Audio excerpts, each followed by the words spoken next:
Talking about in PMPL league stage, could not perform in the beginning, but we ended up in 6th place, which secured us a spot for the next PMPL. And talking about the finals, we played quite horribly, coming in 15th place, which was not expected for us at all.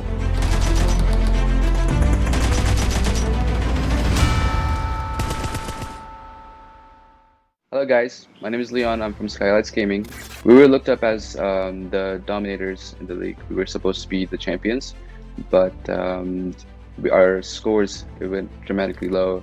Our performance could not be up to the standards that we were expected. But you know, it was a lot of factors that came into for our performance to not be as we expected to be. The first thing was definitely our adjustments and trying to get the chicken dinner. The league stage had been completely different from the first league stage that was hosted the last PMPL. This time we were all supposed to get the chicken dinner. If we didn't get the chicken dinner, it did not matter at all. So we had completely changed our gameplay, and that had made us shift our game plan from what we had before. Our mindset that we had before, it was completely gone. With that being said, after we could not perform with this new mindset that we had, it made all the players panic, and we just couldn't figure out the way to get it done and get the championship in our hand this time. There were no external factors that affected this performance. I would say one thing that affected it was one of our players, Shadi, he had gotten through an injury right before the match, like the day before the match. He had it where he could not move his finger, one of his fingers, he almost dislocated it. And he also had, like, he could not put his headphones inside his ears. But that was not really a big deal for us. We were not worried about it at all. There were no excuses for us. We just could not perform up to the standards. After our performance in Season 3, we have been playing a lot of scrims, we've been playing a lot of tournaments, we've been grinding as hard as we can. I don't think we've worked any harder than we have been right now before. We're going to be continuing our grind and trying to prove ourselves again, because we're now the underdogs, no longer the favorites. We had a huge transformance from Abrupt Slayers to Skylightz Gaming. We got better boot camp, we got devices, we got salary and everything. We had everything that we needed was given to us by Skylightz Gaming, and that has been something that all of the players are very grateful of, and we as a team as well are very grateful of as well. The added sponsorship was definitely somewhat of a pressure, but I wouldn't say it was the main pressure that we had faced at all. The main pressure was not being able to perform, and the players panicking in order, like before when we couldn't perform, we always found a way to get it done, but this time we just could not figure it out. And that was the main issue for us. It was not really the sponsorship or the new name or anything like that. We just could not figure it out. All my knowledge that I've gained over the past year of playing competitive, I feel like it's been something that has always helped my team perform the best as possible. And all the information that I gain, I feel like my teammates try their best to understand it and to cooperate with it as much as possible. Knowing that we were invited to the regional championship, it was definitely a sign of relief for us, because we had already claimed our slot for the next PMPL. We did not have the same pressure as most of the teams had before us, and even though that, we always wanted to make sure that we got the championship done, but unfortunately we couldn't get it done. Our performance in the finals was dramatically declined. We finished at the 15th place, and the main majority mistake that we had was being able to figure out a game plan to collect points as a team. We were all struggling with the zone mostly. We were not getting favored by the zone at all, and which had made us panic more and more, and it made it to where we could not perform at all. So the competition in South Asia we have right now, it's probably at its peak, definitely, with Zeus Esports being one of the best team in South Asia, and DEADEYES Gaming being amazing team, being very consistent throughout the whole season. I feel like our game plan would definitely be to try to beat these teams by avoiding them as much as possible. We have our game plan done, we just have to make sure that we beat them by points. After the PMPL South Asia Championship, we definitely want to be able to participate in as many global tournaments as we can. We're going to be doing some roster tweaks as well, but if we are able to play PEC, that would be amazing as well. And PMGC is definitely another goal, trying to win it as much as possible. But yeah, we're just gonna keep working as hard as we can and trying to see if we can get something done for Nepal. I would like to thank everybody for all the love and support that they have shown to us during these hard times for us. We have definitely not performed up to our standards as we were expected, but we will definitely be giving our best and trying to perform at the highest level as we used to before. With that being said, thank you so much.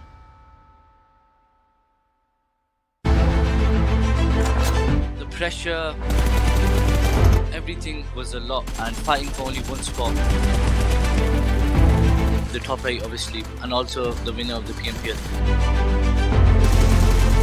The last game came, our IGL was there, our fraggers, all of us, we sat together and we said that this is the last game and we are the last game team. So we can easily qualify, just give your best and inshallah we'll qualify, and that's what happened. Hello, my name is Crypto and I'm a assaulter for Stalwart Esports. My introduction to PUBG Mobile started in, I think, season 5 or season 6 when my friends from my stream told me about the game. I started playing a little by little, not a lot, but then after time when we played together in classics and it got very fun, so I gave a lot of time to it, and after that slowly I gave more time, got to know about the game, and that's how I joined competitive. At the start of PUBG, when I started PUBG, for a few seasons I only played classic and custom rooms of every YouTuber who does live streams.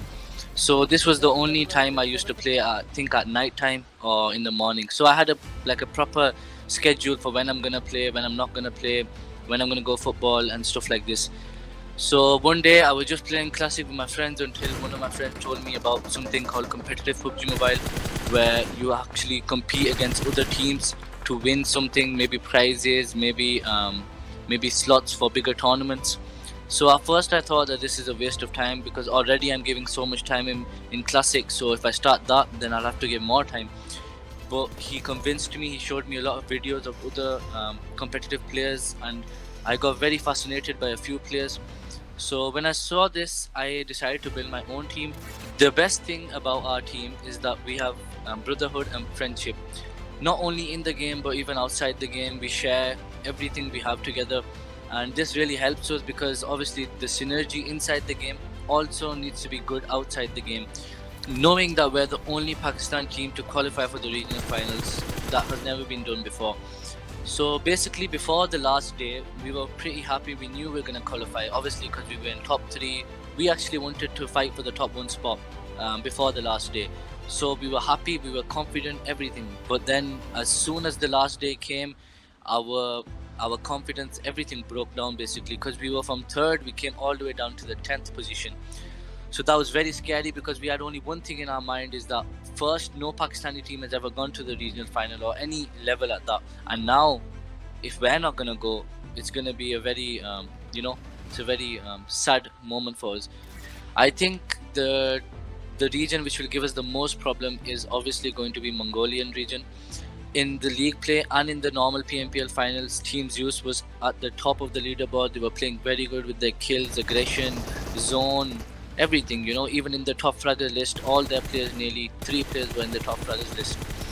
So even in the regional finals, there's also 2 other Mongolian teams that just joined, APES and Astra Academy, and they're both very good teams as we can see and as we know.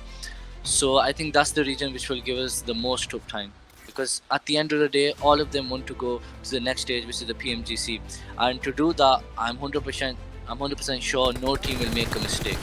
So the only thing that I think is lacking in my team is coordination. I think a bit of coordination always loses our players. In the last day as well, in the first 5 matches, not giving calls was the main reason why we lost players one by one. And obviously when you lose players, you lose confidence. When you lose confidence, you lose your positioning and you lose the results. So when me and Uzam obviously were the supporters, so when our fraggers get to know that we are giving them ADS or we are giving them cover fire, they get aggressive. They know, they have full trust that if I over aggress, Crypto will be there to knock. Johnny knows if I over aggress, Uzam will be there to knock. So when I learned that, when I implemented that in my game, I think that's the time when I did not have like 8 kills, 10 kills every game, but I had a consistent number of kills in every game, which really helped me obviously in becoming the top fragger. And also becoming the top fragger wasn't easy for me. I wasn't a player who just started PUBG and became a top fragger. Obviously, I did a lot of hard work going into training ground 3-4 hours sometimes, playing classic, then on YouTube looking at Chinese players and every player I could find, even on Instagram. So I gave a lot of time in this game, and that really helped me become the top fragger. Right now, as I'm playing Pakistan region scrims and Pakistan region tournaments, I can see a lot of teams actually that are rising the ranks so quickly. So since the expectations we had before and now the expectations we have is a lot higher, obviously, because we have more time, we have we have everything right now. So the expectation obviously is to go PMGC, and we'll obviously be the first Pakistani team to be there, and that'll be a very, very big achievement for the whole of Pakistan and obviously us as well. So that's the main goal, and that's only that we're focusing on, is playing aggressive, getting the kills, making the zone, and inshallah going to PMGC.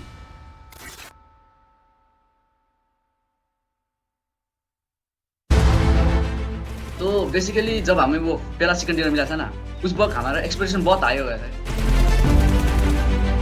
क्योंकि finals में अगर एक भी chicken निकलता है ना, तो उससे जो कॉन्फिडेंस मिलते हैं ना, उससे हमें बहुत आगे जाने के लिए हेल्प होता है.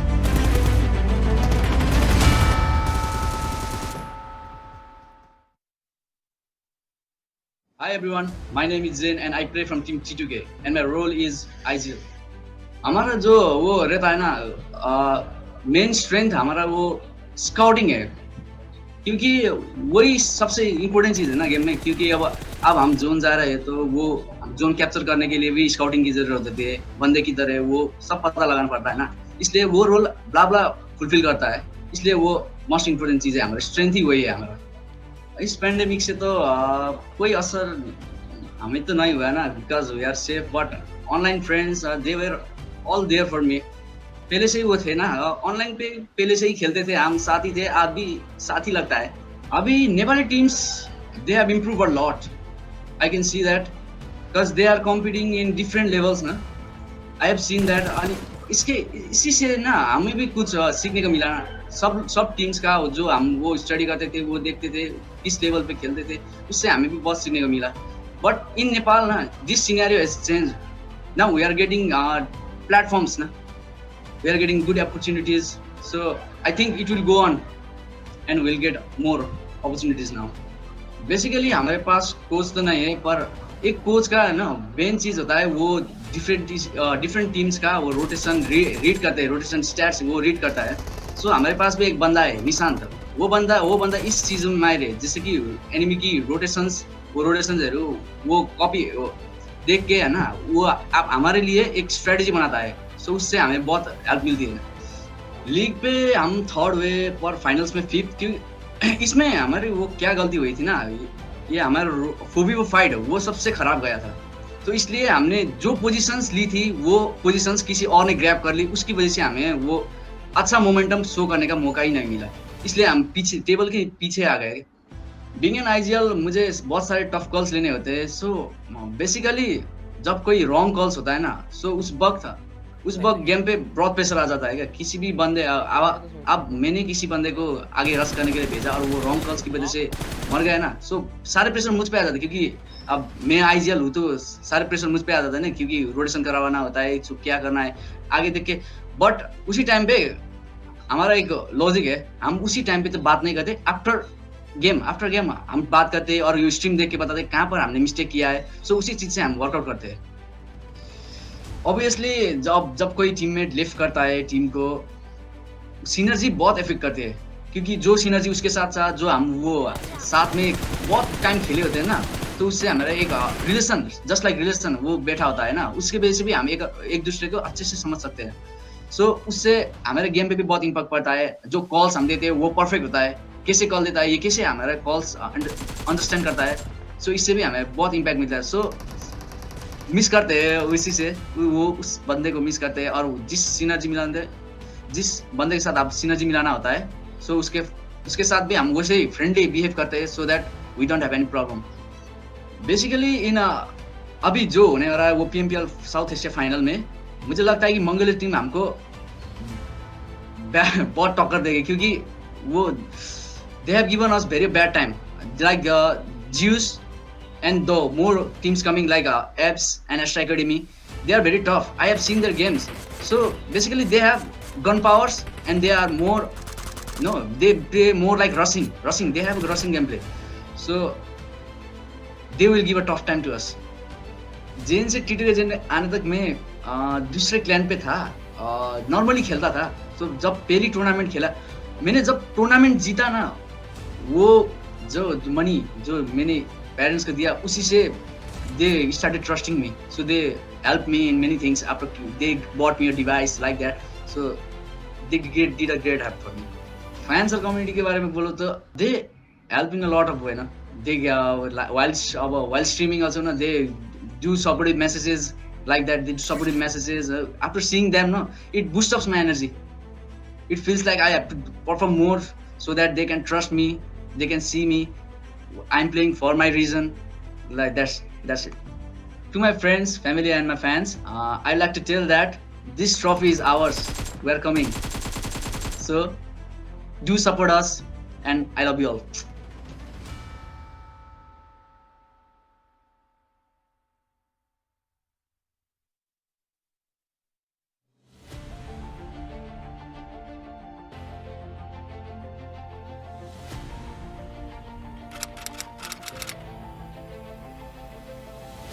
What do you think is the biggest strength of your team? The biggest strength is we have the confidence and we know that we are capable of this, so we fight for it. That's it. 1952 is a young, rising PUBG Mobile team from Bangladesh. They say that their strength comes from confidence. What they didn't say is that they're referring to their confidence in each other here. Their faith in knowing that their teammate has their back.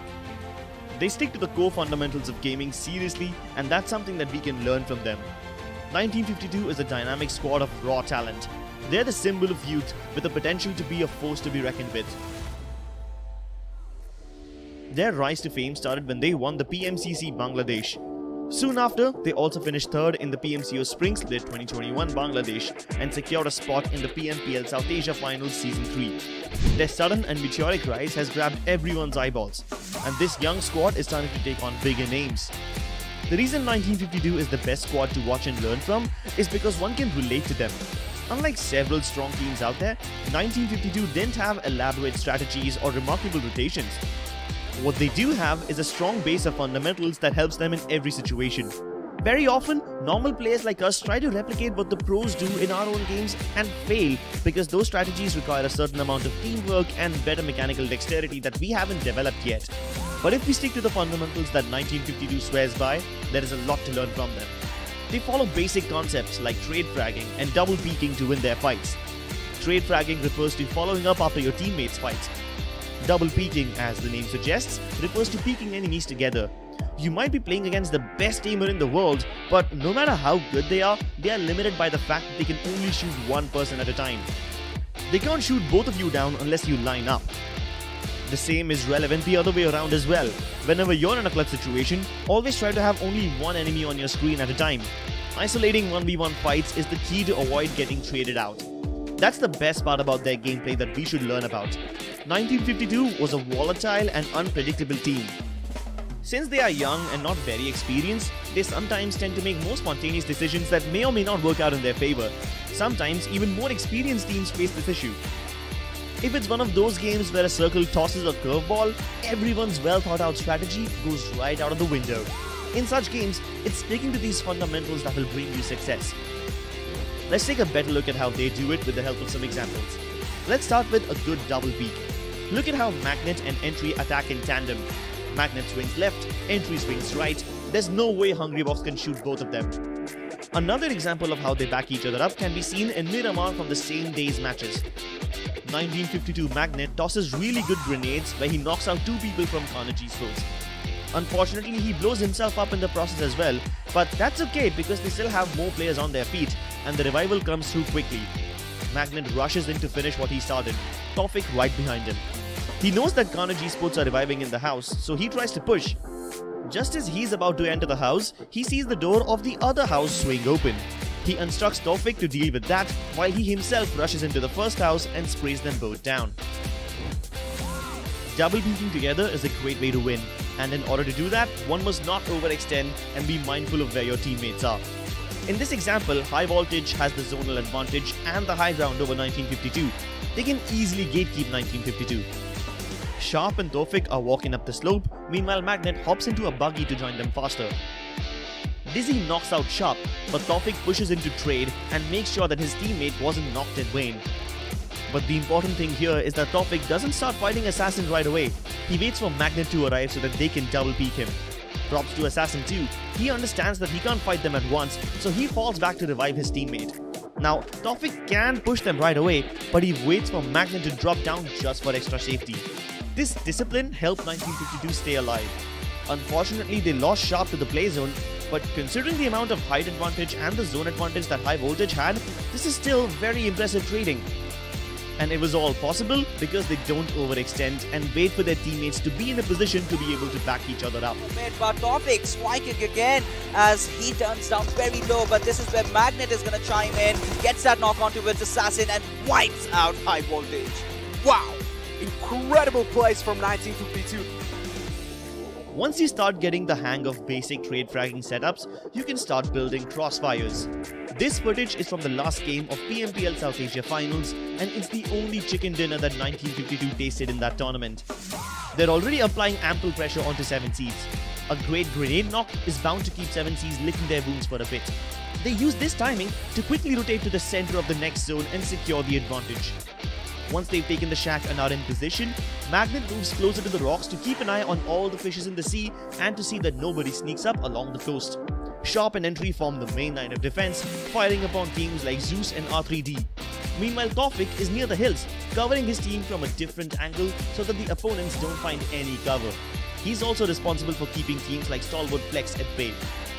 This great crossfire facilitates trade fragging across the board and helps them win the game. It was very essential too, because without those extra points, they wouldn't have been able to make it to the South Asia Championship.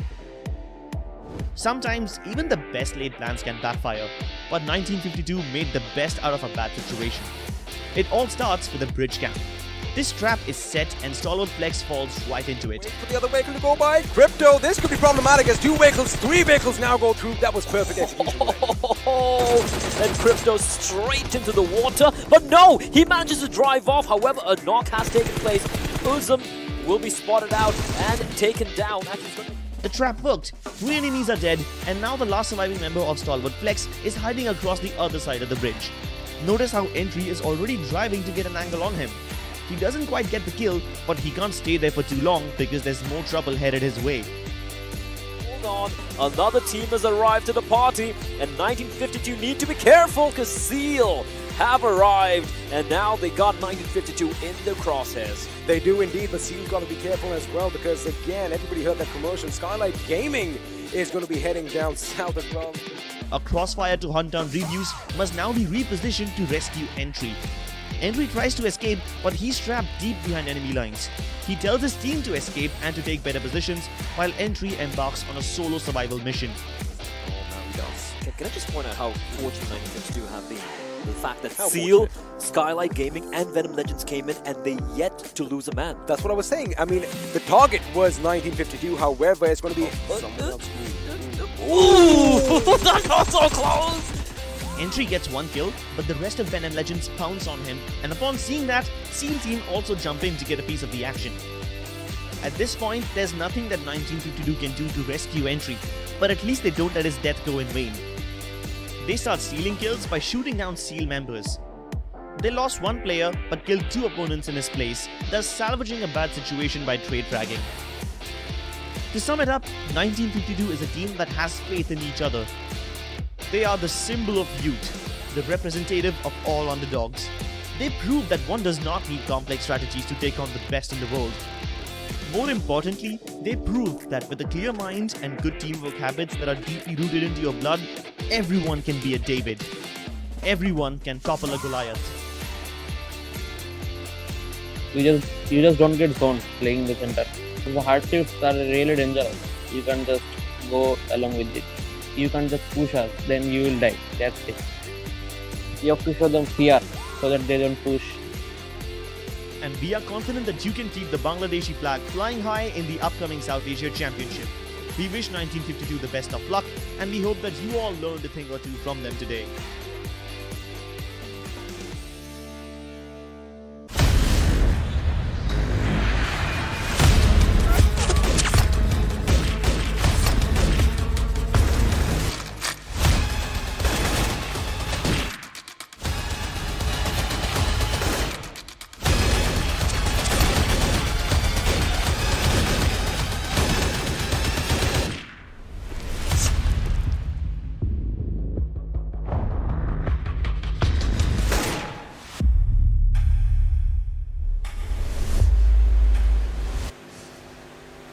Hello and welcome to PUBG Mobile Pro League South Asia Championship. We are going to get started off with day number 2. Day 1 was an interesting turn of events where all the teams did showcase wonderful synergistic plays, I would say, but now is where the battle is going to get that much more intense. With that, a huge thanks to OPPO F19 Pro for sponsoring, along with which #WookUpYourFun. I'm going to be your host, Blotter. Joining us on the analyst desk is again none other than the duo that you ought to know. It is Isop Johnny and Ocean Sharma. Yep, thank you for the warm welcome again. And it is going to be super exciting today because we have a lot of speculations about the teams with us based on the performance on day 1. But day 2 is where teams solidify themselves. And today, I mean, all eyes are going to be on 2 teams in particular. True.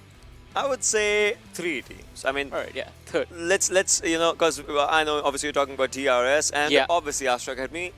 Might as well chime in Zeus as well because they started off really good after a few games. So that kind of just changes the pace of the entire game. As everyone's thinking that they might be learning more about the teams, Zeus actually shows it in a practical manner that what they are learning is actually helping them, even if their 3 or 2 or 4 games were good and bad and uglies and crazy. So absolutely, but that again brings us back to the prize pool itself. The prize pool is incredibly awesome because you're looking at $150,000 on the line for these teams, and amongst all of that, the MVP of the tournament is going to be walking away with a $2,000 all to himself.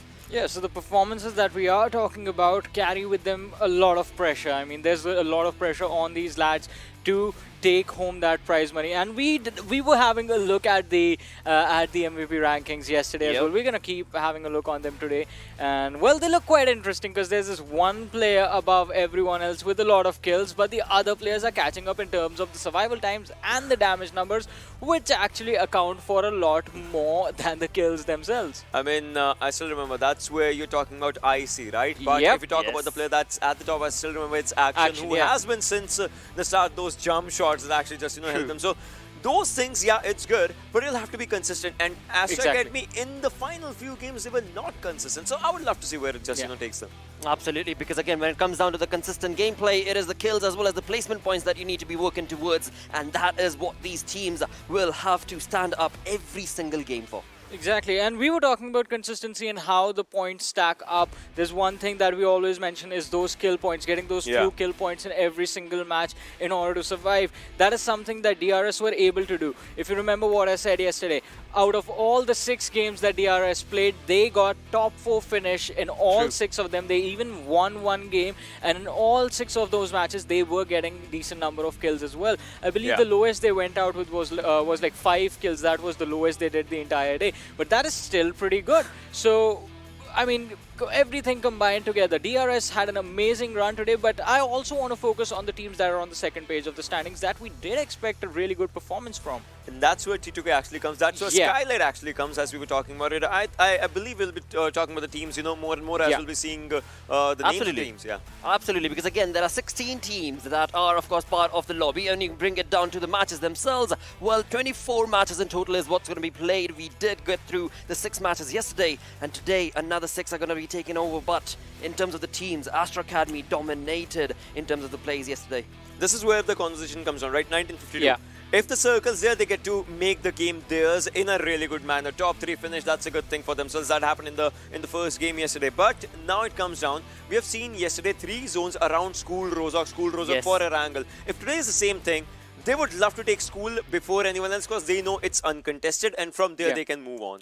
And I mean, 1952 have been a pleasant surprise. In this group, all teams have been doing really well. Astra Academy have been phenomenal, exceptional in terms of all the 16 teams that are playing. But 7 Seas, 1952 and APES, they have put up decent numbers on the board in the matches that they played. As we move forward though, here are the 2 teams that we were talking about that we expect a lot from, Skylightz Gaming and T2K. I would say 3 teams from this one, because Stalwart is because the only team from the region, only team from the region, obviously, and Crypto being an impressive player from the team. So I would say that player also just chimes in. And then there's Zeus, obviously.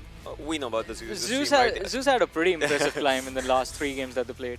Exactly. I mean, when you talk about, Skylight as well as T2K, those are the teams that I believe I do want to join on with the conversation that Johnny was mentioning, that Stalwart has been on point, but when it comes to the plays coming in from T2K and Skylight, it's just a bit on the down low. But again, that was just day one, though, right? It's expectations. The expectations are way too high.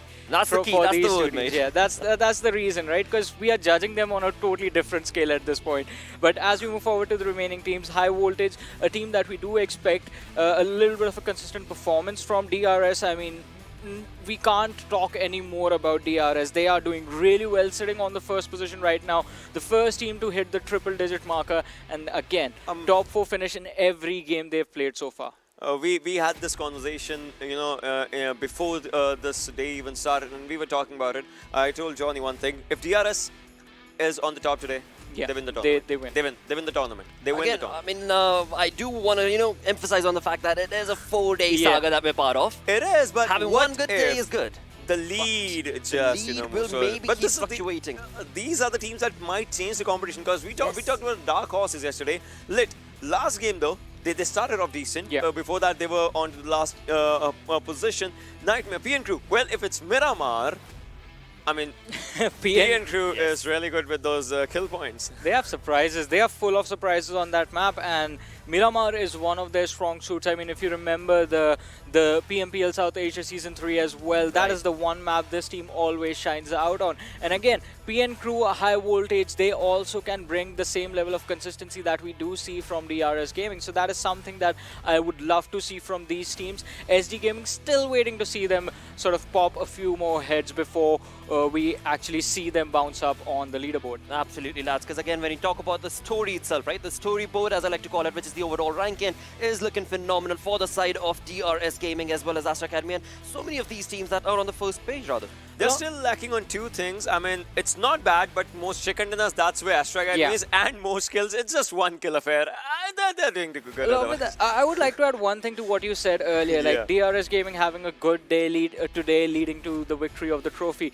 That is also going to come down to what is the difference going to be between them and the people that are chasing them behind. If they manage to get like a 40-50 point safety cushion, then I agree with Ocean. Then it's going to be really hard to take on DRS Gaming. They are going to be putting up a lot of pressure on the teams below them, and people might be making mistakes just to cut the lead down. Alright. But if it is less than that, then DRS, well, it's going to be a challenge. In today's entire day, one of the teams from 9 to 16 is going to get a chicken dinner. For sure. That's going to happen. Because, that just will set up the momentum. Otherwise, there's always one team that, gets a chicken dinner out here, and in the upcoming games, they try to just, boost themselves even further. That happens, that does not happen, that's the thing. But today, I believe, from High Voltage to Nightmare, there's going to be one team that actually is going to pop up really good.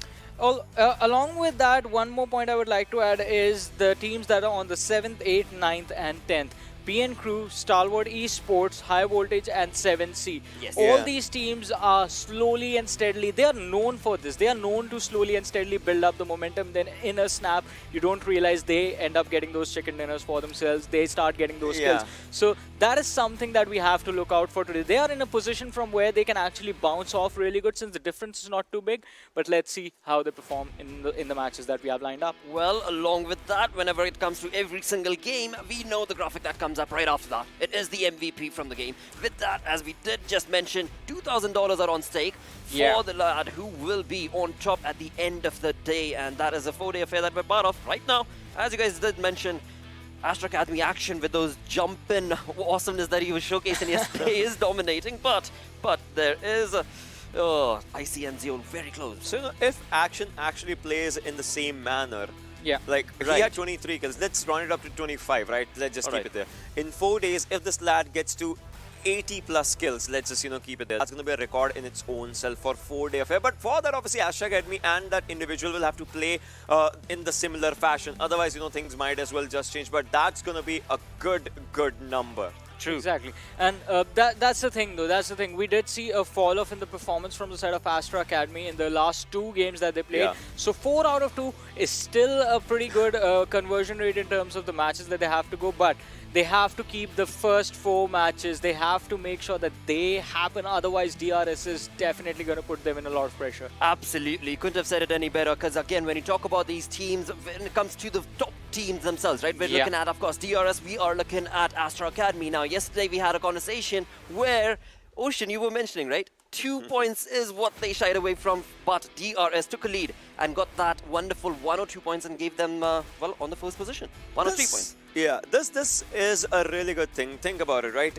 Almost 7,000 damage given, 7,000 damage given, 5,000 damage taken, 5,500 damage taken. Yeah. That 500 marker of not getting the damage on yourself, that actually helped DRS in a really good manner. But still, in the amount of KPM, that's obviously Astra Academy because they have 39 kills, they have 38 kills. It's still one thing. But talk about the survival time. 1 minute. This 1 minute has changed.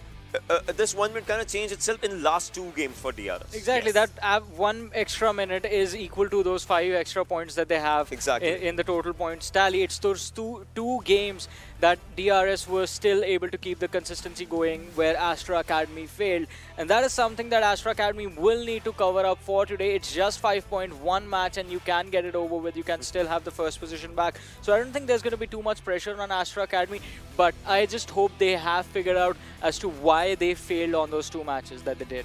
True, because in that conversation, you lead the conversation towards a team that was not performing, you guys did mention, or rather were not looking too good, so to say, right? That's Zeus Esports. But as soon as Zeus stepped in, as soon as they started showcasing some wonderful plays, it was a different affair that we saw in the lobby. I would love to talk about Zeus more, in the later time. But now this is where they started off, and there was one player from that was pick obviously onto the backsides. That was a really brilliant call. Just think about it. He asked him to stay onto the backline so that he could see 1952's last player. As he knew, there was one player who was doing smokes constantly onto that area. So it's a really good call from the individuals. Well, this happened, and I'm never gonna forget this one, right? This happened, but then afterwards, obviously, every map that they knew is gonna be good for them. They made it, but DRS. So this was one head-to-head collision. Then there was another head-to-head collision. Still. I like how Legend tried to prone down in the brush again. Just like, alright, you guys didn't see anything. I wasn't even here. I'm a ninja. This thing, 2 games back to back.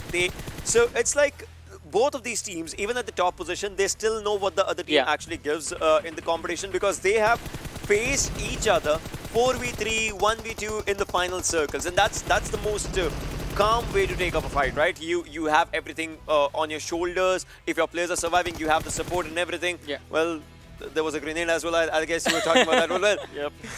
Yeah, we didn't get to see that again. I mean, we saw that yesterday after the game. But this is sort of a performance comparison between DRS and Astra Academy that we have in front of us. And match 5, that is where everything changed. The final 2 games where we do see a fall off from Astra Academy, while DRS, they carry on their merry way of just like being really consistent. Last game, the chicken dinner, well, a really amazing performance. Even if they finished in the top 2, they were already going to take the first position away from the competitors. That was phenomenal, the way they held their ground on the northern side of Rozhok.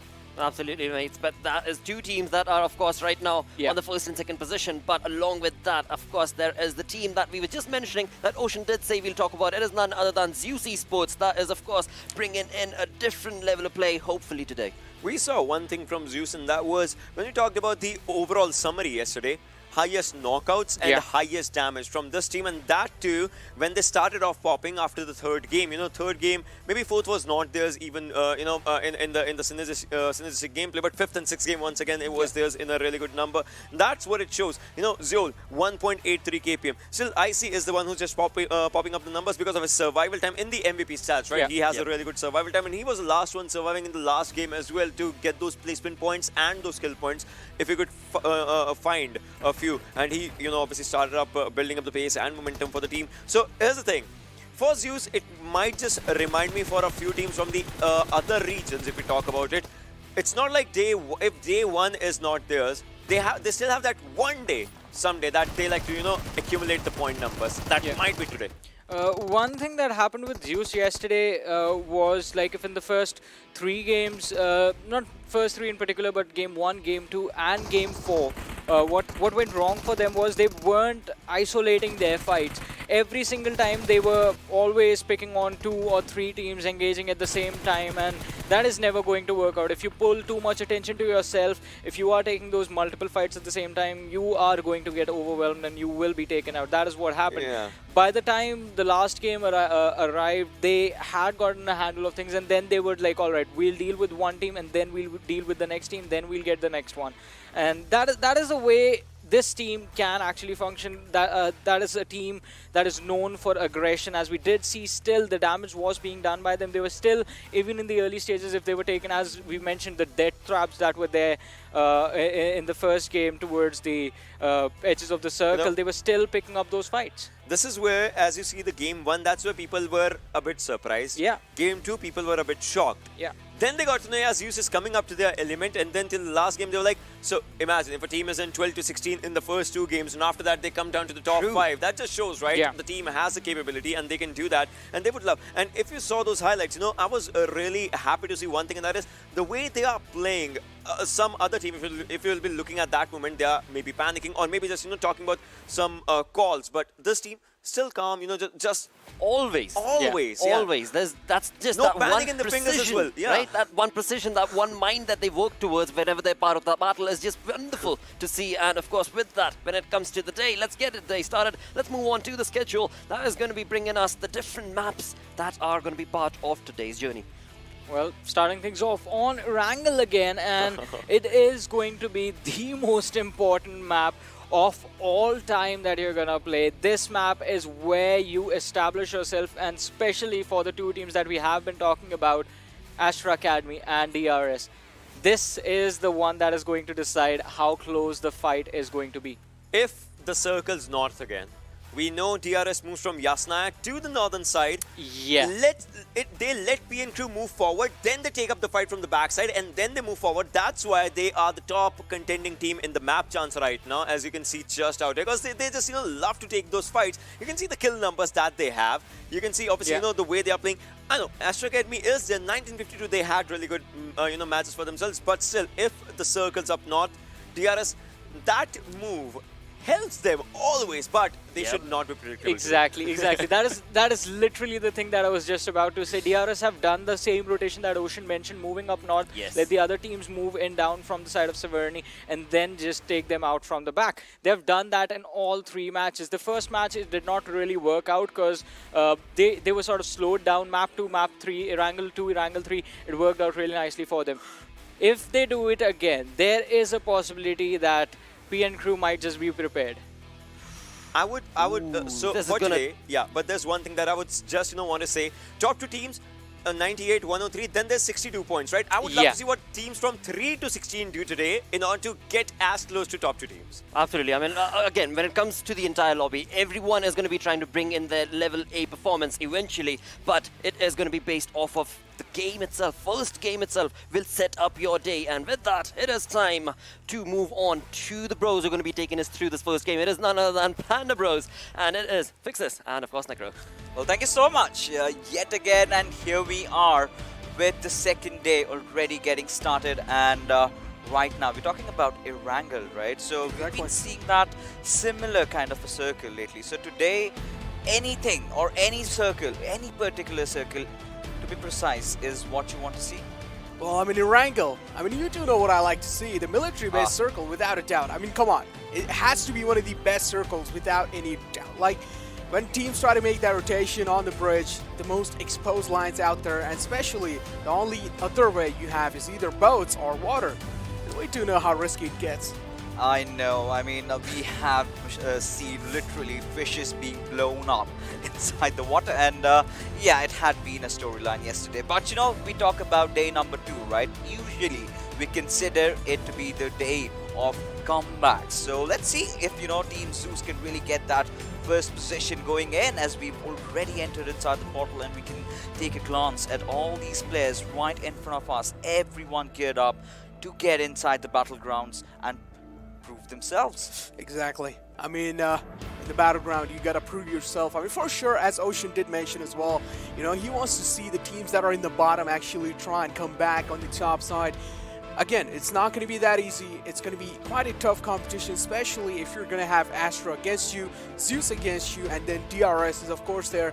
And then PNCrew is kind of one of those teams who are down there, but they're trying their best to keep that consistent line going. Yeah, absolutely. I mean, taking a look at the players, the way they've been, just gearing themselves up for all these games. But right now, like you were just mentioning, the bottom order teams, this is where I really want to focus upon. Because we have certain names, the likes of 7C. Now, if you talk about the PMPL SA finals strategies and how they had executed the rotations and everything, they were looking so good. But suddenly coming down to the S Championship finals, we do, however, witness a dip in their performance. So I think somewhere down the line they need to fix a lot of things over there. And the same goes with high voltage as well, considering yesterday in Erangel those 3 circles that they had were completely favoring them. They should have gotten more out of it, and I think that was just that one game where we did see Extreme trying to pull off some shenanigans over there on towards the players of Stalwart. Now talking about even Stalwart, we have been witnessing Crypto to be silent lately. It's been Uzim all along with those 10 kills. Exactly. Uzim has been doing absolutely fantastic from Stalwart, without a doubt. Crypto does seem kind of silent there, but let's see, man. Today, maybe it's a time for a new day. It's the start of a new day, new kind of league for themselves, overall refreshed mindset. So I want to see, what teams are going to be bringing up to the table. Yesterday, there was the first day, and this is where they kind of studied the main strategies of the teams. Some teams did pull out those kind of secret cards as well yesterday. So, I mean, I want to see now. Maybe you have that one day for practice. You saw the gameplays, you did your homework. Now second day is where you show how much you studied. Exactly. Now you're talking about studying, you're talking about doing your research over there. This is one of the points that I'm really concerned about, is what is going to happen to Astra Academy today, because we know for a fact that they love to drop off at Nova containers, and they sort of tend to rotate from there, and did however get caught off guard yesterday by the players from T2K, and eventually were also joined in by the players of Stalwart. So I think this is one of those areas that they need to consider. Either they have to rotate pretty early or really rotate late inside the circle. So I really want to see as to how they're going to be executing all those plays around there, because we know for a fact that Action, the kind of form that he is in, 23 kills in the span of 6 matches. I mean, you're talking about almost around 4 kills per game. You gotta give it to this man. He's so consistent, he's super awesome. So, and barring the fact that team Astra Academy kind of messed up their last 2 games. Exactly, they did. I mean, Astra Academy, man, listen, even the analyst test said, okay, just winning these 3 chicken dinners, fine, it's absolutely great, but you gotta be consistent all the games.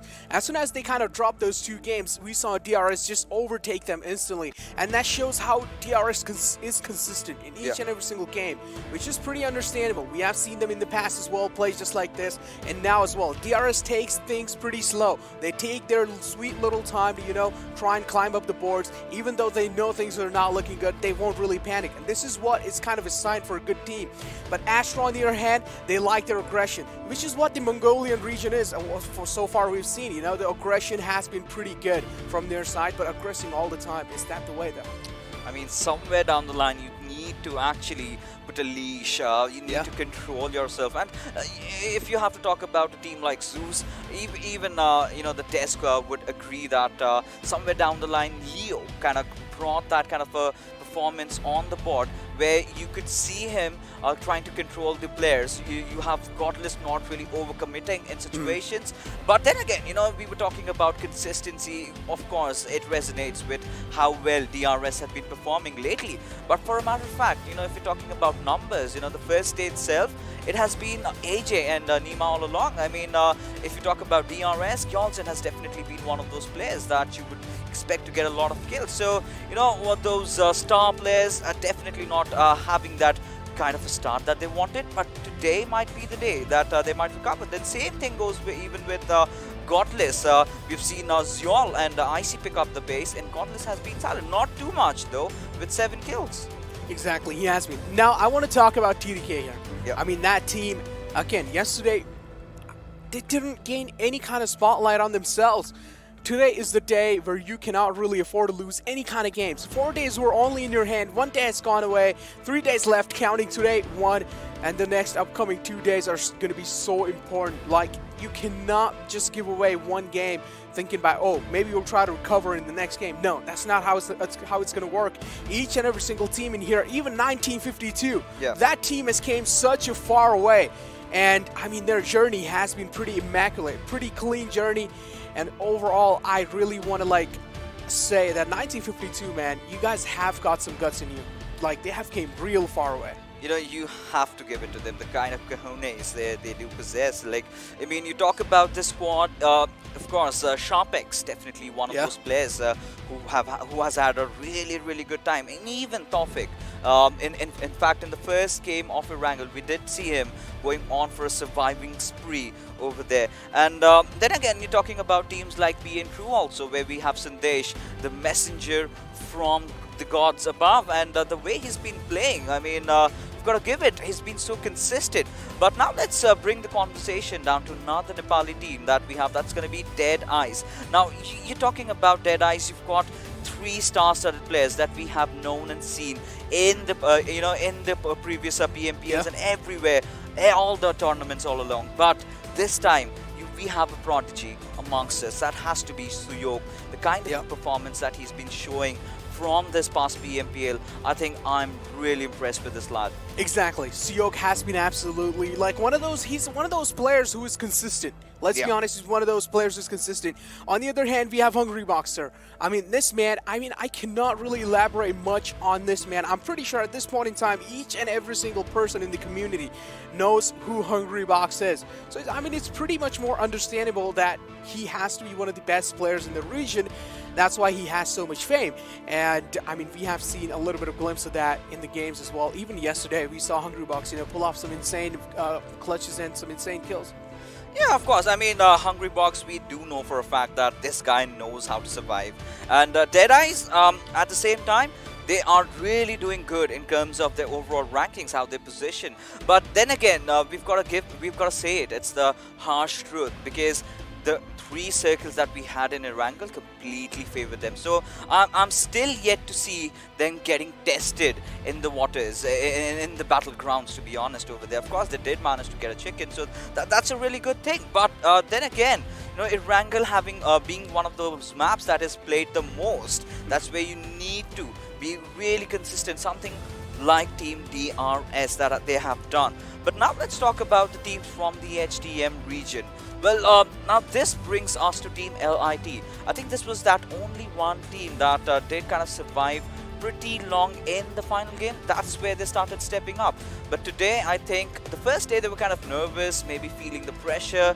Today, I think they might just open up. What about you, though? Exactly, for sure. Nightmare as well, in the end, we did see them, kind of going for that aggressive approach in the game. And then we have, like, so much more teams coming in from the HTM region.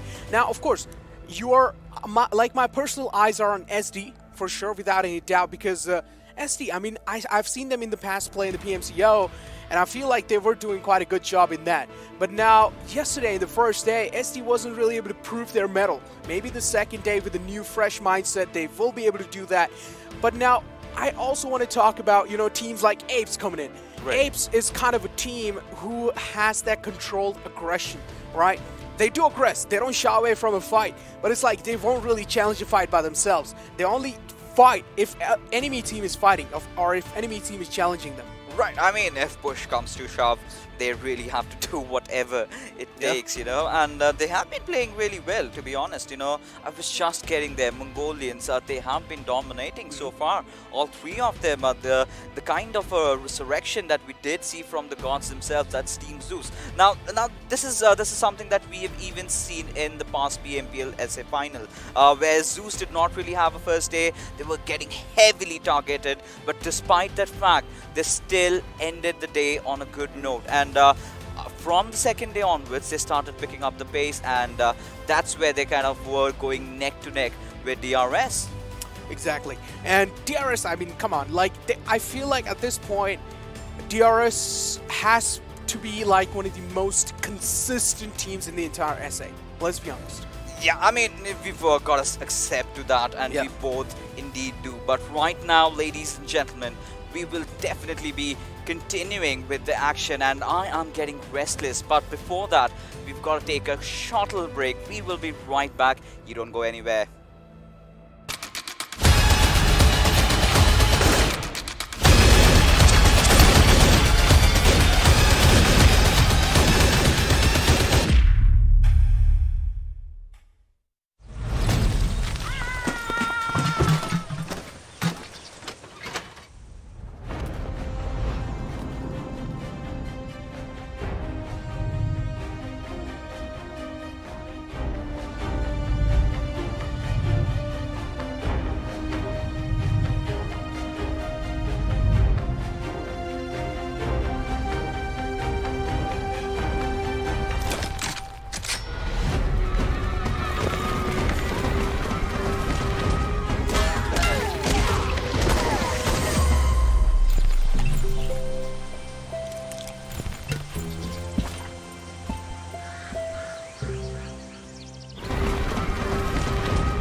Yeah, we got it, we did it! I know you'll be there for me. I'll always be here.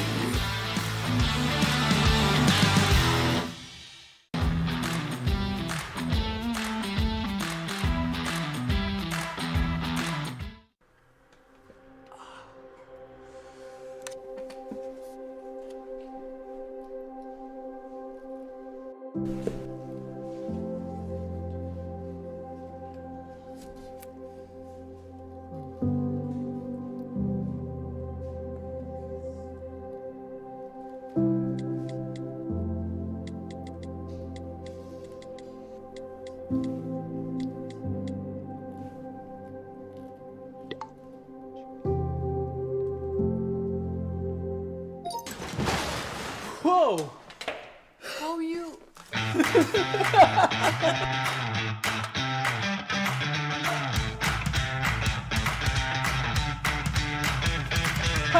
Yes! Thank you, bro.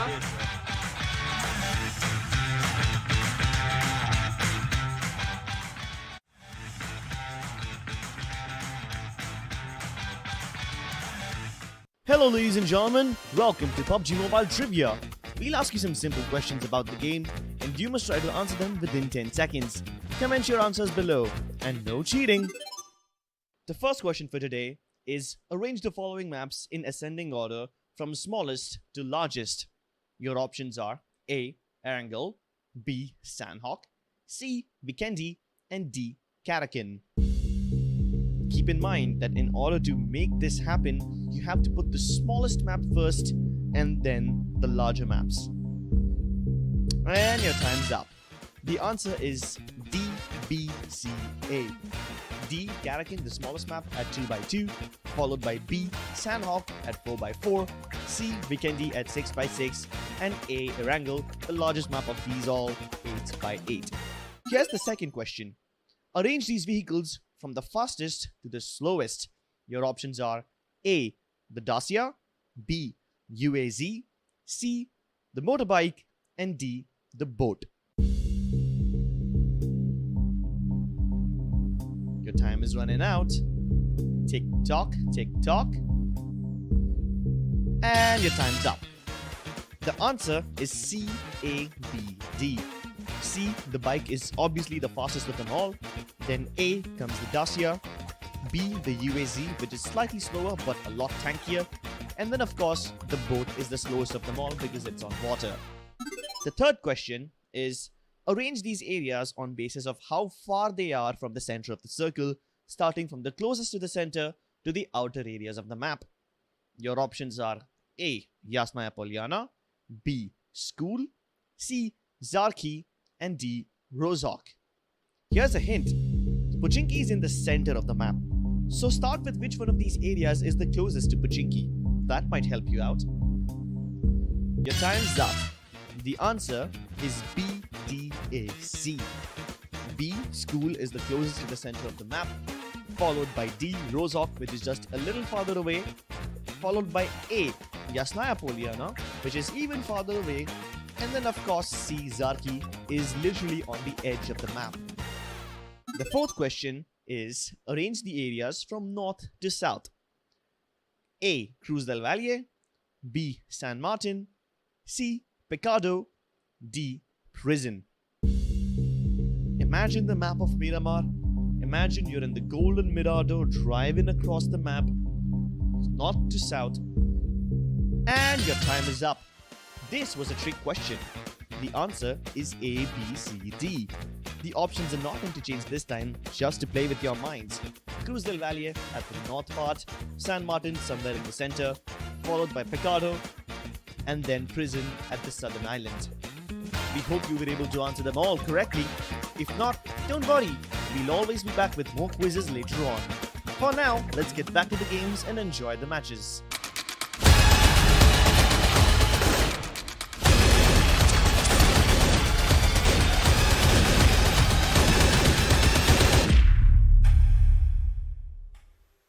Welcome back, ladies and gentlemen. You're of course watching the PUBG Mobile Pro League, the South Asian Region Championship Finals. Of course, we are in day number 2 and game number 1 is right on its tracks, and we're already just getting ourselves settled up because we know we're coming some intense, fierce actions coming right on our way. But right now we've got to talk about the other teams as well, you know. Stalwart, what do you think is going wrong with this team though?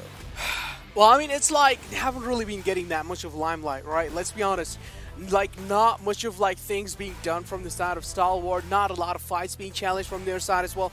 But now, as you did mention, Uzum though, that man, I feel like he has been getting a lot of spotlight there. And I feel like overall, individual Uzum's performance has been pretty incredible yesterday as well. He did quite great in the entire team, but I feel like now it's time for the rest of the team to step up as well. You know what, somewhere down the line today, I really want to see more out of reviews, or maybe just want to see him play. Because he's definitely been one of those players, I believe, does have that caliber to perform at the highest level. And he has shown that in the past, right? And even Johnny, right? We've seen Johnny even putting up quite a show. But now Stalwart are definitely not really having the best of a start that they would have really anticipated. But we do know the Pakistani teams, they do love to pull off those comebacks, you know. They give us that initial heart attacks and then they're like, guys, it's fine, it's all okay. But eventually, now we've talked about Stalwart, let's talk about 1952 again. Now, this is one of those teams, you know, coming in from out of nowhere. We've seen them doing really well in the regional tournaments, but getting inside the PMPL, then becoming the only team from the Bangladeshi region. My oh my, have these boys gotten so far ahead. And, you know, lately I was just in an interview with Sharpex.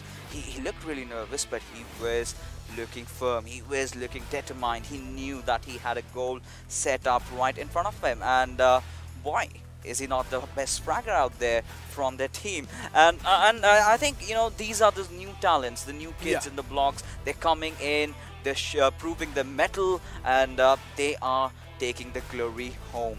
And obviously you guys do also have a chance, and we have so many tournaments of course lined up for you guys. But now, as Erangel is yet again on its way, Necro, alright, you have predicted the military circle. Predict the winner. The winner? I mean, hey, look, I don't want to sound biased, but I feel like it's going to be Astra again. First game, it's going to be Astra. Astra's going to take this home. And then, if you ask me second game, I feel like second is going to be DRS. All right. I mean, I think I would love to go with Zeus on this one because, you know, I go by the numbers. I know these lads, they are hungry. They need that first spot for themselves. They can't just settle them down on that fourth position. You know that for a fact. But right now, I think considering how they've been playing, Zeus definitely did pick up the pace from the moment Astra Academy did witness that dip going in. So they've been looking really aggressive. One of those problems with Team Zeus is that sometimes they tend to be over aggressive, and that sort of comes right back biting them, and they go falling down. And a lot of teams have sort of now figured out to play and how to counter the players of Team Zeus. But I'm pretty sure this is a game of minds going on as well. You know, you learn how to counter, you prepare another counter strategy. A lot of things go on in it. Exactly. And now talking about these teams and their counter strategy and stuff, I feel like Skylightz Gaming is getting countered a lot there. I mean, let's be honest. What are they doing? They're getting read like a textbook, man.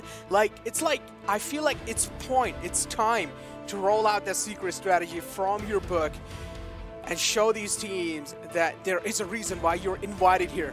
Why you were invited here and why you were the best in the last time. And Skylightz Gaming, the time hasn't gone away. There's still a lot much more time that you can prove your mettle, and we do know you have the caliber. It's only a matter of seconds when you decide it yourself. Your IGL decides with your team. A little bit of pep talk might just do at Skylightz Gaming, and I believe in you guys. Yeah, of course. I mean, Skylightz Gaming, the winners of the previous PMPL, and after that, the way they've been playing, we've seen that dip. Of course, they did have that qualified slot, but now they need to prove that they are worth it, and they have the players. All they need to is just connect the dots. But you're not talking about players. I'm pretty sure all you viewers might just be getting really impatient with as to what is happening. So the players haven't really been able to get inside the lobby. Once they get back, we will get back with the action and get it started. But right now, ladies and gentlemen, we will be heading for another short break. We will be right back. You don't go anywhere.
Yeah, we got it, we did it!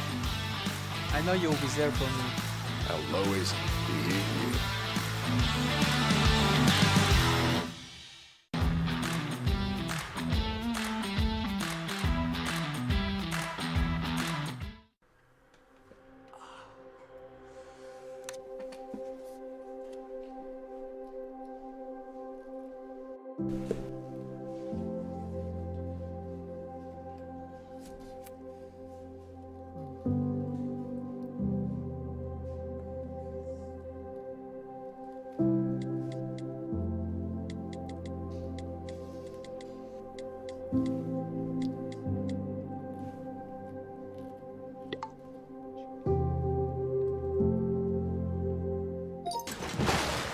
Whoa! How you?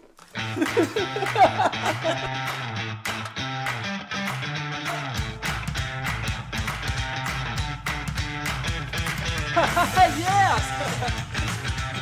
Thank you, bro.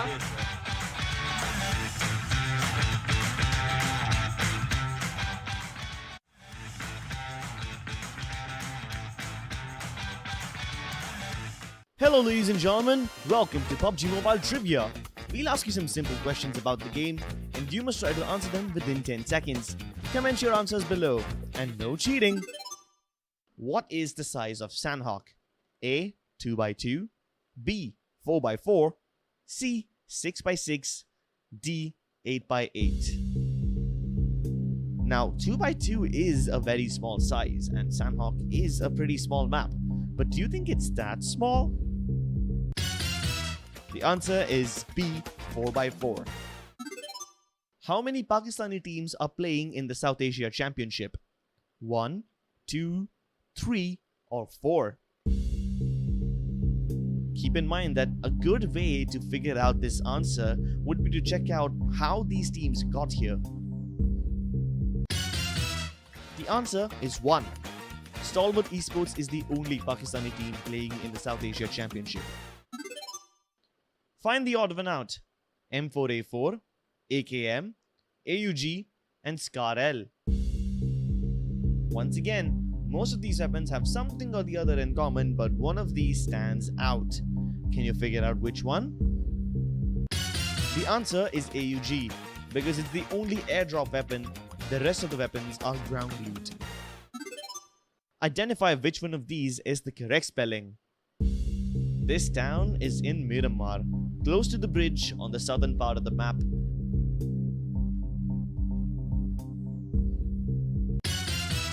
The answer is C. We hope you were able to answer them all correctly. If not, don't worry, we'll always be back with more quizzes later on. For now, let's get back to the games and enjoy the matches.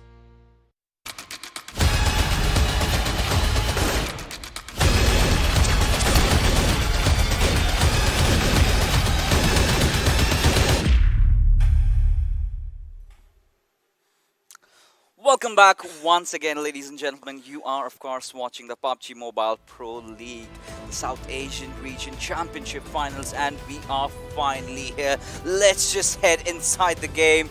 And, well, the Big Bird is already in the sky, going all the way from the military base towards the Stalwart area. Now, we've got an eastern-sided flight path trajectory, so how do you feel? Rather, do you still believe we'll get to see the military circle? We might. I mean, hey, look, circles are pretty random. Let's be honest. Circles are pretty random. Even sometimes when you don't really expect to be a circle a certain way, it sometimes is. So, you know, I'm going to stick to my predictions. I'm going to be with the military-based circle. Now, we all do know if it's a military-based circle, one thing's for sure, Stalwart Esports going to be having a massive advantage, including Astra. Now, my prediction was with Astra. Astra might just take it home. But I feel like Stalwart as well, you know, do have a massive chance. But I mean, I've already made the prediction, so I cannot back out now. Yeah, of course. I mean, you've got to stick on to its Astra Academy. But, you know, talking about things sticking to each other, well, of course, Astra definitely have, you know, chosen Nova Ripnoi as their desired drop location yet again. So they definitely have a plan in their minds as to how they're going to cross the bridge if the circle goes all the way up north. Exactly. Well, I mean, there are a lot of teams there, but okay, well, it's not going to be a military-based circle anymore. All the way in the left side, the plane fly path was on the right side, so this is more kind of like a debate by the PUBG gods here. So the teams that are on the right, especially APES and Zeus, they will have a little bit of a longer route to make it inside the circle, at least in the center, because that's what the meta has been so far. And on the other hand, SDGaming though, out in the open. I mean, it's early off, so you don't really have to worry about your surroundings much more if you haven't really seen any team landing in the nearby vicinity. Yeah, of course. I mean, right now the players will be focusing on their loot and their vehicles, of course. But we do see the players of Skylightz Gaming just crossing by. And, well, no harm done. It's fine. It's all good. But right now, if the players of SD, the remainder two, if they have a weapon on them, or maybe if they do not have a weapon on them, they might be in here for a chase. They are in here for a chase. Skylightz Gaming knows this exact thing also. This early in the game, there's no way SD has any kind of guns, but now SD's backing off to their teammates. Pretty smart move from those lads. Did realize things are not looking in their favor. So now decided to back out to their teammates. On the other hand, Skylightz Gaming as well controlled their aggression, did not chase them all the way behind, which I respect quite a lot. Yeah, of course. I mean, they do understand how important it is to get those initial loot for yourself. Of course, Stalwart Gaming loves to drop down onto its those Katka areas, so they do have a good chance of making a comeback into this tournament if they can just win this one around. But lately, you know, I was casting the Arabian regions PMPL, and we were witnessing every single time we did have a Katka circle, it went somewhere else. You know, we did see those swampy areas, we did see those shoreline circles, we did see the Everest circles. We even did see runes being formed, but Katka, I think it was just that on that one instance where we had that hardcore Katka zone. So we've got to see as to where the zone is gonna, pan out, or rather shrink towards the very end. But seems like there's been a cluster around the center where you've got the likes of High Voltage, you've got DEADEYES, even Team LIT is also gonna close in the gap. Exactly. Now, LIT, again, man, look, one of the teams that hasn't been really doing that great when it comes to the overall standings. They're still on the bottom four. I mean, they have a massive ladder to climb here, Fixes, and it's going to take a lot of times and a lot of frags and a lot of points overall. So consistency in today's day for LIT is the must, including SD and Skylightz Gaming a nightmare. Yeah, of course. I mean, right now, taking a look at all these teams, if we take a gander at the map feed, of course, you've got to talk about Team Zeus. Now, we did see that eastern flight path trajectory, didn't we? But, I'm looking at the map feed, and they have already made such a quick rotation all the way from the shelter towards those Western Georgia Paul cities. And now we do have, Team Zeus is certainly a team that does have a lot of strategies intact. Now, we've seen them dropping off at shelter. We've seen them, dropping there and getting those chickens, but they do know how the circle does play around. Now, they know it's a western circle, and they need to be at the center of it very, very quickly, and they indeed have done that. But in the meanwhile, I think if they might just be susceptible to some sort of resistance coming in from INV, that might be a different story altogether. But no, Zeus have successfully gone off to their desired drop locations, and are going to be enjoying their troop loot time. Exactly. I mean, Zeus, exactly what they did. Grab the vehicles, go inside the circle, and then decide to loot. So you don't really have a lot of pressure on your head. On the other hand, I really want to tell you how they cleared the George Bull area out, or at least how they scouted it out. IC was the man who went on the Big Boy Mountain, and then he actually scouted the whole George Bull area out. And then he just gave his teammates that, okay, guys, it seems like George Bull is pretty much clear. We can go ahead and attack it. Right now, we are looking at even Team 1952, and they have also started getting split up, getting their loot done. But in front of our screens are the players of Stalwart, and we do have reviews finally coming in. And of course, Johnny's going to be sitting this one out. So I got to see as to how reviews is going to be contributing in this particular game. Now, we've been talking about Stalwart. I also want to bring up another team, which we all do love and we know of. That's going to be T2K. Now, I'm still waiting for the moment when Frankie really chimes in. Oh, look at this, man. The sounds like a roll of a line, when you just sit inside it. Man, it sounds just too great. But on the other hand, INV is now pretty close to the last of Zeus, so there might be a little bit of fight happening, but INV is still in the apartments area of the George Bull, so there is a little bit of distance. So fight might just take a little while. On the other hand, LIT was right next to DRS. We did see this yesterday as well. Their drop locations are colliding. But seems like they aren't really challenging the fights. I mean, well, teams aren't really initially going for it, but like I said, if it comes down to it, they will have to take those fights. They do not really have any option left. But right now, Team B and crew, as we can see, they are already rotating inside the circle. So that's a really good thing. And even DRS, now even the desk was talking about it. They'd love to rotate from the northern side. They've done that twice yesterday. On one occasion also, securing the chicken. That is how good, that is how consistent they are. So it's obviously sort sort of anticipated that they will be ready. But Team APES, I think they're gonna sort of start playing from the peripheries for the first time. In fact, we've seen APES really focusing on the center, but today they've rather gone for a late approach. Exactly. APES has went for a late approach. Now, it's only a matter of time, but we do know that the late approach, is it going to be good? Is it going to be favoring them? Or that's going to be kind of their demise? But on the other hand, Astra Academy going for the same route as well. Late rotation inside the circle. But a little bit of the edge is in the military island of the circle, so Astra Academy shouldn't really be panicking at that point or at that moment. But on the other hand, Nightmare is camping the bridge. That means Astra Academy is being blocked. Alright, so we've got Nightmare this time doing the job over here. The dirty work that T2K did do yesterday, but they were eventually taken down towards the very end. Yeah, it looks cute. I would want to have that, but certainly can't. That hurts. But, getting back to T2K, you've got Saga, blah blah blah, Jane and Rated. Of course, blah blah blah is definitely one of those players that you would have high expectations from. He's just about to deliver, and anytime soon we're going to witness Team NM going up against T2K. Exactly. Now, T2K is one of those teams who have been dropping the Milta since the start. On the other hand, same goes with P and Crew. They haven't really changed their strategies anyhow. But I like how P and Crew makes their rotations kind of randomly, right? So depending on the circle, if the circle is all the way in the southern side near military base, they will try and make a rotation completely random. They don't really have a designated path for themselves. They try and make it pretty random so that teams cannot really counter them or they cannot really block their pathway. I do not know. I cannot 100% agree with you on this because I've always been talking about the timings of your rotations, and these players do understand for a fact. Yeah, so small little changes, some tweaks here and there, that's understandable. But they're not gonna completely be, just going in the dark, not knowing what they're up to, right? That's something that teams would definitely not want to do. But here we have the first knock, and Jane having caught Mark off guard and has managed to take him down. But the question still remains, is Nightmare going to contest this one, or are they just going to let it slip by?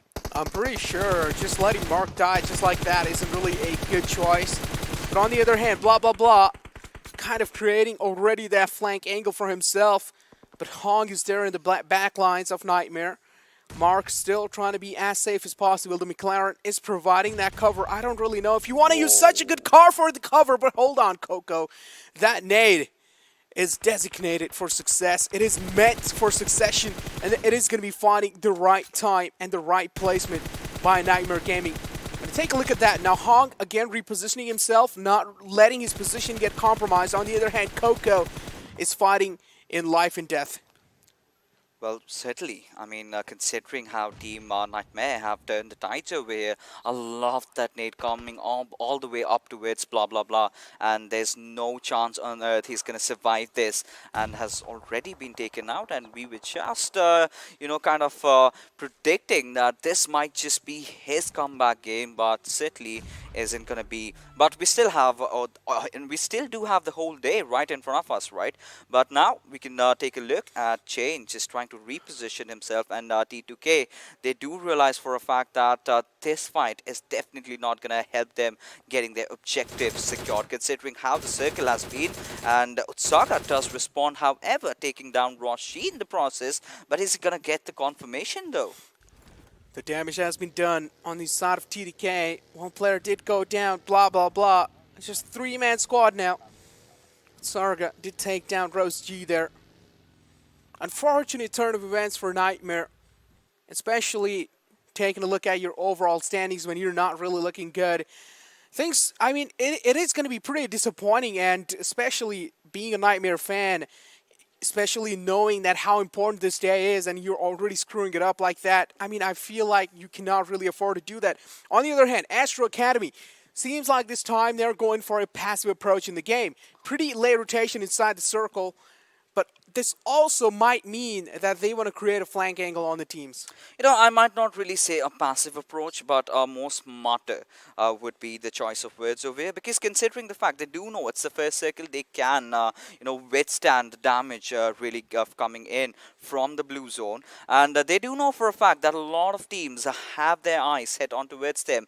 So they have to take every single move really cautiously. But take a look at the zone, kind of going towards the quarry area, and it's been quite a while. So you've got those ridges to play around with, you've got those hilly areas, and you've got even Ferry Pier. So I'm really excited to see as to the position that 1952 have held on towards. Is it going to be really clinical for them? If they've got that compound, I think they do stand a really good chance in winning this one. Astra Academy and TDK are colliding against each other. On the other hand, Zeus has spotted out the players of Skylightz Gaming making the rotation. Leon is taking so much damage, Godless almost connected all of his bullets. He does hear those buggies going on here and there, but he finally ably puts the final bullet right in his skull. That's going to be Leon going down from the side of Skylightz Gaming. That's a massive casualty, and you cannot afford, especially when you're on the bottom stage of the leaderboard. All the teams, or most of the teams that are in the bottom fixes, they're falling down. Yep, and seems like the boys haven't really worked things out. But then again, you know, this is sort of a setback for them. They did not really see this kind of a zone coming in, and yesterday we did see all those central circles right in front of us, but top having been knocked out. Now this sort of puts me into thinking as to, was it from the zone or was it T2K? I'm pretty sure that was TDK. I'm pretty sure that was TDK, because I did mention that TDK and Astra Academy are crossing paths, and this was ought to happen. Without a doubt, this was ought to happen. And most of the times, that I did mention as well, late game rotations don't really work out. They don't really work out because it's like you're already taking a lot of damage from the zone. You're using a lot of first aid kits in the process. And then you have some enemy teams guarding the zone lines. They're the Guardian Angels. I mean, hey man, look, you have to be quick, because the meta right now is in the center of the circle. Each and every single teams make those early game rotations, just like Zeus did in the start, and they try and go for the center of the circle. This is what you have to do as well, Astra. But let's just see. Maybe they have something planned for the future, and maybe Astra will put it on the table. Yeah, of course. I mean, you talk about Team Astra, they do know what they're up to right now. This is what I love about them. Instantly changing their strategy, instantly adopting and adapting towards how the zone is shrinking. Now, take a look at how they really rotated towards the northern side. Now they're going to enter from the northeastern areas. Now, they do not really have to worry about any team on their tails, right? All they have to focus is right in front of them, which now here is going to be the boys from DEADEYES. Exactly. Airdrop 3 on the board. It's going to be the MT49. I don't really think so. Any team is going to be going for that. On the other hand, we have High Voltage, team that has been struggling again.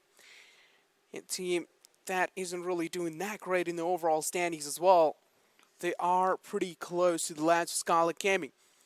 Now, this fight might be pretty critical for both of these if they decide to clash against each other, but I feel like Skylightz Gaming is just going to hold on, as they've already gotten a casualty on their back.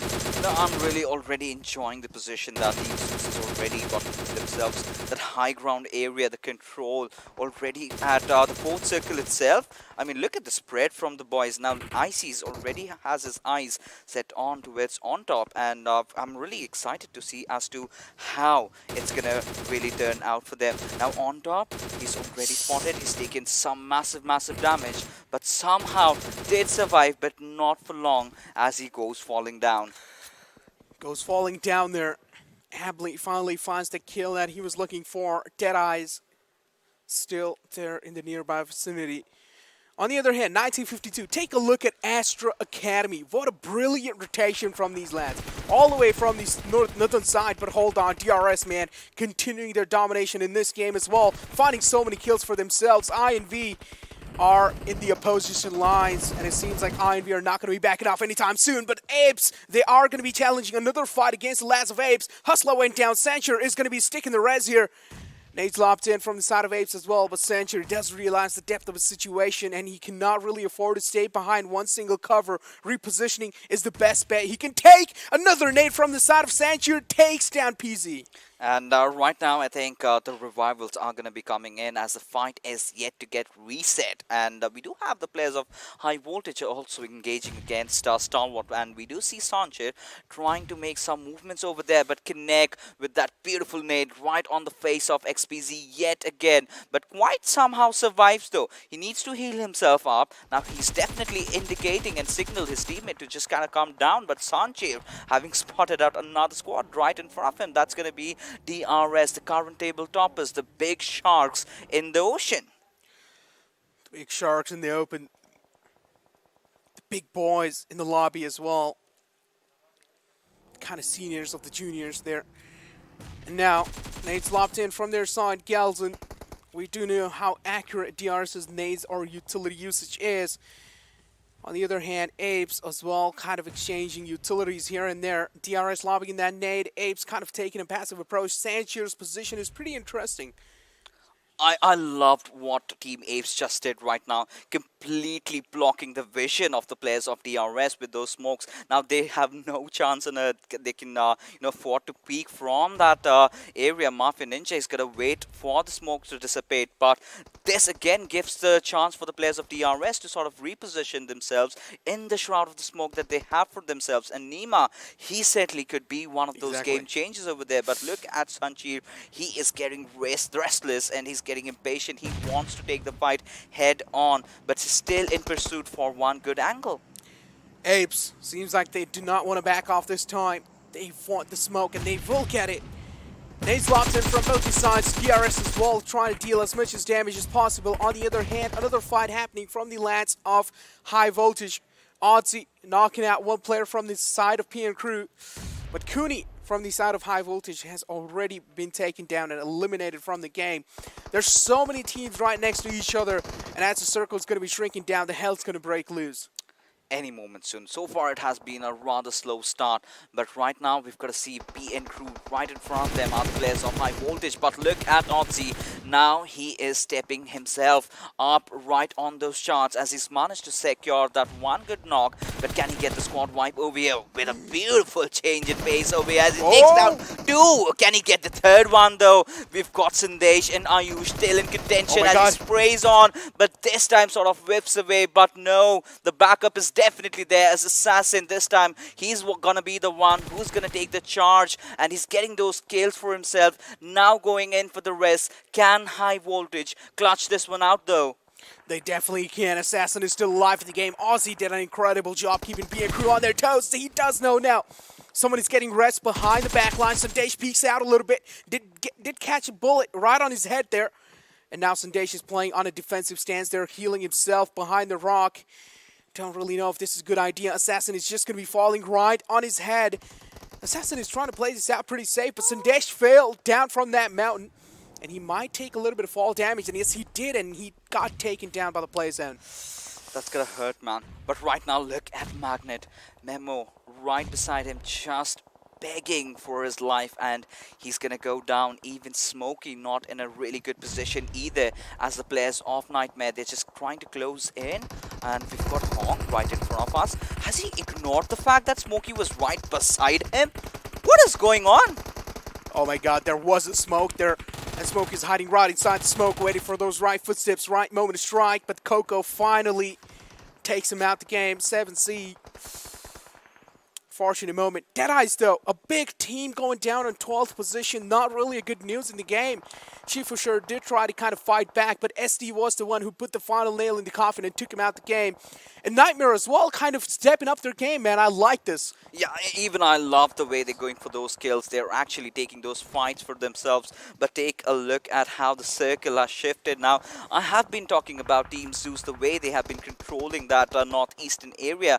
Now taking an engagement with the players of T2K. But right here, we have three teams in front of us. Crypto being the lonesome survivor, going all the way up against DRS and Scarlet Gaming. Exactly. Take a look at that laser beam spray coming out from the side of Bay there. Catches one man off guard. Scarlet Gaming putting in a lot of pressure on the lands of DRS as well. But Bay, though, Still wants to connect a little bit of shots here and there. Zeus do have a little bit of temporary cover for themselves using that smoke and that vehicle.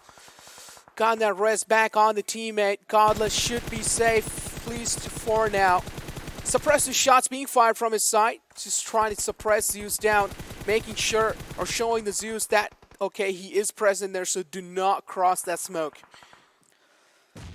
1952. Somehow they're still alive, still in contention, but the same cannot really be said for the boys from DRS as they are falling one after the other. As we do see Crypto pulling off some beautiful, beautiful clutches over here as he's taken down one of those players from Stalwart Gaming. Now Demon has his grenade cooked right onto him. Crypto is going to advance. Can he take him down though? Instantly switching his weapons. That's too much on his plate to handle as Stalwart also get eliminated on the 7th spot. DRS is also pretty much on that struggle page for now. Astra Academy on the same page going on here in the open grounds. You don't really have a lot of cover. 1952 have a lot of visual on them. And this is where Astra Academy needs to realize they need to position themselves as fast as possible. But Zeus is there on the hilltop, which is going to be guarding them from getting on top there. Ably, look at this. SDGaming is still looking pretty decent in this overall game. On the other hand, Astra Academy out in the open have the lower ground for themselves. Zeus is pressuring them down, and they are getting pincered. I think they're just going to get engulfed. They're going to get eaten away by the boys from Zeus themselves. Because the way they're controlling the circle, I mean, I love it. Despite the fact that Astra Academy are in the center of the zone, but I still think they're under heavy, heavy pressure. Because look at the room that Team Zeus has to kind of, you know, traverse, right? They can get multiple angles, multiple vision, even the altitude sort of favoring them. But looking at Sharp, I do believe he spotted down Bay over there. Yeah, he's going to take a few shots. Has sort of surrounded himself within that smoke, but it has sort of dissipated right now. But Bay, being really clinical over there, will secure that knock and instantly convert into a kill. Exactly. Astra Academy, they're kind of the center of attraction here at 1952, getting eliminated out the game. Tofik, the last man alive, is not going to be there anymore. Zeus, on the other hand, trying to create a beautiful flank angle on the lads of Astra Academy. Look at IC there, hiding behind the airdrop. At the same time, he will be looting it. That means he probably has a new fresh armor for himself.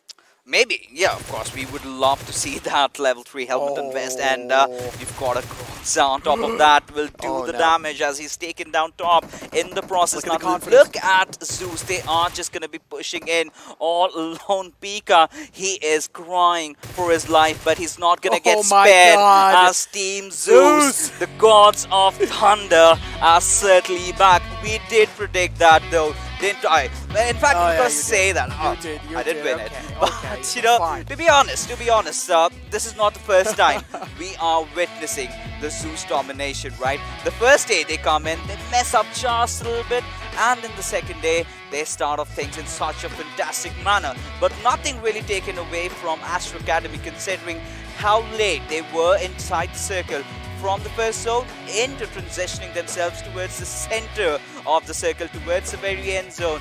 It's been a long journey, but right now, ladies and gentlemen, we're going to take a quick breather as the desk is going to be breaking all the fights down.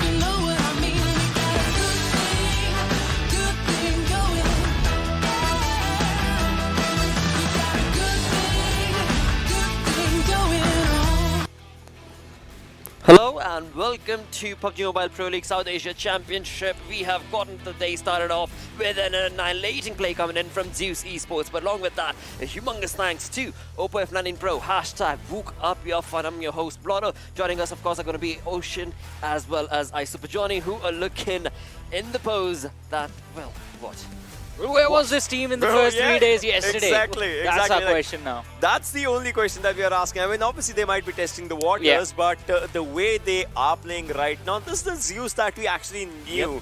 This is the Zeus that we have seen, dominating back and back and back and back, and well, they are back again. It's all because of the way they played before the way we have seen the team. This time again, they were playing the edge and they did it quite perfectly. But the MVP is going to be Demon. Exactly, from Skylightz Gaming. That's nice. 5 kills, 647 damage, 1 assist, and 22 minutes of survival time, and that too with 109 healing done. So just think about one thing, right? Survival time, it's decent. 5 kills for the MVP. I would love to see, is this the top kill number, or is there something else? Because of one thing, and that is, if this is, that means every other team that had kill numbers and damage numbers, that means not a lot of kills would have been distributed till the end. And there might be just 1 or 2 teams getting good kills, then the other ones not so much. Exactly, and in this game as well, specifically, we did see sort of signs of life coming back from Skylightz Gaming. We did see a sort of bounce in performance from them in the last few games yesterday, and it feels like they have carried that momentum from yesterday to the matches today, with Demon taking the MVP. And look at those assist numbers right there. He had 1 assist, and that still contributes to 21.9% right now. As of now, that just means, one of his teammates might be having more assists, but still, like, he has a decent number for themselves. So that's a decent thing. But now talking about this one, right? You talk about his skill points, damage taken, obviously the damage graph. That's looking good for top players. Yeah. So 5 is the maximum. No, that's what I was talking about. Icy with 3, Godless with 2. That's just how it is, right? And Joker and Demon, they were looking really good with their fights with 5 kills each. Yeah, 10 kills to these lads for their team, and that is definitely going to put Skylightz Gaming on the board now. They are going to be in a position from where they can actually contest the top 8, the top 5 in the next few matches, and that is something that I believe everyone was waiting for. But look at this, the match summary. These two teams just outshining themselves. This is what I was talking, right? He had 21.9% of assist contribution. That means his teammate would have had more assists, and that's where Joker shines up against Demon in 3 assists with 5 kills for his own self. Well, ably Godless, Icy. These 3 lads, we've seen them before as well in the leaderboards, in the MVP leaderboards, and they are out here as well. But all right, 11 kills from Zeus. That's good. That's looking really good. 26 points to the team with, of course, the chicken dinner on top. So that's going to be working perfectly as the day gets started off. Zeus Esports are certainly in their element, along with which, as you guys had mentioned, as you, Ocean, as well as Johnny had mentioned, teams from the 9 to 16 are going to be jumping in, and this is what we're looking at with the SDGaming, Skylightz Gaming, bringing in that aggression. Exactly. I mean, High Voltage also bringing in the action with 5 kills. Weren't able to get the placement points and survive to the later stages of the game. But the early game aggression is where they sort of made sure that they had some points coming their way. But again, the question arises: what is happening to late esports? Yesterday, with the last match, the way they played it, we were thinking, all right, finally they are getting into the groove. Maybe they have messed up 5 games, but still they have 3 days left. They can bounce back. Today, first game, not off to a good start. Yeah, but riddle me this in this way, right?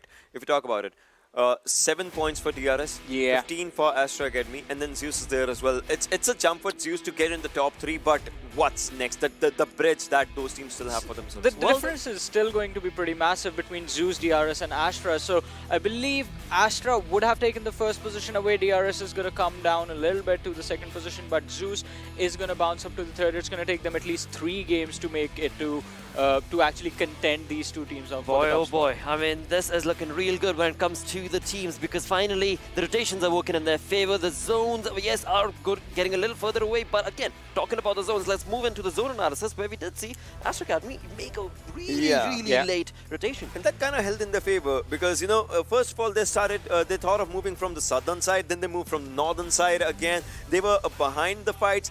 That's where, if you'll see, T2K also started its own movement. T2K and Zeus had a contestation. That's where Astra Academy was also just, moving forward. Because Zeus, look at this. Once the circle shifted, I told you, right? I told you it's going to be a Zeus chicken dinner at this moment, just because of one thing. Godless is looking onto the back support, whilst every other teammate is looking for the front fights. And again, it's a different Zeus from yesterday. They're not in the center, they're back on the edges. That is where they feel the most comfortable, and that is something that they know how to play with. So this was a game where sticking with the old playstyle, the team was able to get themselves in a comfort zone from where they were able to get the chicken dinner. Yeah. But then again, there was a lot of things that went right for them. The teams that were coming in from the south just finishing each other up. So by the time they were able to get into the circle where Zeus and Astra actually met, there were only a few individual players left from those squads. So it was just a cleanup that they had to do. Yeah. Absolutely, mates. And with that, we do have the OPPO moments lined up as well. It is time to look at what exactly happened when it came down to these individual fights. So this is where, you know, the early skirmishes did happen, and after that, obviously T2K, they were in a bit of a trouble, you know, after the rotations and all. And well, Zeus, Godless, well, obviously he starts up. There was one more, you know, spray that obviously is not here. That was onto the Georgia Pole side, where Zeus is one player, spotted on DRS's one player when they were moving forward, had a good DP spray. Well, it did not take the player down though, but still it was, you know, decent enough to start up a fight had it been there. But this is where Elite Esports, look at this. They have good calls. I'm pretty sure they have brilliant calls. But the thing is, understanding, your one player was taken down, the other player did not do a lot of damage to that. You'll still, you know, getting your own teammate to rush in the same way. Exactly. Yeah. So that is something where communication itself seemed a little bit faltered. But as we move on along, of course, there was some incredible plays from High Voltage. Exactly. Talk about communication. That fight being brought by Aussie and Assassin, that was incredible. The way they were able to take down the players of PN Crew and just forcing them to jump off the cliff. That was the only option left to escape the fate that awaited them. But as we move forward, there was an interesting moment with the players of Nightmare Gaming right there that we witnessed, just running in without realizing that there are opponents waiting for you right in front of you. I would say that was a smoke which was not a smoke, I don't know. Well, I see, you know, again, so this is how Zeus just came back in their element and they are looking brilliant once again. That's pretty sure, obviously, you know, that they are looking good with their fights. But still, it comes down to one thing, and that is they'll have to do this again and again and again. This damage number, because it's on par with the competition. Well, I love one thing. High Voltage, 1, 2, 3, 4, and 5 kills. I just, you know... Numbers. Numbers is Ocean's game, no two ways about it. But talking about numbers as well, as you guys had mentioned, you know, so much of the kill department was taken over by a few select teams that resulted in so many of them not walking away with a single kill, sadly. Well, two in particular, the Skylightz Gaming and Zeus Esports. Skylightz Gaming being a little bit more efficient because they were the ones picking off fights during the middle game of the stages, while for Zeus it was Godless actually dishing out and causing a lot of troubles for APES while they were trying to enter the circle. I would say in this one, Skylightz took really smart fights because the damage stat is not at. They knew that it's important for them to start up, and that was what they did. But again, you're talking about Zeus Esports, right? I mean, you know for a fact when it comes to the damage question, that team is going to be segregating themselves from the entire lobby. And with that, of course, the bars showcase that. Moving on along to the storyboard, we have, as you guys mentioned, Astra Academy taking the lead for now. DRS not having a good start, but Zeus certainly find themselves on a comfortable third. 45 kill points and just 39 placement points in the top. That's Zeus Esports for you. That's it. Exactly. So that was the only team right now in top 5 that did not have a chicken dinner previously. Now they also have one. So till 5, we see teams with the chicken dinners. 63, 66, 84. Now there's a lead of Zeus as well as compared to the competition, and now they are looking forward to DRS and Astra Academy. And well, Astra Academy, they got good points.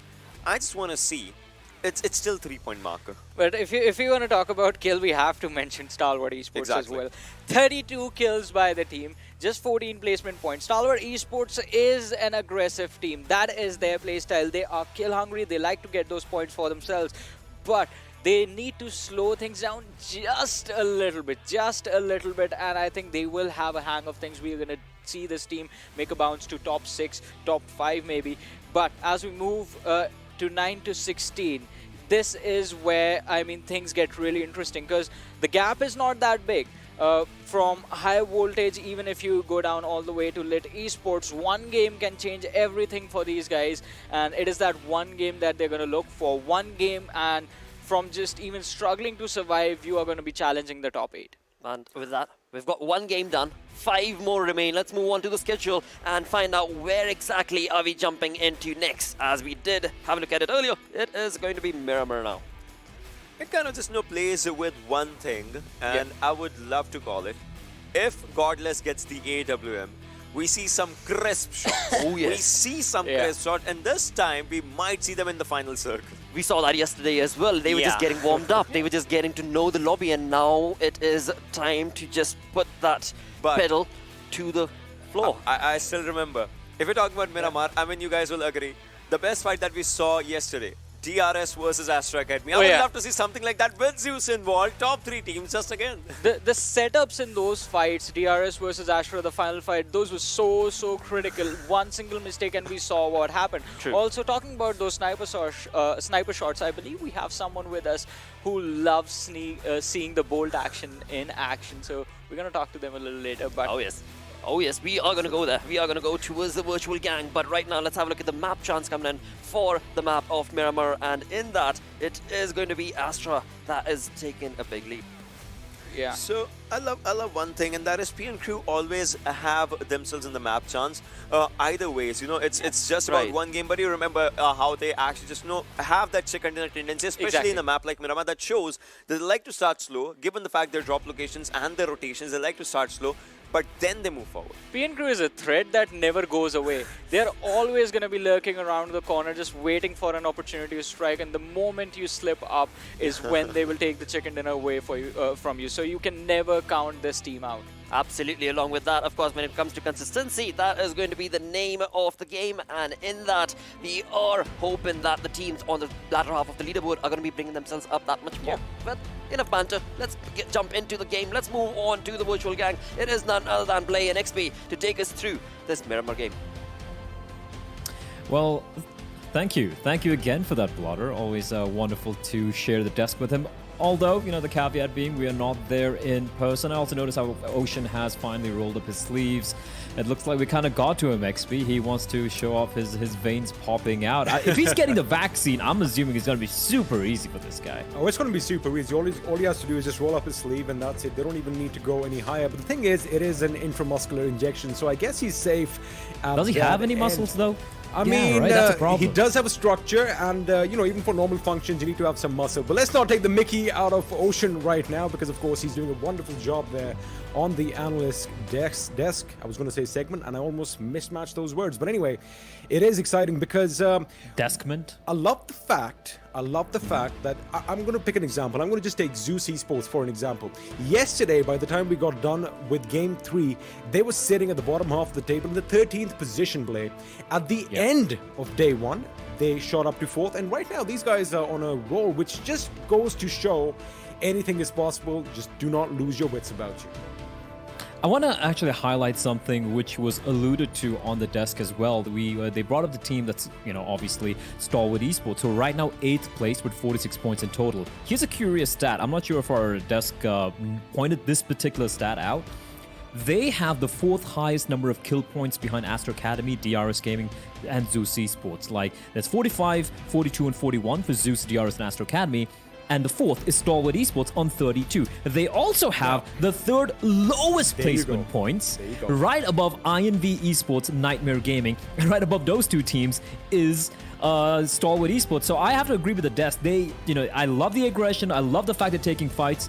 But the fact that these guys are just kind of maybe over-aggressing a little bit too much, to slow things down a bit, be a little bit more passive in their approach when it comes to taking some fights, we could see them easily catapult themselves to maybe a top 5 by the end of the day here, XP. I think it's not a matter of their aggression, because whenever they do take a fight with the enemy, they've been doing good.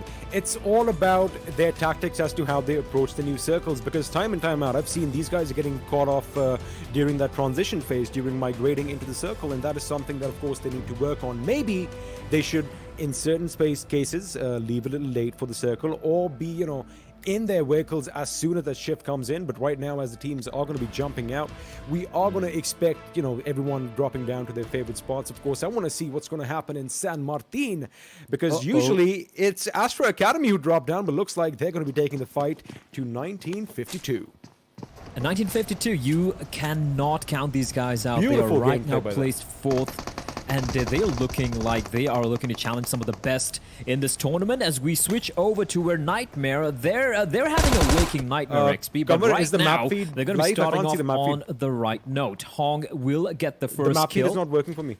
taking down a member of High Voltage. High Voltage, a team who they've been kind of middle of the pack so far in this tournament, right? They are placed in the 9th position, right below Stalwart Esports. They haven't been too shabby, neither too bad. It's kind of like a middle of the pack performance, and they'd be looking to really step it up here today. We know what these guys can do, but starting off on the wrong foot here are High Voltage. And for Nightmare Gaming, even though right now they're at the bottom of the table, it's only been one day done and dusted at XP. We have day 2, day 3, day 4. Anything can still happen. I like that this time it's the opposite effect. It is a reversal. It's not Mark's death that marks the start of the action. In fact, these guys are going to be the aggressors. And as you did mention, 2 kills this early on is definitely going to be a bit of a boost for you.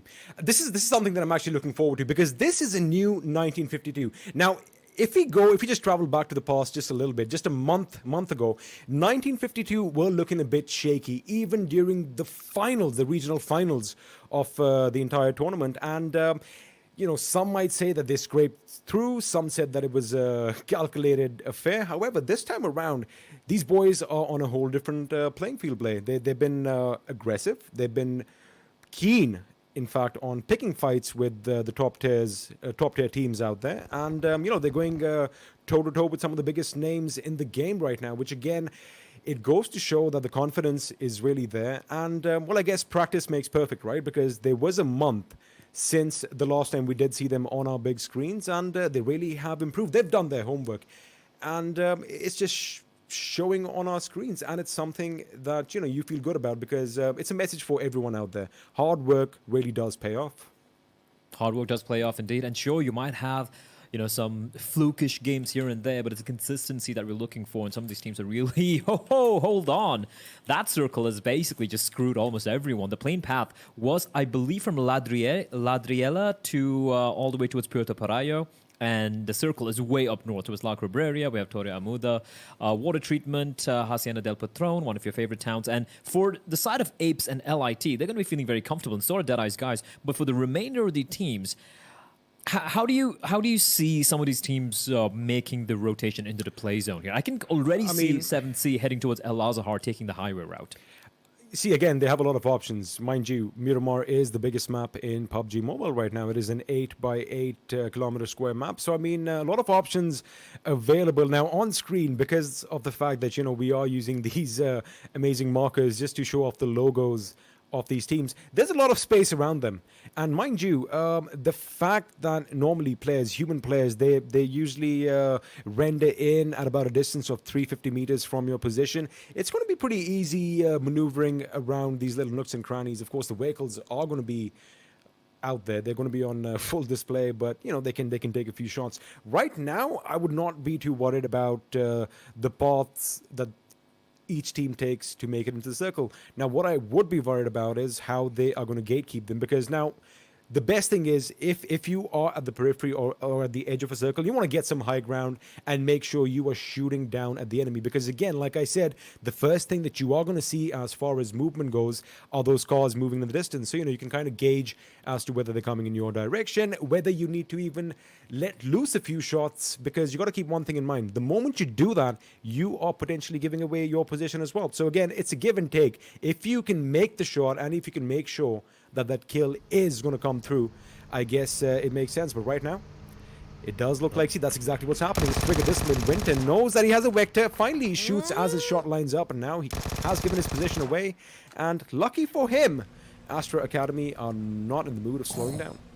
That UAZ is very, very close to being blown to smithereens, and it's a very brave play from Astra Academy. Scry taking quite a bit of damage, and we do have a glider in play. Winter, he's looking to take to the skies. XP looking to just basically just glide around. It's very scenic. Can we just stick with his POV? It is very scenic. You rarely get to see Miramar from this point of view. The unfortunate thing is he's also visible to a lot of players and a lot of teams, and you don't want to fly over, let's say, the likes of maybe a Zeus Esports or an Astra Academy or a DRS, because you're going to get shot straight out of the air. But Winter's having a ball here. I like this.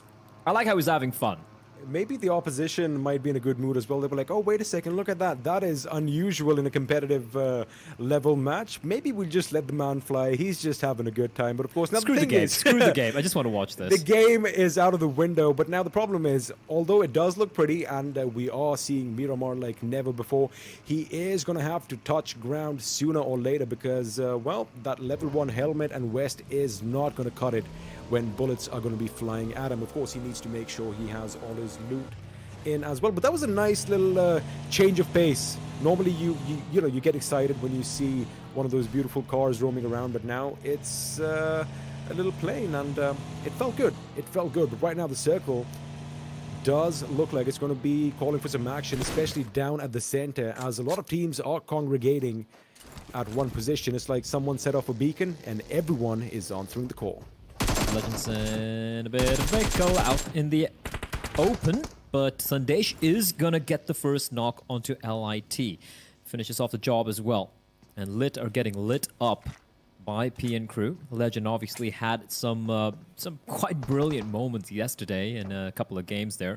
And they are kind of far away from each other individually, but that's the same thing for LIT as well. Look at Zwan, he's far away on the horizon, and Wanuo is gonna try and make his way towards his teammate, where he should be able to reach quite safe and sound. But they have, of course, suffered a casualty, and Killer is, I'm not sure about him pursuing his prey all by his lonesome. So yeah, there we go. He takes a U-turn, falls back, and is gonna group up with his teammates. But now they're getting peppered by Zwan from above, looking to get a little bit of vengeance because they have lost one member. He's like, wait a second, were you shooting at my teammate? Here, eat some of my lead. That's exactly what's happening. And Killer YT and his teammate made the right call of at least trying to protect their vehicles, as one of them is going to have the tires popped off sooner or later, as Shifu from distance has an idea that the enemy is nearby. And lo and behold, Blay, I did kind of make a little bit of an oopsie early on where I was kind of cribbing about my map feed. Everything is back, and I can finally see what is happening in the world of Miramar. And you know what? I'm a happy camper. And speaking of maps, there you have it. It's on display for all the viewers as well. Let's have a look. It's going to be a northeastern shift. It is going to go towards... I said northwest. You take it. You take it. I guess I got the east bit part, right? It's southeast. It's southeast. But one thing is, it is going to be on San Martin, where we have a kaleidoscope of teams, a lot of colors there. We can see... Let's take a look at the rotations real quickly, though, right, XP? Astra Academy have managed to somehow get ahead of INV, where they found their temporary home in the form of El Pozo. DRS, their rivals in the leaderboards, are going to be coming in via the eastern route, which is the path that Seven Seas took, and they might be coming in through El Azhar. So it's like Astra Academy on the west-hand side, DRS on the eastern side, and everyone else are in between. Everyone else are the meat in this particular sandwich. Well, I mean, depends on where to meet. I'd be a little bit more interested in that. But right now, again, talking about Astra Academy, the fact that they are taking it slow coming into the circle, something that they did in the last game in Erangel as well. I mean, they were way out in the blue when they started making the rotation all the way from Novo up towards the Gatka region. It did kind of pay off, but they did take a couple of fights out in the blue. So, you know, I mean, well, it is Astra Academy, and these boys can definitely handle themselves. But now Zeus Esports, my eyes are going to be on them, because this team, especially in a map of such magnitude where you have a lot of options to, you know, hunker down and fortify and call it a night, these guys, they opt for the open. They love those little ditches, and they love controlling the ridge. And they basically, you know, that's how they play. They take a shot, and if they connect or not, then they go in for the push, which again is something exciting, because they're versatile and they are mobile at the same time. So that mobility really comes in handy, instead of them being, you know, kind of locked in one position, which sometimes teams do find themselves in. Now, I'm not taking anything away from fortifying a compound, for example. But the thing is, you're always going to be on the lookout for someone attacking you, and, you know, people are always expecting compounds to be occupied. So that is something that Zeus does a little different. They keep people guessing. And again, Blay, I'm just flabbergasted, to be honest with you, the fact that these guys, in a matter of 2, maybe 3 games, have completely turned the tables around. Have a look at that. 3rd position, 84 points, and talk about Apex Predators. Man, these guys are at the tippity top of their kill game. you can never ever count them out, and I won't lie, like the first 3 games yesterday, I'm like, oh, it looks like Zeus might be choking here, but they're like, shut the hell up. I think what are maybe you talking about? Maybe it's just a totally random thought, and I'm so sorry to cut you off, but the fact that I was watching a couple of videos just about Zeus Esports, the journey from Mongolia to the finals, to the Southeast regional finals, and then to the South Asian finals. I was just thinking, maybe all that, kind of gets to your heads from time to time, and there's a lot of pressure that's added on for you guys to excel. I think that might have been the case up until Game 3, but then, they just put everything aside. The game faces came back on, and they were back to business as usual. Yeah, and I feel like that is... Wait, did Kwai just get knocked out? Okay, a little late in the rotation there. But yeah, I have to agree. I feel like that's what separates the, the good teams with the champions, right? Like just that, the tenacity to be somehow, doesn't matter how, just claw their way back. Oh, it looks like Quite's gonna die all by his lonesome. Out in the hot sun amongst the sand, is bleeding out, the blue taking his soul. That's unfortunate, because his teammates, there's no way they're going to be able to head on back and help him out, because the circle is going to shrink even further. And Quite, there he is with sans any clothes. Hopefully he's got some suntan, and an AWM out in the open, and there is a team right next to it. There's one just right next to it. I do believe. And I do wonder who that is. It's Stalwart Esports. And we know that Stalwart Esports, they do house a couple of snipers in their rosters. So I would be excited to see if somebody actually picks up that big bad gun and fires off a few shots. I mean, it's more of a statement, really. Because teams, the moment you hear an AWM go off in the distance, it's a big gun. You get hit, you are pretty much down on the ground, as Seoul finds out, not through an AWM, but through Chari's Scar L. So it can be, I don't know, it's a good thing to have, even if you just want to, fend off potential, people coming towards you. Potential predators, so to speak. Just that sound of the gun is going to fend them away. I don't know. That's just the way I think. Maybe I need to grow a pair and actually go out and get some fights. All right. While we wait for XP to grow a pair, we do have Icy taking a couple of shots in the general direction of Chari from Skylightz Gaming. It's interesting how, the AWM stands for the Arctic Warfare Magnum, meant for Arctic Warfare. And here we are, being dropped and used in the complete opposite of hey man, of the Arctic environment. Hold on to that thought. The Astra Academy, they are just driving into the direction of 7C. Multiple vehicles pushing on in, and Rig has opted to isolate one player, and that is going to be Top, getting taken down. He has been knocked. Rig, however, is getting hounded by the other 2 remaining members of Astra Academy, but the nade is good enough to keep them at bay. Backup is arriving as well from the side, for 7C, and Rig might have to be careful. He will be knocked on down, but the trade is once again good, very solid from Turu Love. Nade being tossed in as well by Smokey. Version 2 action now coming in to help his teammates out. He was MVP of day 1 yesterday, XP, and right now he needs to be the hero here. He was there in the background as well, and this is not looking that good for Astra Academy. Mind you, it was a wonderful play by Rig to actually move down slope towards the opposition's position, making sure he gets that first knock, keeping them at bay, and now he moves back. His Cry is going to be cooking his grenade. Turu Love could come out from the side of that smoke and lay down some lead in his direction, he's doing exactly that. He is going to come up pretty much behind him and lay down some lead, but you know what, it is going to continue as Cry is going to get taken down. Now Top, as we did see earlier, is going to be picked up as his teammate is going to be put 6 feet under. There's nothing actually to do. He's got a leg it, but he's getting shot at by 4 different rifles. But fortunately for him, everyone has reloaded at the same time in action.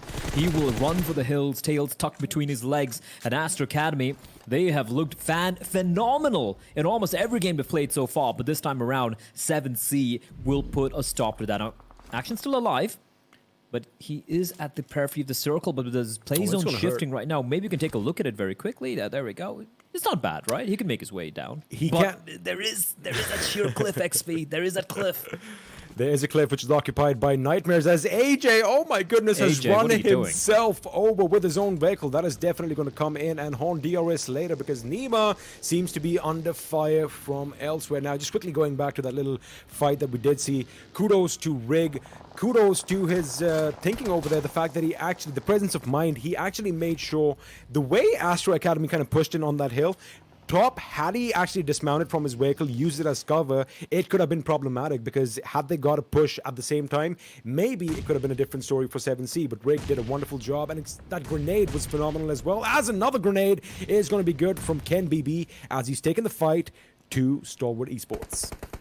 One thing we know about Stalwart, and we mentioned this, the analyst has brought it up, I brought it up as well earlier at the beginning of the game, is they are good at taking fights. They just need to ensure they don't get knocked out earlier, third party. Then that's a nice kill being found there by Uzum. Needs to be careful, there's a player right inside of that compound. Jimmy will try and shimmy his way out of that house, where he does have Ken BB to provide him a little bit of cover here, but it is not looking good for the side of SD. Stalwart Esports have all 4 members alive. Reviews cooking the nade, going to be tossing in towards a tractor. It will, however, not find its mark. And Jimmy just going prone in the smoke, XP. I don't know how long he's going to be able to stay alive here. It is not looking good. And meanwhile, Ken BB having to also taking pot shots towards another team. But what a reaction coming in there from Ken BB. But I don't think he's got time here. Johnny's been taken down. He's going to try and heal himself, which he will do so in the nick of time. But the Hunters, they will not stop. They continue to hound him, continue to abuse him. Uzum, meanwhile, getting pushed. And Ken BB with a brilliant movement there. Pushing into the house. He might actually catch Blade off guard. He's pushing up. Blade still going for the res, but Blade able to recover in the nick of time, gets the knock onto Ken BB. That was a brilliant attempt coming in from him. And with that, SD, I do believe, are down to the one man left standing. It is far, far, far away from where the action's taking place. Good move by Ken BB over there, making sure he pre-fired on the window where Blade was actually peeking out of, keeping him at bay, and using the smoke deployed by Stalwart Esports to kind of get inside the house. Now, had that actually paid off for him, it would have been a phenomenal play, because again, you got to do something unexpected. That is what he had in mind, and he almost pulled it off. But of course, that track is that the first time? I'm sorry to cut you off. Is that the first time Astra Academy finished outside of the top 10? It is actually. That is lo and behold, we do have a few top. They can bleed. Coming in. They can bleed. They're human only after all. human. There you have it. I mean, they can be taken off their high horse, so to speak. But it looks like Astra Gaming are going to be out of this game. But right now, the circle is going to be converging in just southwest of the water treatment plant. I love the fact that P and crew, they do have that compound and that little ridge right in the center. But again, it is going to be no man's land soon, because that is going to be prime real estate, and everyone is going to be vying for a little piece of that property, as Icy needs to move away from a well-tossed grenade, but Mark just missing his mark. Zeus Esports, they're going to be feeling pretty happy here, considering one of their, their countrymen has been taken out of the equation. Nightmare Gaming, they've struggled so far, at least in day 1 of the first game as well. Icy spotting the player out, but the nade will find its mark. And, well, it is marked. That was completely unintentional, by the way. And meanwhile, Ably getting taken out by the play zone. That is not what Zeus would have wanted. With the blue moving on in, they need to decide how they want to approach this fight. Nightmare, Mark crawling away, trying to find a semblance of safety. Icy is gonna burn alive to the Molotov, and suddenly Nightmare are coming out on top with this team fight. Godless might have to do everything by his lonesome here, XP, and it's not looking good. Ably will be finished off. Icy in the smoke. For how long can he crawl around? A Nightmare aware where he is. He will be taken down as well, and Godless, well, I do hope there is a God watching for him from above, because he's getting shot at from multiple directions. He will have to zig and zag and find a little bit of cover behind his buggy, but time seems to be running out for the lone Mongolian left standing for his team. And for Nightmare Gaming, they've done the job, XP. They don't really need to go for this hunt, because bear in mind, there is another team very close by in the play zone waiting for them rather, hearing all this commotion, and that is Deadeye's guys inside of that compound. Not only Deadeye's guys is going to be a thorn in Godless's side, because they are going to be a thorn in Nightmare side as Horn goes down. Rose gets taken down by a beautiful spray by HungryBots, and these guys are not done now. Godless wants to get in the action as well. Takes Coco down to his knees and tries to finish that kill. Unfortunately, he is not going to be quick enough. Now, what I was going to bring up was the fact that the APES Incorporated team is standing by as well, and I was a little bit scared for Godless as far as they're concerned, because they did have that angle, and I do believe Zeus kind of overextended at that ridge, and they weren't really keeping their eyes and ears open. As HungryBox again, what a beautiful spray coming in from his M4, gets 2, and now he focuses his attention on another team, while he and crew are trying to decimate 7Cs. 7Cs evaporating as you see Rick left alone, and this is the team that knocked out Astra Academy. Was it Astra Academy? It was. It was Astra Academy indeed, and they are really struggling against PN Crew. The one member, Rig, left standing. He gets the one knock, but he will be finished off. PN Crew working like a tight-knit unit. They have 8 kills to their name right now, XP. They still have all 4 alive. In the meantime, DRS and Skylightz Gaming exchanging nades. And some of these nades are flying very close in the direction of Nima, who is getting hounded down, and he's the last man left standing for DRS. They might get eliminated as well. Charlie pushing on in. A one hit is all he needs, and he's gonna find it. And DRS will also be eliminated. This time in the 8th position. High voltage on with 1 member left alive with 3 points, and we're down now to the final 7 XP. It has been a lot of Titans falling by the wayside here in Miramar. It has been indeed, and I like the fact that all this action is coming one after the other right towards the end, and the teams are going to be converging in on each other's positions. And what's funny is everything is taking place at the periphery, because again, they are going to be a little wary of moving in, but it looks like SG are going to be in a world of trouble, as now they're going to be opened up by Stalwart Esports as Chari gets taken down with a flurry of bullets, and now he's going to fix his aim towards Leon's position. The question is, do they know whether he's the last man standing? You know, again, you were talking about Stalwart Esports. They do have 6 kills already, and the fact that they have all 4 men alive is going to be instrumental if they want to go for that big W. And oh my goodness, Leon is one lucky king. He was almost blown to smithereens, but he is still in this game, although the fact that, you know, they are so close to the northern edge, it could be dicey. I don't think he's going to make it in the circle play. Is that the final member of High Voltage in the blue? Yes, it is. It's Extreme. And he's going to try and heal for as long as possible. Legend's now going to be harassing Leon.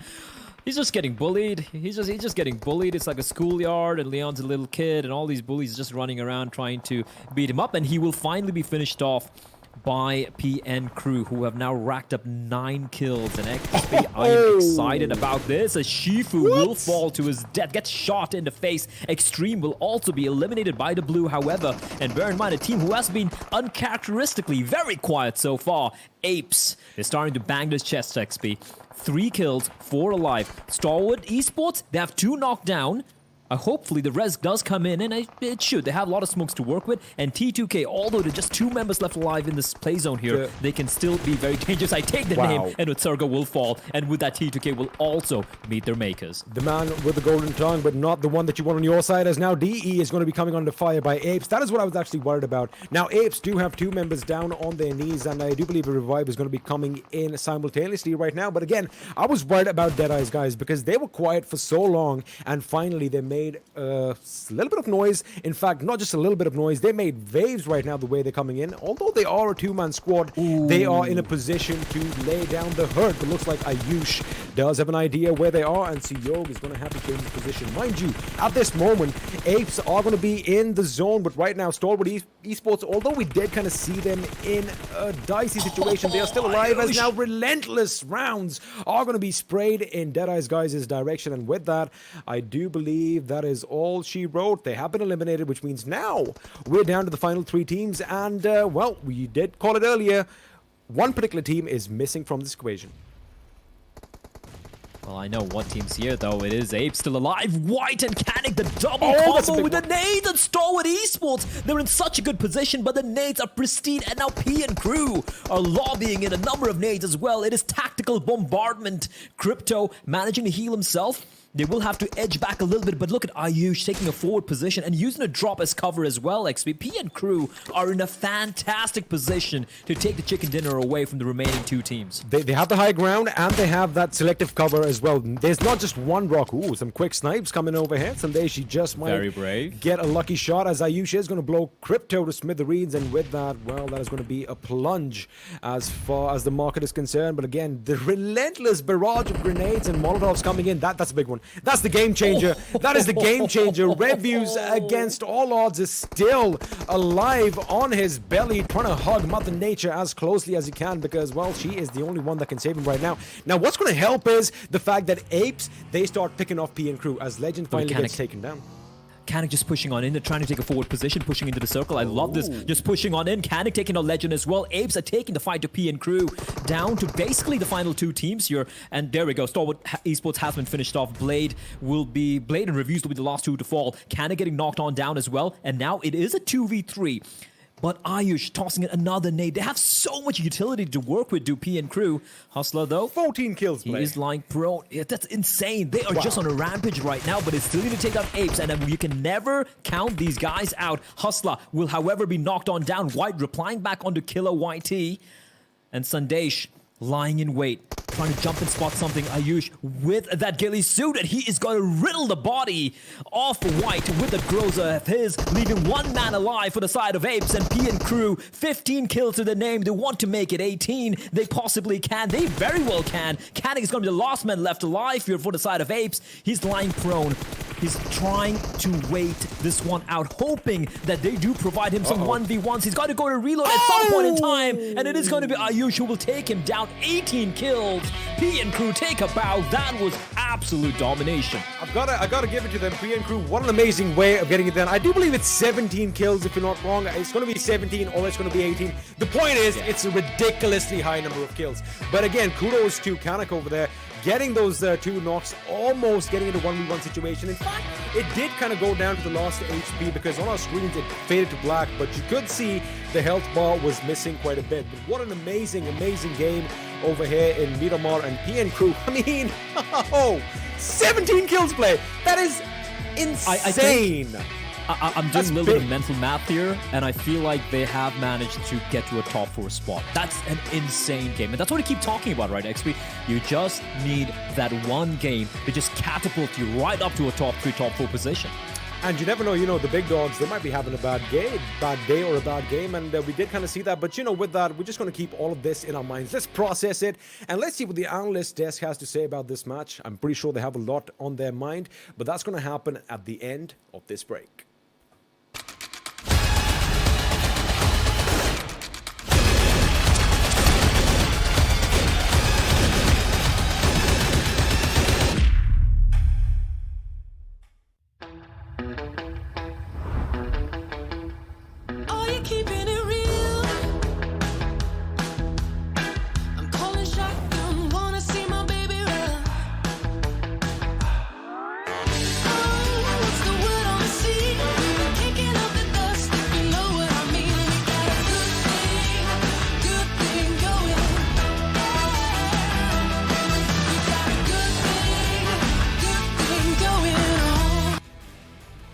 And welcome to PUBG Mobile Pro League South Asia Championship. We just got done with another game and it is off to an exhilarating performance coming in from the lads that the analysts were talking about. But before we jump into that, it is a humongous thanks to OPPO F19 Pro for making it all happen. Hashtag Wook Up Your Fun. Let's move on to, of course, the duo. Let's ask them, dudes, I mean, you guys predicted it, you spoke about it, and here is the delivery from PN Crew to you. I mean, these guys are the desert bandits, if you have to call them anything. I mean, Miramar is their strongest map. Yeah. And I mentioned this.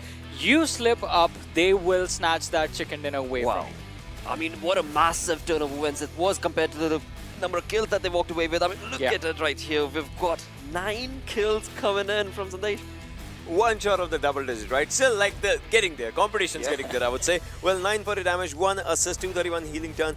Almost like 25 minutes of survival time, so it's good. It's good, but still, it just comes down to one thing, and that is that this Miramar, it was like it was written for them. Just think about it. Apes were looking really good. Stalwart was looking brilliant, but well, this lad and the team, look at this, 17% damage taken. This is just an amazing performance from the side of PN Crew. And talking about Stalwart, we've mentioned them as well. True. That is an aggressive team that you have to be careful of in team fights. And well, PN Crew found the solution: grenades. They just made an artificial red zone around them and just destroyed Stalwart completely, not allowing them to move. And then it was Apes, the team that they had to fight. Tried their level best, but the numbers were in the favor of PN Crew. Also, they had the Groza that was helping them out quite a lot. So, just overall, the situation, as Ocean mentioned, this map was theirs and they took it.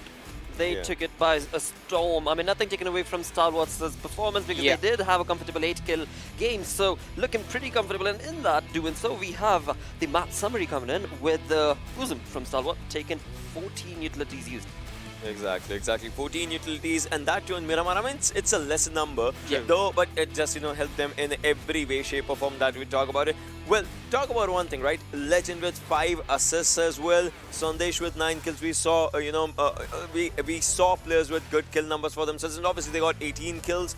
That's a good number. And this jump, surely, 18 kill chicken dinner, it's gonna get them to, again in the top charts, as we were just looking forward to this one. Well, a lot of points, 17, dude. Before we get into the math, a lot of points is what PN Crew is walking away with. 32 points. Boy, oh boy, talk about a lead. Talk about creating a game for yourself. Talk about closing the distance, which is something that you focus on in this game as well, because it is a big map. But as we were talking about it, I mean, I did mention at the start of the day as well, teams holding on from 7th, 8th, 9th and 10th, the overall standings.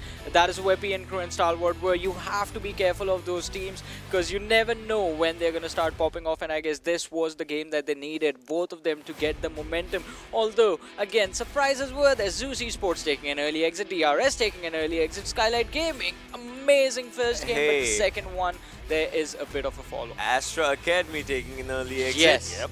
The earliest. Now again the lead is in the favor of DRS. The green signal. We're going to be seeing that just juggling up in the position. So I don't know what can be expected in the upcoming games. And we mentioned this before we started our day, before we started the matches. Today DRS need to make sure that they get the safety cushion. They certainly do, and along with that, let's have a look at the zone analysis coming in from this game, because the rotations that were made from a few of these teams kind of backfired.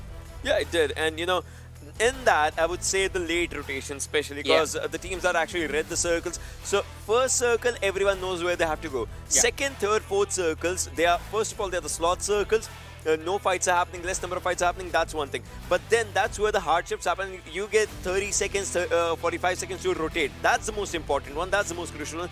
In that, Astra Academy was the one that got just caught off guard, because you remember, the team likes to play from the backlines in those circles, which are the most crucial ones. Exactly, and this time again there was the death trap that was there, sort of forming all of a sudden to the southern side of the circle. Yeah, the center is completely empty. PN Crew, they had the control of the situation all to themselves, absolutely no one to contest them. But this is what I'm talking about, the position of DE, Zeus, then we have Nightmare along with APES. That was the death trap in this game. It was a difficult situation to escape from. We saw APES and DE make it to the other side, a bit damaged, but still APES were moving really nicely as far as making it into the top 2 in this game is concerned. And I believe we have we still have to watch out for this team. They have a long way to go, and we're gonna be in for surprises.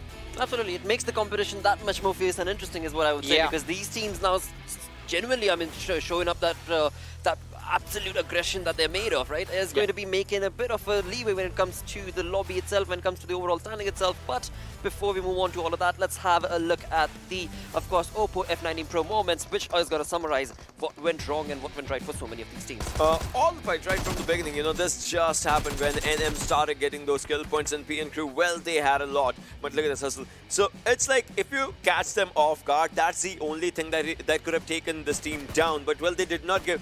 They got one lesson, then they did not give the chance for their opponents to catch them off guard. But Astra Academy, well, this is the fight that we were discussing as well, Johnny, and we got to know just one thing, and that is Astra Academy, the love-hate relationship that Circle has against them, that kind of just, sometimes just not play in their favor. And it does not, because yesterday they had a really good relationship with the Circle. Today, I don't know. Although I would like to talk about another team, I would like to talk about the team that you do see on the kill feed before this clip, that was Nightmare Esports. Be wary of your surroundings, because the mistake that happened over there was they were crossing a couple of ridges, behind one of which Godless was actually just hiding and waiting for his opposition to arrive. There was no one watching the backs, and they were caught completely off guard. One teammate being taken out, the other one forced to get away. And this is the final fight. Sandesh just cleaning up the game and grabbing the chicken dinner for his team.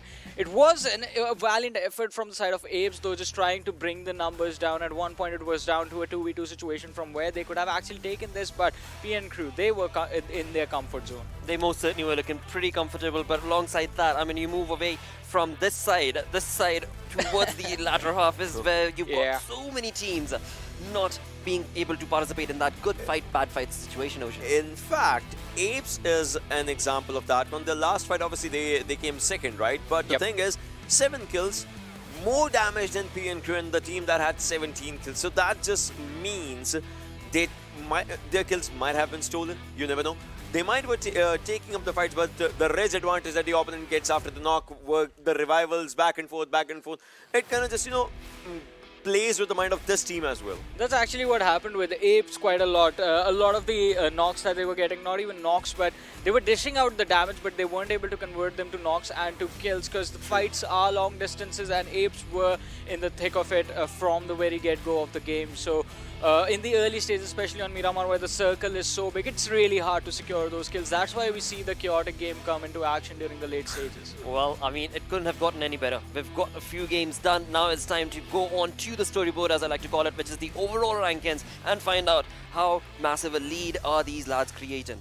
2 points. That's it.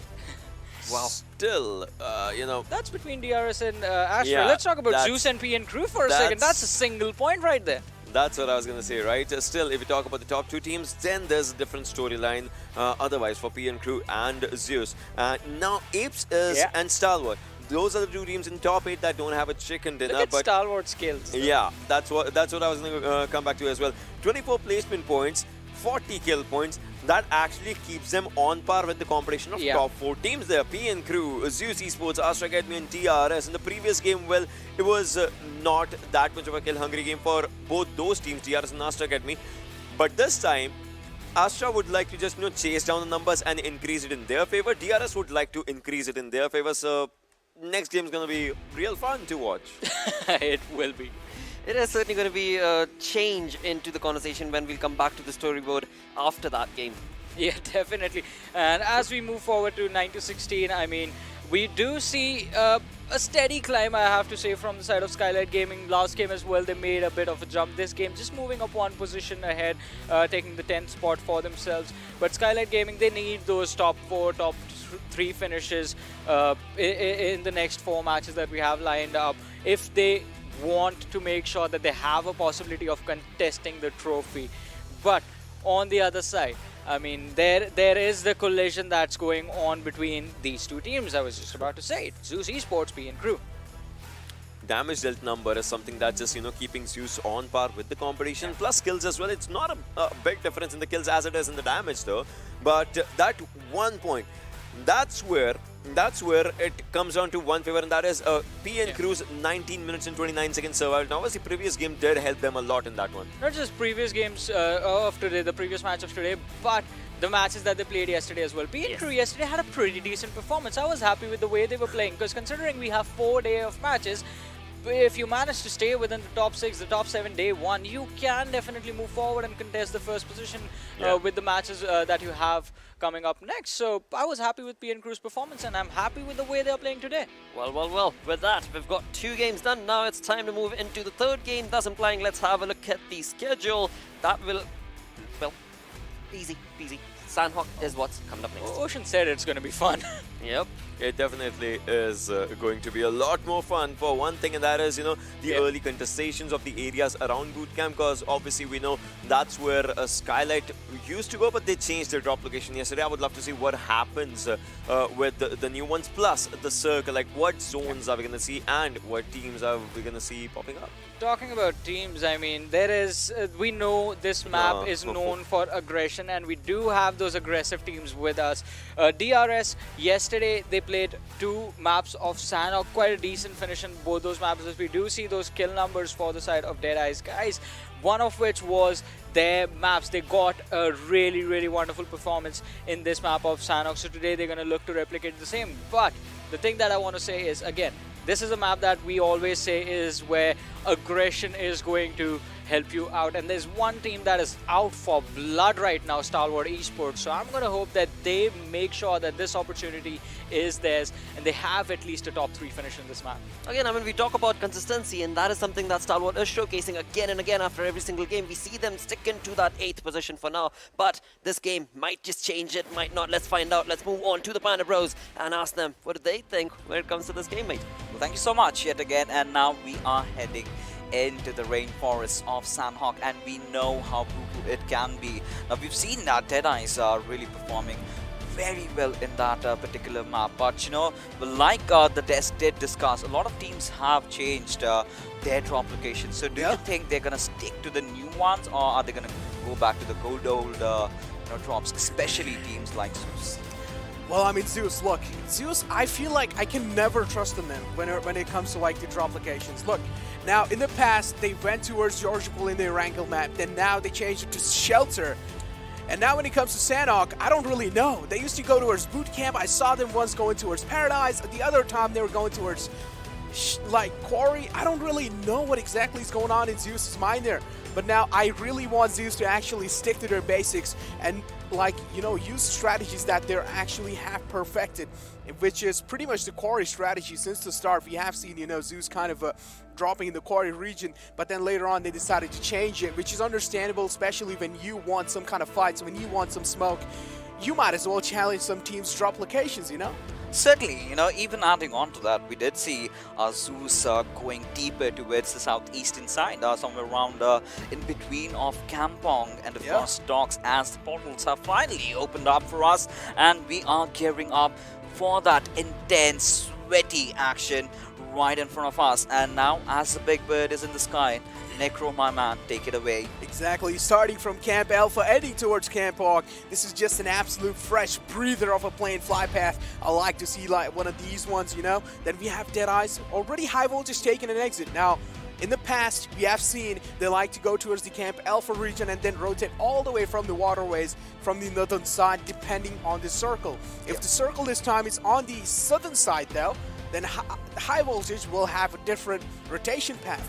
On the other hand, PN Crew is the team that drops kind of in the compounds near the rivers. And, I mean, look, it does work out most of the times. It has been working out for them, so might as well do it again, right? Yeah, it certainly can, but you know, like I have always been you know, talking about, just like a broken record about Sanhok per se, we do know for a fact that, you know, the circle, the center of it, it's going to be really pivotal. And this time again, a certain circle is what we witnessed, but slightly also having those northwestern island in its grasp. And you gotta say it now, High Voltage, we've seen them making those ridiculous rotations, sometimes from the northern side, sometimes from the southern, but here we have all the players just taking the plunge, and 1952 and Skylightz Gaming dropping right beside each other, but it's gonna be a few minutes before we get to see them in action. Exactly. Southern Circle is what I called it. I said that as well. If it's a Southern Circle, then High Voltage will be having a different rotation. But they're inside the circle, so they don't really have to worry that much about rotating. But again, if you're one of those teams who like to prefer in the center of the map, who is kind of the meta follower, then you will have to go or take the rotation as fast as possible. Zeus is one of those. I want to see how Zeus approaches this circle. You know, considering how they've dropped off right beside the Quarry, so going towards their good old drop location, so not really making huge changes this time around. They know for a fact that they need to get serious. They need to get that top spot going in for themselves, and maybe a chicken dinner might just be the answer. They've already started off big for the evening, and they are just gonna stop at nothing tonight. But you know, talking about DRS in this one, I'm looking a bit concerned for them, considering they've got Zeus to deal with and Stalwart. Now, these lads have been in a spectacular form, especially in the map of Miramar, the way they are playing, and in terms of the kills they are getting. Now, if they sort of figure out how to position themselves in a better manner, try to survive till the very end, they might just enter the top 5 by the end of the evening. I mean, look, you said if they figure out, there's a figure there, you know, they still have to figure it out. Now, it's on them how fast they do it, how quickly they adapt to things. It's all on them. It all depends on their IGL, how the calls are going to be made. And I really feel like the teams that are in the bottom like, take a look at the bottom 4. All the HTM region teams. Yeah. What exactly is happening there? Have they not done their research? Like I just said yesterday, it's just the pressure. It's their first time coming in, playing the PMPL. We've seen a few players even in the past performing, a few players from U Level Up and a few players from Watch My GP. We've seen them in the past, but this time somehow, they're looking a bit off. And of course, you've got the PMPL SA Championships is what we are talking about. Now, this is not a David Goliath story anymore. Everyone is a beast over here. But right now, look at Jimmy. He's got the players of 7C right in front of him, but he's just waiting patiently. And that's how you do it in Sanhok. That's the style, baby. Wait for your time, wait for the players to go right out in the open, and then just go ham. Exactly. That's just how it goes. But then again, lately we have been seeing, kind of Sanhok being taken so, like, passively. All the teams trying to play it out pretty safe, Now, it has become one of those maps where a tactical approach is pretty much possible now, considering the fact that each and every single team is aiming for the center of the map, like the example is right in front of your eyes right now. Each and every single team is aiming for the center. That means the rest of the areas, there are not a lot of teams clustered there. They definitely are. They're holding the compounds, making sure no one else is crossing in. But there are also so many ways to get inside the circle. Somehow I beg to differ on that one, because now I'm kind of feeling, you're getting that Vikendi vibes. Because back in those days when we had Vikendi, this is the exact kind of scenario that we used to get with, we were sort of accustomed to, watch all these teams doing. Because what they used to do, the circle gets formed, they go directly to the center, and then we witness that hard shift, and that's when majority of the teams get taken out. True. But this time, however, in Sanhok, we've always been harping about this one fact, that in Sanhok you really need to focus on the central circles, right? You need to go through the central meta. If you have a good position inside the zone, if you've got that good compound, you've already won 60% of your game. And you're talking about the teams that are actually in the epicenter over here. You've got teams like Team NM, but look at Sol. Right from the very start, we're witnessing him getting a drop, but I'm actually wondering and rather curious as to which drop did it contain. It had the AWM fixes, and Godless, man, is the man you want to give that AWM to. Yesterday we did see, one of those flex shots coming in, just some quick scopes from the side of Godless. Icy's gone for it. But I want to see Godless to take it, but seems like Icy is going to be the man this time. It's fine. A little bit of variety is fine. Even in the chicken dinners, we're seeing a little bit of variety. First game, Zeus. Second game, P and Crew. And third game, who do you think it's going to be? Maybe they just he just picked it up for Godless. He might just swap his weapon. So, just trying to save time. But look at 7C right from the very start. They are in a whole world of trouble. They just had to deal with Team SD. Now they have to deal with Team APES. Now, APES is definitely a formidable opponent right in front of them. And Hustler is just proning in. One with the nature. Now, of course, he'll just retreat back to that one small little compound he has. But White, he's not even flinching. He's just inside the brush. Inside the brush. I like how you kind of used a new kind of word over there. I like that. Some inventions being made from the side of fixes. Didn't really want to say bush, so he said brush. Yeah. Understandable. Did kind of look like a brush, though. Yeah, I mean, we did witness Legend. He was just beating around the brushes yesterday. So, why not? Why not come up with new terminologies? But either ways, talking about how the circle has panned out right now, how the teams are, rotating around. You've got T2K offer a very, very late rotation. Now, that's completely understandable considering they just want the teams to first go in. They're waiting for that second or third circle hard shift, and that's where they might make the move, which is quite similar to what Astra Academy did in the first game of Erangel. But look at the situation we have in front of ourselves. You've got Kony, who's somehow trying to hide or maybe swim, but either ways, Ivy has spotted him out. Has he, though? He seems pretty clueless for now. I'm pretty sure he hasn't spotted him out. He thought that there was someone there. I think he's coming out for the oxygen over there. Right? And, yeah. He did. He was up there now. He went back in again. He wants to make it to the shorelines. He doesn't know where Zevil has positioned himself. Zevil finally spots him out in the open. Kuni is going to be losing his life this time. And that's going to be Zevil putting that bullet right in his abdomen and taking him out of the game. Right in his gut, and it's gonna hurt, and he's already dead. that's a different story. However, you've got the boys from APES still in a stalemate against 7C, as they sort of have retreated from that area, rather have taken control over those compounds down the hill. But APES White, this might be a bit risky move, because considering if he gets spotted out, I still remember, Team Zeus trying to pull off some shenanigans like that, and they were punished. But Memo right out in the open, and spray by Sanjeev. Is he going to connect the final bullet though? And he does, and Memo is going to fall. You know the weird part? If he kept on running on the left side, I feel like he would have been alive. But then he came back and decided to go there. It was kind of a questionable thing there.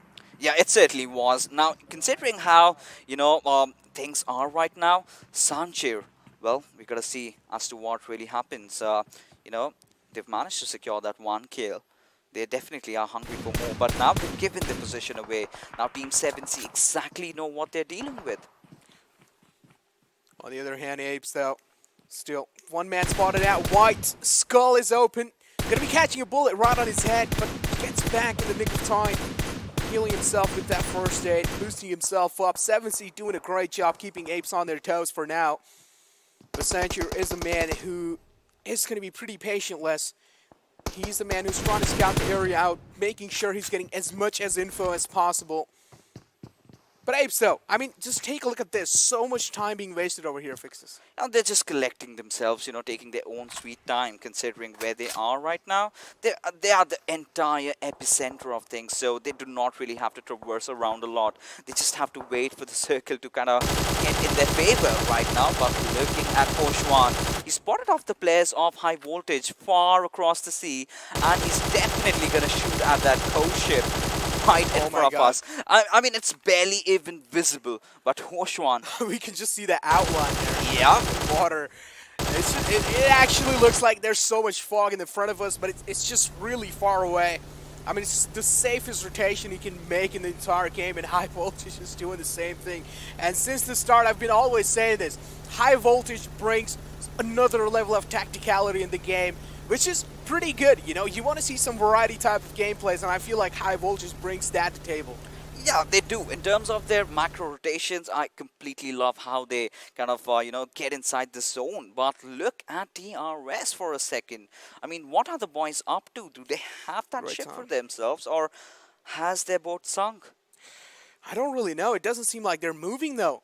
It just seems like they're stationary on one spot.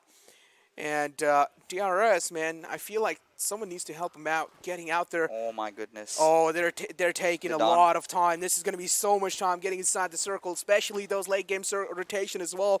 And considering the fact that it's the Sanhok map, it's completely packed with players. And imagine if the next circle shift hits Fixes, it's pretty much done for DRS. I mean, I think it's already done for DRS, considering, how things are going for them. But right now, well, we've got to see as to what they're really up to.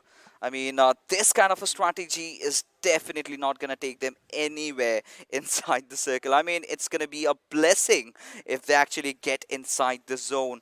But seems like in this competition, Nima is way ahead from the pack. But, I mean, that does not really earn you points, right? You might win the swimming competition, but it's the race for being the last survivor. And DRS seem to have forgotten about the same. Exactly. Still swimming in the water, taking a lot of time.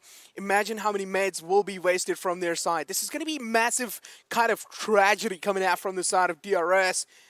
Especially if they're lucky enough, maybe they'll find a vehicle near the campong route. Hopefully they do, because if they don't, then things are going to be flipping pretty much on their side, or against them, I would say.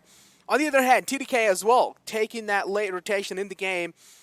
And Skylightz Gaming seems like they are in a heap of trouble. Joker kind of left away from the pack with Sarga there in the back lines, and this is where Joker needs to make sure he's not getting flanked. But Sarga is pretty much anonymous of his position. So overall, Joker has did a fantastic job keeping his position anonymous. Yeah, he certainly has to. I mean, he's got to be there. He's got to stick, and he needs to stay alive. You know, that's going to be really crucial if Scarlet Gaming really need to have any chance on earth to make a comeback.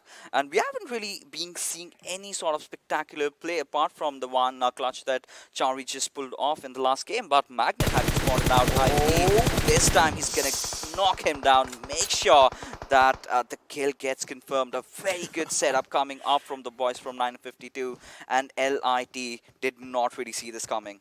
I like how they challenged the fight as well. That was a pretty much in sync fight done by Magnet there. He was like, okay, there is one guy right in front of my eyes. I'm gonna be taking him down. As soon as I do, it's your job to confirm the kill.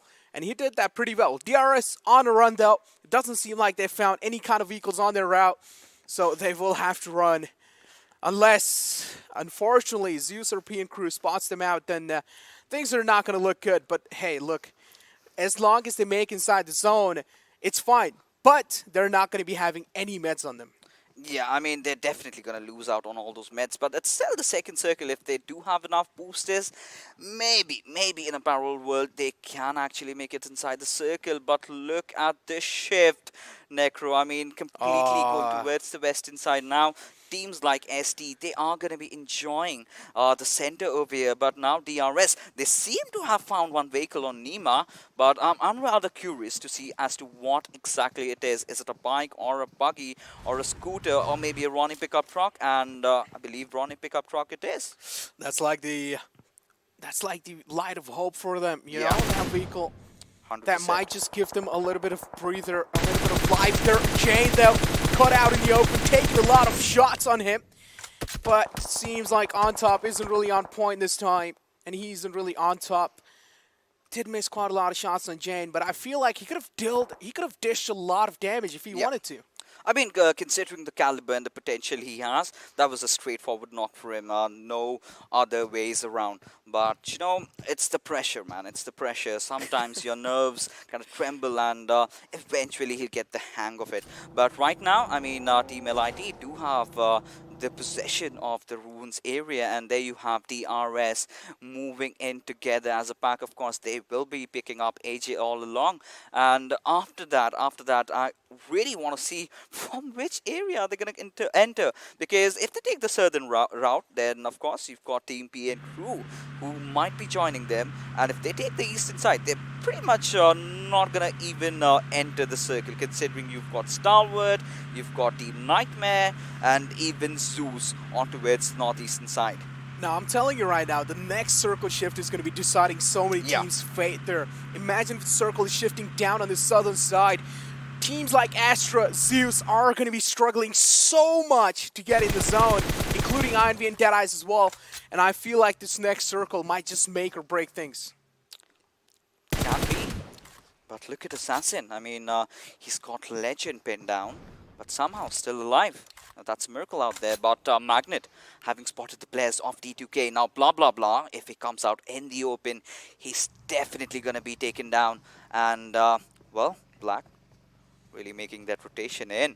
But now, talking about the center of the circle, you've got 7C enjoying a really commanding spot.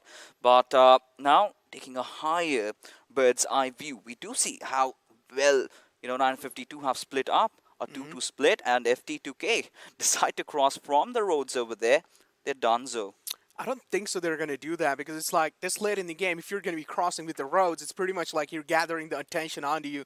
It's like there are a lot of zombies next to you, and especially when you're just going to be crossing on the road, it's just going to be so visible, and everyone's just going to be lobbing so unloading mags onto you. But hold on, talking about unloading mags, P and Crew definitely unloaded a lot of mags on the lads of DRS, finding 2 knocks for themselves. And what a way to punish a team like DRS out. I mean, they were trying to make it inside the zone, a little bit of doubtful rotation, and this is where they just got caught off guard. This is something that we did speculate. We were talking about that. You go towards the southern side, you are going to be meeting the players of P and Crew, and that's exactly what happened with them. But Nima, that precision coming out from this player. But Killer, can he respond quickly? And definitely he's cooked up that grenade. Nima will, of course, heal up in time, but the nade being lobbed is going to do the damage, though. Barely some chip damage over there, but nothing much really happening. The fourth circle already kicking down. Now PNQ need to instantly retreat. Now they do know DRS right in front of them. Gyalzin already falling out. Mafia Ninja also knocked out. Nima, look at him. Legend spotting him far from behind. Will of course take him down. And with that, DRS are out of the competition on the 16th spot in this game. First team to get knocked out today. So many fights happening as the circle shrinking down. As I did say, this next circle shift is going to be deciding the fate of the teams. And it seems like in this shift, kind of on the left northern side. So Astra Academy is looking decent, but they are going to be crossing waves of SD soon, anytime soon. And there might be a massive fight erupting between them. But for now, DEADEYES is going head-to-head against the lads of Skylightz Gaming. It seems like, well, Skylightz Gaming is taking quite a, good and a safe approach in this game, which is understandable. On the other hand, 7C as well, going head-to-head against the lads of APES.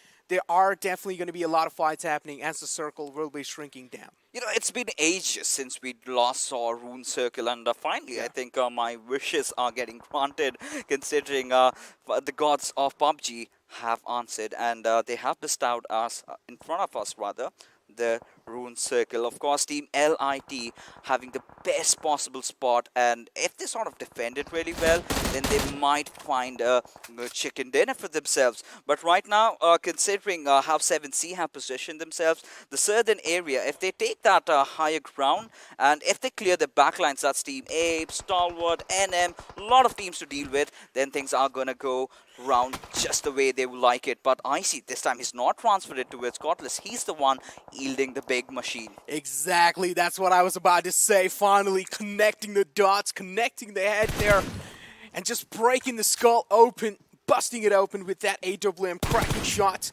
On the other hand, SD kind of going head-to-head against the lads of Astra Academy. And you want to be pretty careful against a man like Action. But when Action has been taken down, that might be a massive sigh of relief for these teams. Yeah. Because Action has been doing so much for the team there. Pretty much, I would say, majority of the part. Action has been doing a great job over there. Nade's been lopped in from their side. SD kind of making a little bit of mistakes here and there. Not really, the way they challenged the fight, I feel like they lacked kind of team communication there. No, then again, it's Action you're talking about. We know how deadly this player can get when he, lobs those grenades, how clinical, how precise, his throws are. But right now, we've got a show reel. AWM, there we go. Icy just spotting that big green cannon, and we do know how devastating this team gets with that bolt action. But Zoo still taking some fire. We are dealing with Team APES. Now the Mongolians are going up against each other with Team NM coming from the sidelines for a third party as Sinchir has fallen. But look at Hustler barely surviving with a sliver of HP. Hustler not really having the time of his life right now. He's definitely not enjoying the position he's in currently. Nightmare is there in the left line. Coco is taking a lot of damage. Hong is a man inside the smoke. But how long is the smoke going to be there? It's going to be dissipating anytime soon. Hong is taking a lot of damage as well. The last man alive from Nightmare Gaming. Barely making it alive from that situation. But hey, it's only a matter of seconds when the last man will be spotted out and will be taken out the game. This circle is going to be dealing a lot of damage, and you cannot afford to stay out of it. Look at Connect. Can he really make it?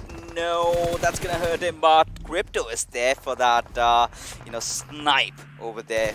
Quick assassination, but Hong is found Stalwart with their pants down, considering no cover for them. But somehow the lads have made it into safe cover, but no, Blade being picked out right in the very open. Crypto is completely exposed. Ayush taking all those shots at him, but I believe that's the smoke, as a result of which he cannot spot him out. But look at Extreme's position. He knows exactly where Ayush is going to enter, and he's been punished for that as Assassin, somehow still clinging on, holding the line as PN crew have finally fallen. So many frags flying up in the sky like it's nothing. So many people going down. Ricketts Wall, Crypto, man. He's just farming a lot of bodies at this point in time. He's piling them up. And on the other hand, Stalwart Esports getting absolutely eliminated out the game in 10th position. 7C still alive, barely making it alive.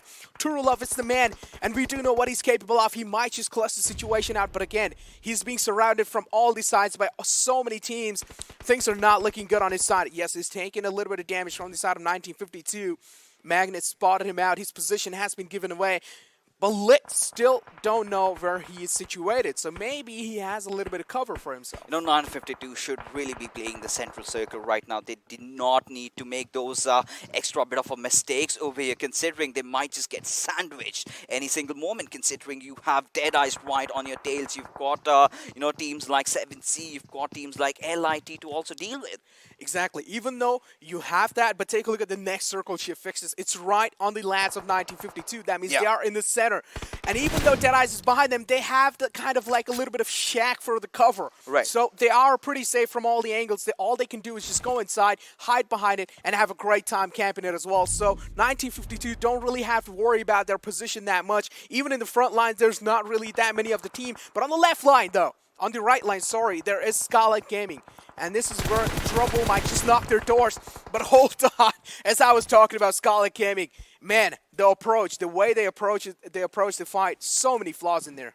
I mean, they're somehow looking out of sync considering how they're getting so easily knocked out. Some small little mistakes being punished, but look at Deadeyes. You know, they've made it so far, and the Sanhok game has always been on point. But Hungry Box will definitely find Demon right out in the open, just kneeling, begging for the revival, but that's not going to happen at least in this game. But Pika going in for that healing battle has been spotted out by Wanu, and he's not going to make those movements anymore. He'd rather prefer dying from the circle. Exactly.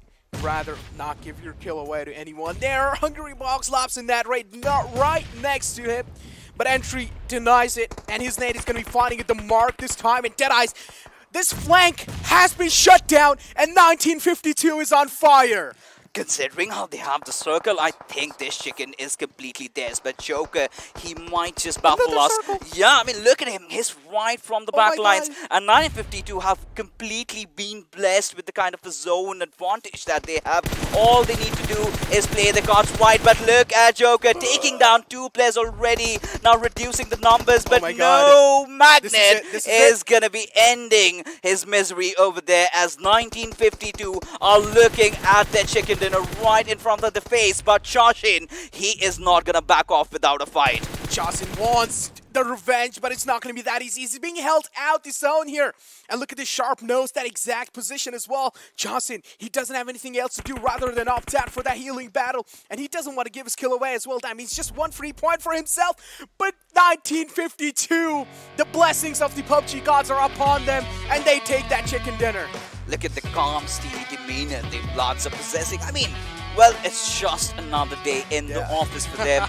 Calm down is what they are just telling to each other. You just cannot really get flabbergasted, just overwhelmed with that success, and maybe, you know, just whip the next few games. They know it's still a long way to the top 3 position, but so far, I think I really love what they're putting on the table. You know, they were so calm, so composed, did not really overextend, and that one grenade going out there from Magnet. In fact, he's been doing so much in those final circles against especially Deadeyes, how he just wiped out that entire squad. I think that is that one moment where they won the game. Exactly. The way 1952 is playing this out pretty calmly, as you did mention. And now, considering the fact that this is their first time being on such a massive stage and still staying this calm, they have to be some inhuman, man. They have to be inhuman. I mean, inhuman? Well, they're going up against the gods. So, but right now, ladies and gentlemen, what we are going to be doing is push for a shuttle break, because coming right after is the desk breaking the fights down.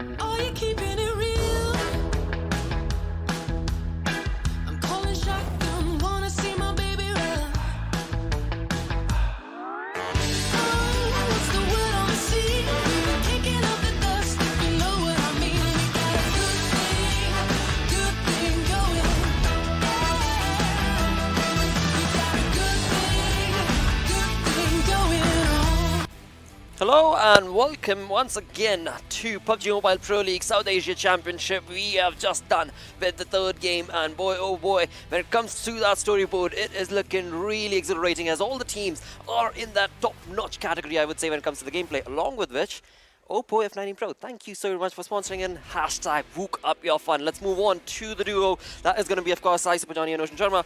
Dudes, you guys were mentioning the teams. Yeah. But now they are delivering. I mean, DEADEYES guys, I expected a really high finish from them, and they were high enough, a decent finish from them, but I expected them to be in the top 3. Although, 1952, I'm not surprised. I mean, this team has been performing really, really well, and this was a really, really good game for them. They're going to be stable within the top 5. Exactly. We had the conversation about how Sanhok actually is really good map for them, and obviously Erangel as well. A few have been. But while talking about this one, right, if you talk about MVP pickup from Astra Academy, 4 kills, 775 damage, 1 assist, 320 healing done, and almost 24 minutes survival time. So this is where Circle actually played its game. Exactly. The Circle, and the one thing that went wrong for Astra Academy in this match was by the time they went towards the end of the match, they did not have enough players with them to go for the finish. 1952 clear advantage, and they carried it with a really, really nice finish. But I have to say, as you are going to talk about the Circles, the mind game of the Circle was the worst on DRS. You know, I would say we'll talk more about that in the zone analysis. We'll definitely have that discussion. We need to. There's no two ways about it. We need to have that conversation because that was just mind-boggling turn of events from the side of DRS, even though they got very, very close eventually to the Circle. But moving that conversation towards the top players coming in, good turn of affairs and lit. Now this is one team that we can very well mention talking about a good gameplay. Exactly. Chashin, obviously, you know, is a brilliant player. We have seen, you know, him perform previously as well. 1952 Magnet coming up. Stalwart Crypto. So these are the players that, you know, we have seen before. Crypto, an amazing player from the team of Stalwart. Magnet, amazing player from 1952. They have showcased their game in the previous league stages as well. So it's good to see these familiar faces once again coming back. Yeah, and talk about familiar faces. We have the match summary in front of us right now, and we have Leon and Joker with maximum assist and the most utilities used inside the game. Now, Skylightz Gaming, again, were off to a really, really good game, but all of a sudden they find themselves, as Ocean mentioned, the Circle was actually putting a lot of teams in trouble, and Skylightz Gaming was one of the teams who felt the effects of the Circle. Joker tried his level best to make the push, get a few extra kills by taking down the players of Esports, but he had made too much noise by then, and he was picked off. He certainly was, but talk about getting picked off. It was 1952. They were picking out players, sending them back to the lobby with 11 kills, 26 points to this team, as you guys so perfectly shared. This team is going to be looking very comfortable in the overall stand. So look at this. This is where, you know, it gets interesting. T2K, DRS. DRS, we know Circle, you know, went against them. So now another, you know, jump just coming up. But T2K, they had a good start today in the earlier games. Yeah, T2K were off to the races, but now with the last game and this match, it seems like they have fallen off a little bit. And that is something that no one expected. Before the tournament started, we were having this speculation because T2K was doing really well as far as the local tournaments were concerned. And we expected them to sort of carry that momentum, the confidence from those matches over here. But just here, you know, let's pause it. Let's pause it here. Look at this one thing. DRS, just like you said, right? But let's talk about the other teams. I was just, you know, moving on to the backsides. Look at Cow's area. A team for a rotation that far till ruins. Obviously, they'll have to be on their toes. But DRS, well, they'll have to swim and swim and swim. It becomes a really tricky affair for them. But if we move forward, you know, we see the same fate again and again and again. Exactly. I mean, it was a really, really big struggle for DRS just to stay alive. And, well, it sort of works out if the teams in the early stages do end up fighting amongst themselves and picking each other off, then you automatically move up positions and positions. But now, if you finish in the bottom 3, if you're the first 3 teams to take an exit, you get no points. So that is also something that you have to deal with. And by then, I mean, they were struggling with the blue zone. They had used all the healing utility that they had to focus on a lot of things. Moving was supposed to be the top priority, but they were caught off guard by the players of PN Crew, who did end up picking off the entire team right there. And once again, I mean, it was like 4 teams, as you mentioned, over towards the side of Cow. We had the squad of T2K, then on the northern island towards the Camp Alpha Island, we had the players from Skylightz Gaming as well. Towards the left, there was High Voltage. So these 4 teams had the same strategy. We move in late, we let everyone fight, and then we go in and get a few points for ourselves. But it's not going to work out for everyone. Exactly, kind of backfired in a very, very different way for some of these teams. With that, let's combine the efforts showcased from these teams in through, of course, the OPPO F19 Pro moments. Yeah, and this is where, the fights, obviously, we saw a lot of fights happening onto the shore sides. Then teams just looking around the circles when the zones are forming up. So, just catching out your opponents off guard and then just finishing. This is where we were talking about, right? What happened as Let's Play were on to the other side. And this is where we said that the circle should go to ruins. Obviously, it was just, looking forward onto that area. But holding the grounds, Astra Academy did that brilliantly, 1952 did that brilliantly, and Lit did that brilliantly. I mean, every team around the top 4 corner did that brilliantly. Yeah, definitely. And as we move forward, I mean, this is an amazing game to break down, especially from the perspective of 1952, because they were surrounded by teams. They could have been picked off from any given direction, but it is also the fact that the teams on the edge had to survive themselves and they were busy with themselves. This is what I was talking about. Joker's valiant effort to get those few extra kill points for his team. But in the end, 1952, they were able to spot him out, pick him off and get his kill for themselves instead. That's just the happiness that obviously that they have 1952. If someone had any second thoughts about this team's performance, you should not have any, because this team knows how to get the best games for themselves.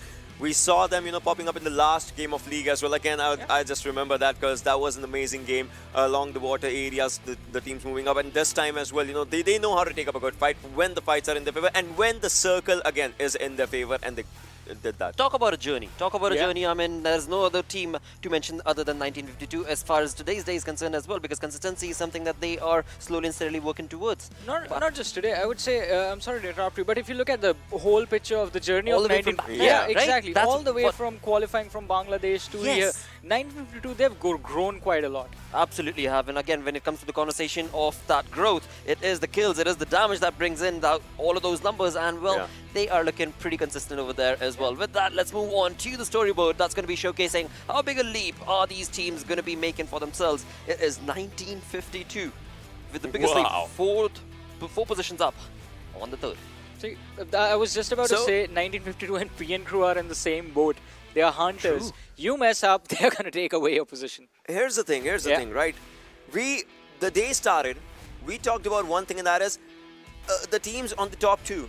They had a really big lead as compared to the competition. But now, 1952, 93, PN Crew 93, Zeus 90. One chicken dinner with double-digit kills can actually get them there. So it's kind of doable for... even for DEADEYES. Even for Apes, actually. Yeah, I mean, it's just, popping up in my mind. And 1952, imagine one more chicken dinner can actually level them up in the chicken dinner numbers with Astra Academy, a team that was looking brilliant yesterday. Yeah, and I mean, as we said, there are always going to be divisions in the leaderboard. In the morning, it was first and second. Then we had Zeus in their own particular slot, and then the teams below them. But now it's Astra, DRS, all together. For now, the next game is going to change everything. And then we have the second to the the third to the seventh. All those teams just fighting to see who is going to be inside of the top 3. And as we move down the standings, we also have High Voltage, Skylightz Gaming still closing the gap game by game by game, and Lit Esports. This match has put themselves in a really good position to contest maybe the top 8 with the next few games. Absolutely, I'm going to be keeping my fingers crossed for these teams that we do have on our screens right now, on the second page of the leaderboard. Overall, when it comes to the storyline for the day, it is looking real bright, because so many of these teams are actually, showcasing what they're made of when it comes to taking on fights and being part of fights and then converting them into some points. That is what the game is eventually, right? I mean, that is what it's always been about, just getting those points either through kills or just surviving to the late stages. I have one more question. We talked about the MVP rankings. And Astra Academy's action, well, has not popped that much kills after, we had that conversation. Yeah. So, I don't know, obviously, when we'll talk about that, but is there going to be someone who's just now getting closer? Yeah, because getting closer every single game. That is what the story is going to be with that. Right now, what we're going to do is jump into an interview with 1952's player Entry. So let's just dive right in and have him on the screen. Hello, Entry. Welcome to the stage, mate. A wonderful turnover wins right now. You guys are just so very consistent. Simple question, how do you do it? We are trying our best to make our country proud, so that's the faith. When we have the faith in us that we can do it, that Well, absolutely perfectly put, because after all, that is what is needed, you know, to be able to get those points working in your favor. With that, let's move on to, of course, the analyst. Johnny, what question do you have, mate? Well, my question is just going to be another one, like quite close to what Blotter said. I mean, you guys have improved quite a lot since we first got to see you on this big stage during the PMPL South Asia Season 3. So what has the growth looked like from within the team? I would like to hear from you. We are gaining experience day by day. We are improving ourselves. We are getting the zones properly, but we are reading the zones. The zone meta is very important, and we have to play it zone by zone in every match. So that's it. We are focusing on entering the zone properly, and that's helping us a lot. Well, one more question that I do have for you is going to be, again, talking about the momentum that you're rolling with, right? We did have PMCC take place. I was casting those games, and you guys absolutely dominated in that lobby. Yeah. So talk about, you know, the wonderful approach that you had in that tournament. Has that motivated you that much more? And of course, right now that we are part of South Asia Championship? PMCC gave us a great momentum. We were the champions of the tournament. So it boosted up us and gave us a lot of hope that we can do better in this tournament also. And we are trying hard and giving our best to prove ourselves. Well, absolutely, Entry. Couldn't have agreed better, because after all, that boost has certainly motivated you in the right direction. With that, final question, Ocean. I'll just have, you know, a speculation. Like first 2 days versus last 2 days. How do you see a change in your strategies if you have to? Because right now you're doing really good, but are we going to see something different in the last 2 days? Maybe. Maybe not. That's a good one. Nice one. Well, once again, thank you so very much, Entry, for chiming in, and a wonderful turn of events it is for you lads as of now. And I certainly do keep my fingers crossed that the storyboard remains in your favor. Best of luck. All the best. Well, well, well. Interesting conversation right there. Certainly an interesting conversation. I'm going to say this now. I'm going to say something. Right. You have to keep your eyes on this team in the future of PUBG Mobile scene in Bangladesh. This is a young set of players, and as Entry mentioned, they are gaining experience. That was their first time on a big stage. They learned from their mistake. They are here. They are doing really well for themselves. A few more months down the line, this team is just going to be destroying lobbies. Absolutely, because we've spoken about this so many times, right? I mean, you talk about a team, the only way you can improve is to be absolutely clear and open in your conversations. That's something that we've actually been a part of when it comes to the conversation with this team. With that, let's get our day moving on along. Let's move on to the schedule and find out what map is coming up next. All right, it's Erangel, right? So just as we had this 1952 conversation, there's one more thing. If in Erangel again, if the circle's their friend, they talked about it, right? If circle's their friend, they like to get the best out of the game. So I would love to see what they actually do in this one. And again, it comes down to one thing, and that is DRS. Obviously, they're not going to be happy with their previous performance, so they are going to be just, you know, having a try to have a really good game. And if the zones onto the side of Rozhok once again, around the Rozhok, around school area, it surely is going to be their game, or maybe Astra. I would love to see what these top two teams are actually having in their mind. Exactly. Again, we are waiting to see, because we said this, we always say this, day 2 in a 4-day tournament is really, really important, and today it's just been those switch-ups between Astra and DRS and those two, because like both the teams are not having those high finishes. So now is the time to start performing, and let's see how this match is going to go. Well, with that, now is the time to jump into the game itself. Let's move on to, of course, the virtual duo that are joining us from 2 individual parts of the country. It is none other than Play and XP. Thank you so much, Blotter, once again. And let me just tell you one thing. It's kind of strange. I love the fact that technology has brought us all together, but I want to be there on stage with you. I missed you guys, but I guess it is what it is. And you know what? I'm glad, actually, I just came back on time, Play, because I just went outside to check whether the grounds beneath have split open or the world is ending, because looks like 1952 won their second chicken dinner, and this ain't a fluke. This is not a fluke. This is the same team that barely scraped it through the finals to make it to this point. I remember it all came down to the last game, to the last point. I mean, how's the world at your end? Is everything still stable? Is everything still the same?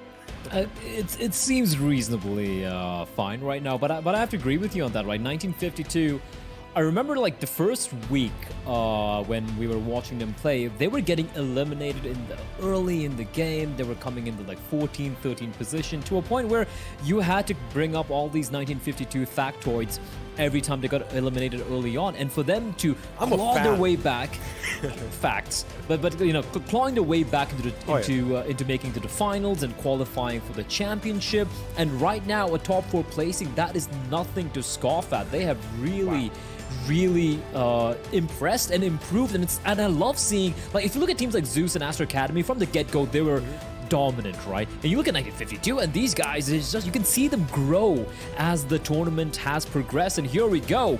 Gonna be jumping into Erangel once more, ladies and gentlemen.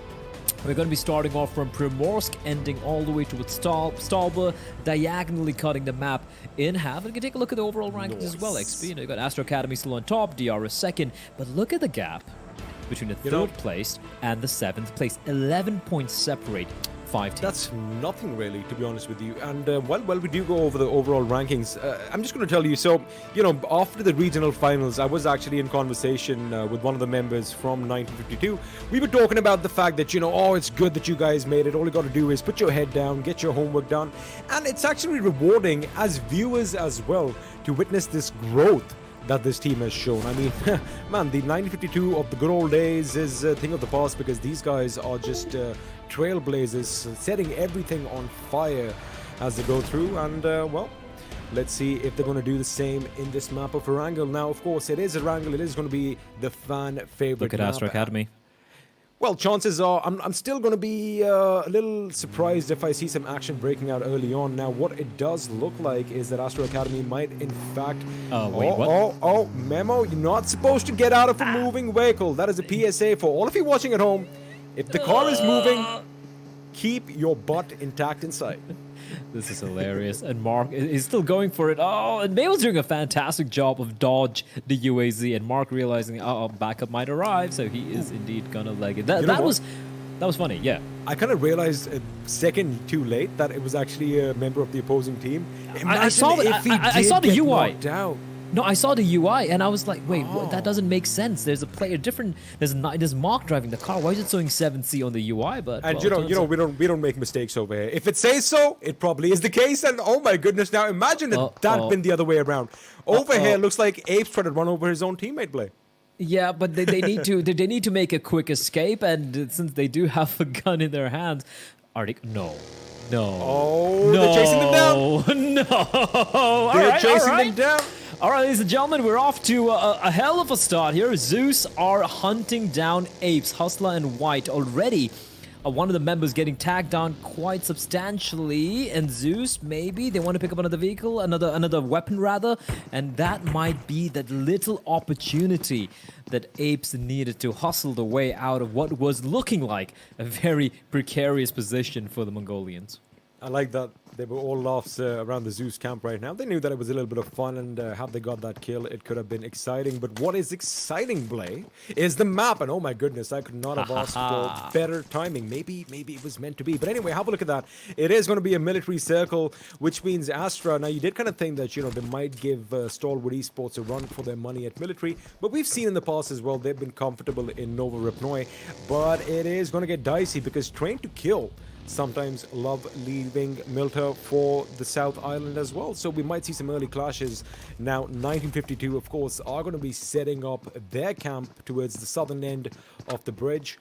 And, well, Stalwart Esports, they better be on their toes, and they better have their wits around them, because at any moment, they could get shot. Have a look at T2K, the way they are rotating to those compounds further south of the military base. So Stalwart Esports, again, everybody, like you know what I mean, three things are going to be pretty much... wait a second. I thought it was a different weapon. They're going to be in life, right? I mean, wait, I forgot the word. Am I forgetting how to English?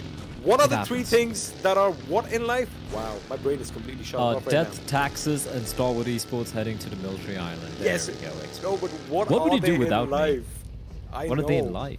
I don't What's know. that word? I don't know. My brain is completely shut you off. mean like, okay, well, there are three things certain, constant. There are three constants in life. Wow. That is the word I forgot, ladies and gentlemen. Certain. Again, that is... Forgetting all the C words. Interesting there, actually. But yeah, jokes aside, I like that from T2K. It was a risky maneuver, right? They had to traverse past Astra Academy early there. But they're like, hey, look at the circle. I'm sure Astra Academy is going to be busy looting up towards Nova Ripnoi right now. Why don't we just leg it all the way south of the circle, south of the island? And that is, I feel, look, if they're going to have a good game here, if they're going to have maybe a top 3, top 5 placing, this particular decision from them, I feel it is going to be instrumental in it. What do you think? Also, you know, the fact that now the two ways of reaching Nova, right? If you realize Astra, they really jumped out of the plane early on. Again, something that people in general don't usually do. You don't want to get off so far away and then, you know, glide along path towards destination, or even get down and risk getting run over by vehicles. So, you know, T2K, the way they were coming in towards Nova Ripnoi, of course, they must have dropped somewhere around Milta. They did get their vehicles. They were not expecting Nova to already be occupied. So again, good presence of mind coming in from them. They realized, wait a second, this place already has people. Let's get some better options for ourselves. But again, it is going to set up for that clash later on. And in fact, you know, just the fact that they're going to have those southern compounds to loot, because again, Stalwart Esports, they're going to be in the military base, and everyone knows it, right? We might, in fact, even see 1952 locking horns with T2K early on. That'd be interesting. That would be very interesting indeed. For the time being, a bit of a lull in the action. Also, got a shout out to Lit Esports. I mean, they really delivered in the previous game. They have been kind of struggling alongside, you know, a few of the teams coming in from the HMT, you know, qualifiers, right? The eastern part of the continent, but the fact that they were able to put up quite impressive performance in the previous game definitely makes things a little bit more interesting for me personally. We got Bay, and we got 7C. Now 7C they're a bit of a puzzle for me. Like, some games, it's like they look almost unstoppable, right? They look fantastic, right. But then you look at the other half of the games, and they just kind of seem to, I mean, under-deliver, at least based on my expectations. I think when as a player your caliber is that high, you know, you always expect everyone to be firing on all cylinders, which is not possible 100% of the times. But these guys are talented. These guys are skilled, as you know, we've seen on different occasions. Again, what I feel is once they get in a fight, it's a do or die situation for them. Most of the times they will either win the fight or it'll end right there. But you know, ever so often, I mean, rarely have I seen them actually get out of a little position that they're not, you know, really comfortable in as far as fights go, and then, you know, back off and live to fight another day. That mentality is not in them. So I guess that's why it makes for those big plays, and sometimes, you know, we can be a bit disappointed. But what is strange over here is DRS making their way to the circle. APES still left in the blue. And I'm pretty sure DRS know this. They might want to set up a little bit of a blockade up ahead. What do you think? Yeah, like, it's interesting. I'm not sure if APES did take a couple of pot shots in the direction of DRS. If they did, 100%, I feel like DRS will be waiting for them. But the problem is, if you can open up the mini-map, if you open up the map for a quick second here, production. Oh, there we go. Thank you very much. Zeus is there. Zeus is there, right on the periphery of the play zone, and that is not going to be a happy welcome for DRS if they opt to go that route. Now, they have options available, XP. They could potentially maybe get into a boat. Hope that Novo's kind of empty. They have a couple of options available, but the problem is they have Zeus in front of them and APES behind them, and I would not want to be them if that's a scenario you find yourselves in. My dear friend, judging by the last game, I'm pretty sure DRS are not going to want to find themselves out in the open waters because, well, Sanhok was just a little miserable for them. Pretty much because of that reason. That boat was caught way outside of the blue zone, and one by one they kept falling down like dominoes. But again, I do believe that is not going to be what they're going to do. They might actually stock up just outside of Milta and just wait and see how the zone is going to rotate. Because again, Blay, we have a lot of space. Yes, teams can maneuver in and around each other's positions right now. But at the end of the day, there's only two ways you can really cross the water if, you know, everyone has to migrate down south. Either you go by the bridge, which is bound to be camped by one team or another, which kind of looks pretty clear right now. But again, the other teams are going to expect someone or the other on the bridges, right? Or the second option is you take those boats, but that is a risky maneuver. And, well, have a look at 1952's position. They are pretty much ready for both. They're going to see the vehicles coming all across the bridge as another AWM falls to the ground. Again, a lot of AWMs in this championship. It makes it exciting. And, you know, just coming back to the point of 1952, we've seen Stalwart Esports do the same thing. We've seen Blade, in fact, wipe out team after team from exactly where entry is right now. So, again, you know, it is going to be a risky maneuver coming in by boats or even swimming. So, I guess we're going to have to see some bridge blocks. I don't know why our observer's trying his desperate best to get closer to his butt there. But I appreciate the view. Aussie in the water. High voltage are taking... It is well-toned, so, you know. It is well-toned. I mean, you run around... yeah, these guys are soldiers, right? They are very well-toned. A couple of teams opting to go the aqueous route, the watery route. There we go. It's better not to try and pronounce certain words, which I can't. And Leon has taken a bit of damage. However, this little bit of land will help him out to patch himself up again. Hear all his footsteps. What does he do? He is isolated from the rest of his teammates. He's going to go in deep into the water and try and avoid getting spotted out by 7. See, in the meantime, Zeus have... they're pretty well entrenched towards... I believe this is... where are they right now on the minimap? Is it near a power plant? This is actually Milta. This is... Oh, yeah, they are in Milta. Yeah. The funny thing is, they're now outside the circle, as of course Ably is letting off a few shots from that direction. Now again, Blay, it's going to be confusion, it's going to be pandemonium because they don't really have a lot of options right now. Everyone is going to have to converge to the beachhead or to one of the bridges, and it's going to be chaotic. It's going to be so crazy that people are going to be dropping like flies sooner or later as Hustler is hustling away from all these bullets. It's going to be crazy. Zeus is still sticking around in the blue, though, and the fact that Apes have gone past them, it could potentially be troublesome for it. Leon's still sticking around. He is holding his breath, XP. The guy's got he's got an iron lung, the chest of his. And if you can take a look at the circle very, very quickly, production. Kind of helps that you have a vehicle in the water as well, right? Absolutely. They're so on point, though. Now, if you look at the odds, right, the odds are definitely favoring a sudden shift to the play zone, meaning that bridge and that water could be bloody. Are you looking at INV? I'm looking at something that's happened right now. Now, PN Crew, they were in a prime position to basically make sure they have the gas station all to themselves as Apes were driving by. Now, have a look at that. They kind of split up in twos, which let Apes get past them, and Zeus Esports have driven right past them on the bridge, which means now PN Crew could be pinched out of the circle. I mean, they were right on top of this, and looks like it could all go against them, Blay. Legend. We've seen him pull off some pretty ridiculous plays in the past.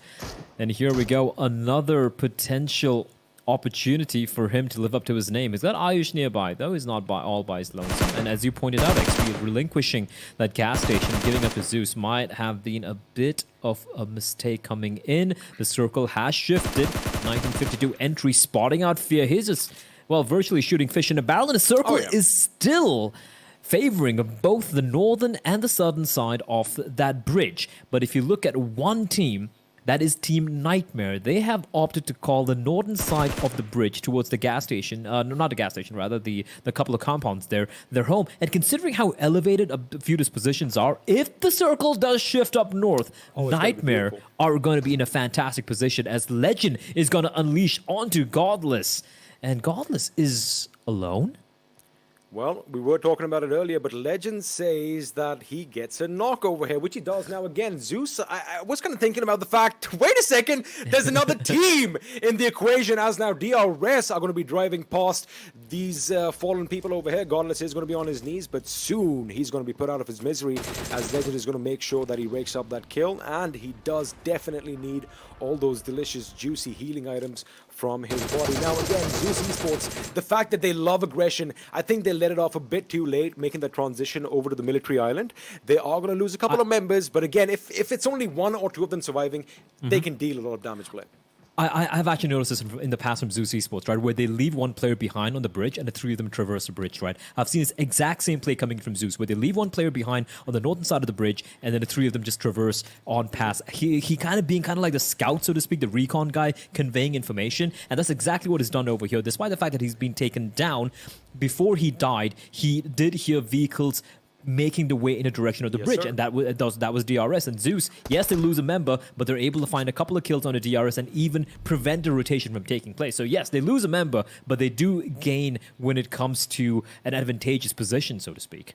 Also keep one thing in mind, because the fact that now they know that they're the only team south of that bridge, and if they have enough utilities on them, they can actually make their way to the circle without much folly awaiting them. While for DRS, it's pretty much game over right now. It's going to be a long expedition as you have a look, but ooh, that was a little dicey. Icy does have 4 first aids on him, however, his teammate just had that one. And again, Godless was the man who was left behind, as you did mention. He did the same in the previous games as well, so I guess he is sort of like a reverse scout, making sure at least that they have their backs to the wall. As Mafia Ninja, well, I mean, that's one way to get a buggy down, and then it flips around a couple of times. Maybe they might just have some hope if that buggy lands on its wheels. I think that one's done. Yeah, that one's smoking, and it's landed vertical as well. The buggy's got a life of its own, and they could actually potentially catch Icy off guard, but no. Icy, he spots out AJ. That's a free knock. That's a free knock for Icy, and he's still sticking around here. The trade will take place. Mafia Ninja should finish off the job onto Icy, but that's Zeus, right? Like, sure, they lose a man, but it's another one all the way behind. They need to make a move, though. They are so deep in the blue, and looking at the play zone, XP, it is indeed going to be a sudden shift. Still has a bit off that bridge, which should kind of favor Nightmare a little bit, but they need to get out of the perch right now. And now Zeol, he might be hunted down. It is going to be Mafia Ninja. The hunted has become the hunter. And Zeol bleeding out in the open, one by one. Zeus Esports, they fall. And 1952, their eyes are still peeled, XP. They're looking for more, and look at how tasty this is. So many members, so many fish in the water, and Magnet's gonna have a field day just mopping the floor with them. Well, he's definitely going to be attracting all that fish towards him and making sure he gets the kills, as Zeus Esports are going to be the first team to be eliminated. Again, I am going to say this, they left it a bit too late. They could have gone across the bridge at least a minute before they did, and maybe it could have been a different situation. However, there was one man still standing. Abel, he did go up against LIT, and unfortunately, it was not in his favor, as LIT definitely came out on top. Again, making sure that the eastern part of the circle is theirs now. SD are going to be pushing in on Deadeye's guys' position. Hungry Box on a sliver of HP gets that knock on the side of the wall as Bay goes down, and it looks like they could have some respite coming in now. Siog needs to be picked up. The question is, can he be picked up? Because the blue zone is coming in, and I don't see that revive coming in play. No. Yeah, the rest isn't going to be coming in for SD, but I believe On Top should have enough time here. He needs to make a little bit of haste. He's still looting up. That is interesting indeed. Interesting take. Jimmy out in the open. Turlov is swimming. He is swimming fast. He is trying to channel his inner Michael Phelps and trying to make his way towards Smokey, but time is of the essence. He might just reach there in the nick of time. Might have about 10 HP remaining. There we go. He reaches in the nick of time. But with the zone moving in, I'm not sure how much it's going to work out. It's not going to work out. The zone's going to take care of him. And it is looking quite brutal indeed, XP. But looking at the teams who are looking very comfortable right now, Astra Academy and Stalwart Esports alongside T2K are in a pretty good spot. But for Astra Academy, they first need to take care of the team who is being a bit of a problem for them, a bit of a thorn on the side. It is going to be T2K. Nades being lobbed in by Top from Astra Academy, but not quite finding its mark. In the meantime, we saw another favorite getting knocked out. I do believe that was P and Crew getting eliminated. A wonderful move by 1952, and of course, just to add to your point, it does seem like the three teams that did originally land on the military island are going to be in the most comfortable positions as expected. But now, what 1952 did interesting over here was they were coming back towards the circle, right? Mind you, they were along the northwestern beach of the island, and directly in their path was Stalwart Esports, and they kind of circumnavigated around them, went south and came straight in towards those compounds. Again, an unexpected move, which means Astra Academy, they're going to have their work cut out, because at one end they're going to have T2K, and at the other it's going to be 1952. But right now, Nightmare, these guys are playing pretty decent. They're playing well, considering the fact that they were still north of the bridge for so long, and the fact that they are still not one, not two, but three teams that are going to be vying to come into the circle from this position means they can really rake up the kills, as Mark finds On Top with his Mini 14 and puts him down on the ground. And with that, it does look like Deadeye's guys are going to be eliminated. Skylightz Gaming is going to be eliminated pretty early on as well. Again, a lot of teams toppling over, but I do believe that they are the own authors for the demise, because They just left Apes is it screwed. way too low. Apes got screwed. Wait, Apes got screwed. Apes were being gate kept by Nightmare. Apes are making the way up from the northern part of the bridge, and the fact that Nightmare had made the fortification towards the bridge forced the remaining members of Ape to just jump into the water. As one thing we realized about Team Apes is that they really can't swim, and they die all drowning out in the blue, which is an unfortunate end for the side of Apes. And with that, another Mongolian team, or rather the first Mongolian team, to be eliminated. We still, of course, have Astra Academy in contention. And, sorry, Zeus got eliminated as well. So Astra Academy is the only representatives here. And it's going to be Action unleashing a hail of bullets. They've already lost a man here. This prolonged battle between T2K and Astra Academy, it is not quite over yet. Blah, blah, blah. Just being the guy out on the balcony, scoping things out, ensuring that they don't get flanked in from behind. And look at that push coming in, though. Look at Pika just using the opportunity. It's basically just so much of smoke, and top with a running nade. It's going to be a double knock coming in, and that's the opportunity for Astra Academy to strike. Frankie above, trying desperately to keep them at bay. He's trying to go in for the res here. It's a very brave res, and it's all about the timing. He peeks out, he gets the knock, but he will in turn be traded. And with that, we will bid adieu to T2K. They do get a few kills to their name, but that's about it. Now 1952. 4 alive. They know there's a team right above that ridge. It's going to be Stalwart Esports, and then Nate is going to find its mark. Mind you, let me just tell you one thing. Astra Academy's push was not random. The fact that LIT actually fired a few shots on the hill above T2K behind them, in fact, let them know that, you know, wait a second, these guys are going to get hammered from that end. This is when we make our move, and boy, did they do that to perfection. Now, you did kind of mention 952. They do have the upper hand, so to speak. They do have those ridges to you know, play around. However, Stalwart Esports are going to be applying pressure, and as soon as Astra Academy come in the equation as well, there you have it. I was just about to talk to these guys. The moment they had their fallen comrade picked up, they were going to lay down some bullets in 1952's direction, and Magnet is unfortunately going to find one straight between that makeshift cover, which means that his game is going to come to an abrupt end. But now, let's have a look first. Astra Esports, let me tell you one thing. They've got to move in now, especially since they know that these guys are going to be heating themselves up. And if Stalwart Esports makes a position, there you have it. They are getting, it's like they're reading their mind. I think something's happening. I'm maybe channeling them a bit too much. This is when they need to make the push and contest 1952 for their position. Stalwart Esports are going to be thanking the Lucky Stars, or rather Astra Academy, for helping them out. They were looking like they're getting harassment 1952, but then a perfect line of sight from Astra Academy. That little valley was just a perfect position for 1952 if Astra Academy weren't around. But Kaya, he's tried his best to stay alive out in the blue, but eventually he will be taken out by the play zone. Reviews keeping him at bay, and with that we bid adieu to SDGaming as well. Down to the final 5 teams, 14 still alive. LIT, though, all 4 members alive and kicking. Stalwart and Astra Academy with 3 apiece. And Top is still harassing entry, and these 1952 members tapping away calmly with a mini 14, not quite spotting anyone out, but the moment the smokes dissipate, there we go, he spots a toe. That's a couple of toes being plucked away by the bullets off Tops. And Astra Academy XP, yes, they are slightly out of the play zone, but they don't need to move anytime soon. One more bullet is all he needs. An entry by the grace of whatever gods he believes in is still being kept alive. They still have a couple more smokes, but the bullets, they're just whizzing past him. It's giving him a haircut. You know, they got to basically rely on Stalwart Esports opening up. Oh, this is going to be problematic. That's exactly what I was going to talk about. The fact that all those mini shots being rattled off pretty much piqued their attention, and this is something that should not have happened. They were already deploying those smokes just a bit right of that one tree that you can't really see right now, but Action realizes that, you know, he's got to be a man of action. He's got to leave his combat behind because they have been spotted out again. Have a look at that initial smoke grenade over there. It was already deployed. That was the idea to make it to that point. They should have probably waited for Stalwart to open up on 1952, but you know what? This gives 1952 enough time to recuperate and take the fight at both ends, Blade. Well, just as I say that, just as I say that. Just as you say that, you're one with the serpent tongue, aren't you? And that is going to be 1952. A couple of members almost meeting the demise. Magnet has a lot to do right now. For Stalwart Esports, they're down to just the 2 members here, Reviews and Uzum. They've come so very close getting the chicken dinner a couple of games prior. Could this be the one? They're in a very, very good spot here, despite being down to just the 2 members. The blue to their backs.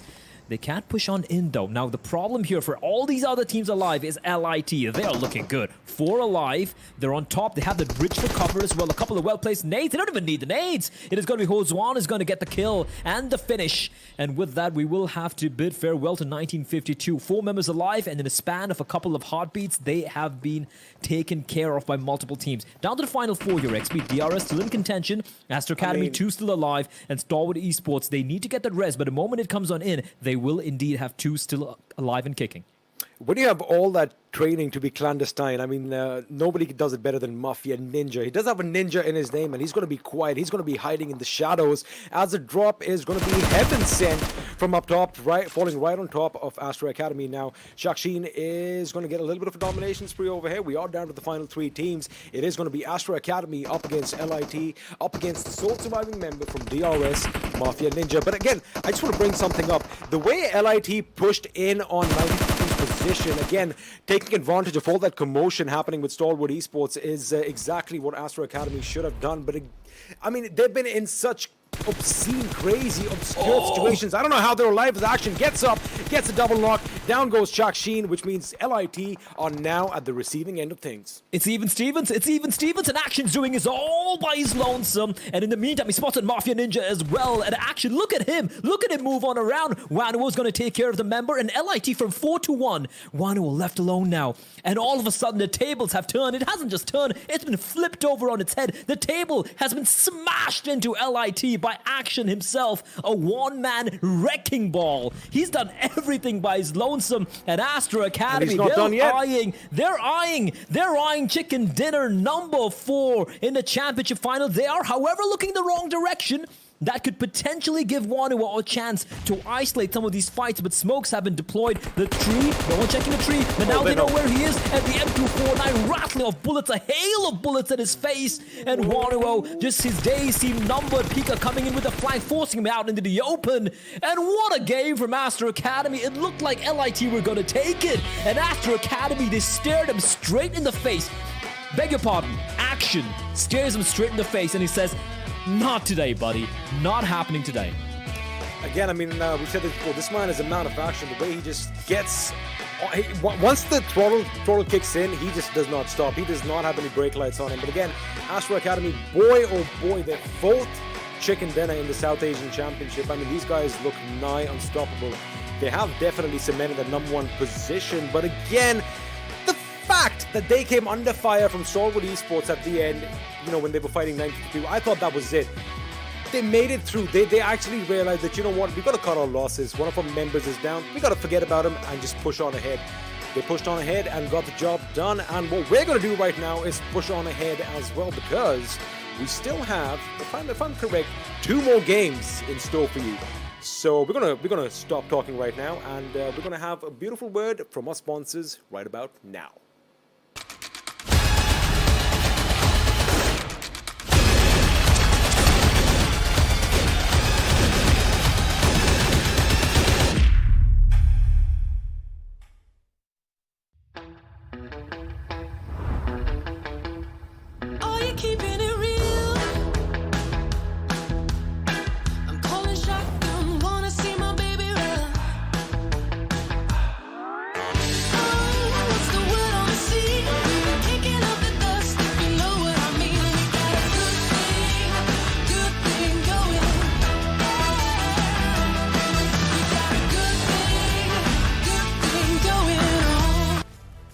Hello and welcome to PUBG Mobile Pro League South Asia Championship. We are looking real strong when it comes to these teams and the plays, and I certainly hope you guys are enjoying sitting back at home. Along with which, a huge thanks to OPPO F19 Pro for sponsoring this wonderful, wonderful event. With that, let's move on to, of course, the analyst duo and ask them, well, Astra is back. Yeah, they are back indeed. They were never out of the competition, I would say, because obviously they were at the top position. Yep. First, second. Now they're like, let's just, get that lead. And again, Astra and DRS in the top 3. Yeah, and again, Action coming up with the MVP stats. We were talking about it, right? Because the competition is catching up on Action, but he was like, let me actually just, show you what I actually have in my arsenal to just, take down the players. And he did that with perfection, 981 damage. Exactly, and he was the reason that Lit is not the team that is sitting with the chicken dinner in this game. That 1v3, that was incredible from him. I mean, 3 players, 2 first of all were in his direction, just straight in the line of fire, took down one. The second one was quite close to his teammates, took him down as well, switches over to the third guy and finishes him off. An amazing performance from Astra Academy, but I have to say, commendable survival tactics being put to display by the players from DRS. They could have been taken down quite earlier on in the game when we saw that entire sort of chaotic situation between them and Zeus Esports on the Nova Repnoi Bridge, but still the team makes it in the top 3. That is incredible. Exactly. I mean, DRS, Stalwart, Astra Academy. So these teams actually just, showcase amazing gameplay. But this is where the storyline just comes on, right? I mean, we can discuss about it maybe after a few more minutes. But back to back, like they are having decent games for themselves. But action. Well. There's a lot of action. There's a lot of action in this game. And highest damage, highest kills, and he's maximum assist as well. Pika is there with the most difficulties used. Top was good because he was the one taking down the last kill, obviously. But overall, these 8 kills that this team has, I mean, it's maximum contribution of action only with 23 points. Wow. Although I have to say, today has been an incredible day. Along with Lit Esports in the last 2 games, overall, Stalwart Esports, they have finally started to get those placement points for themselves. I'm really happy with this team. They are always really comfortable with the aggression inside of the game, no matter how bad the fight looks from the outside. Inside, I'm pretty sure from their perspective, they're like, even out of the worst situation, we can get those easy 2 or 3 kills for ourselves, and that's how they survive. But this time, they are starting to get those placement points, so we are going to see this team move up the overall ranking as well. We surely are. But with this one, I still need the answers of 2-3 things, and that is T2K. That's, high voltage. And, all right, so we saw in the overall schedule, I still remember we have a Miramar as well to come, right? That's where I don't know. So if we talk about a team like PN Crew, right? Yeah. They chime good on Miramar, I get it. But we need those numbers coming up in other maps as well. Consistency is going to be the key, and that is something that a few of these teams have not been able to derive out of the games. But with that, let's move on and have a look at the zone analysis. That's going to be showcasing the display of them rotations. Oh, the sudden circle, the movement of circle. Finally, we are getting some spice with the game as the zones are just moving on from one direction to the other. Look at INV's rotation. They are choosing the water sides. It kind of just worked in their favor for a while, but then again, but onto the other side, the movement. The Nova Repnoi Bridge. That is where we saw PN Crew, Zeus Esports, and DRS just get absolutely... They just destroyed each other. It was a death match right there between those two, and Ably was left already. He was given the job to make sure his team survives. Muffin just stayed on the Nova Repnoi Bridge. He avenged his teammates, got a few kill points from there, and then moved forward into the circle. And we know how that story went. The top 3 finish for DRS. There was a time when Lit was the only team inside the circle, and every other team had to fight to just, to get inside the circle. But still, the best part is, look at Muffin Ninja. He was behind them. So it's like, if DRS, even if one player is surviving, they know how to play smart in their favor. We have seen Age's 1 HP class. We have seen Muffin Ninja surviving. So it's a really good thing. Exactly. And as you mentioned, one word, rotations. In this match, there were like lack of rotations. No one was allowed to make it to the other side. People were getting picked off while they were trying to cross to the military island. Exactly, dude. And it's not easy, of course, when you see these wonderful teams who have so much skill being brought down to their knees and based on the rotation itself, based on the zone itself. But that is part of the game. That is the battleground. That is what creates the wonderful awesomeness that we love as viewers. Along with which, let's combine the effort showcased from these teams through the OPPO F19 Pro moments.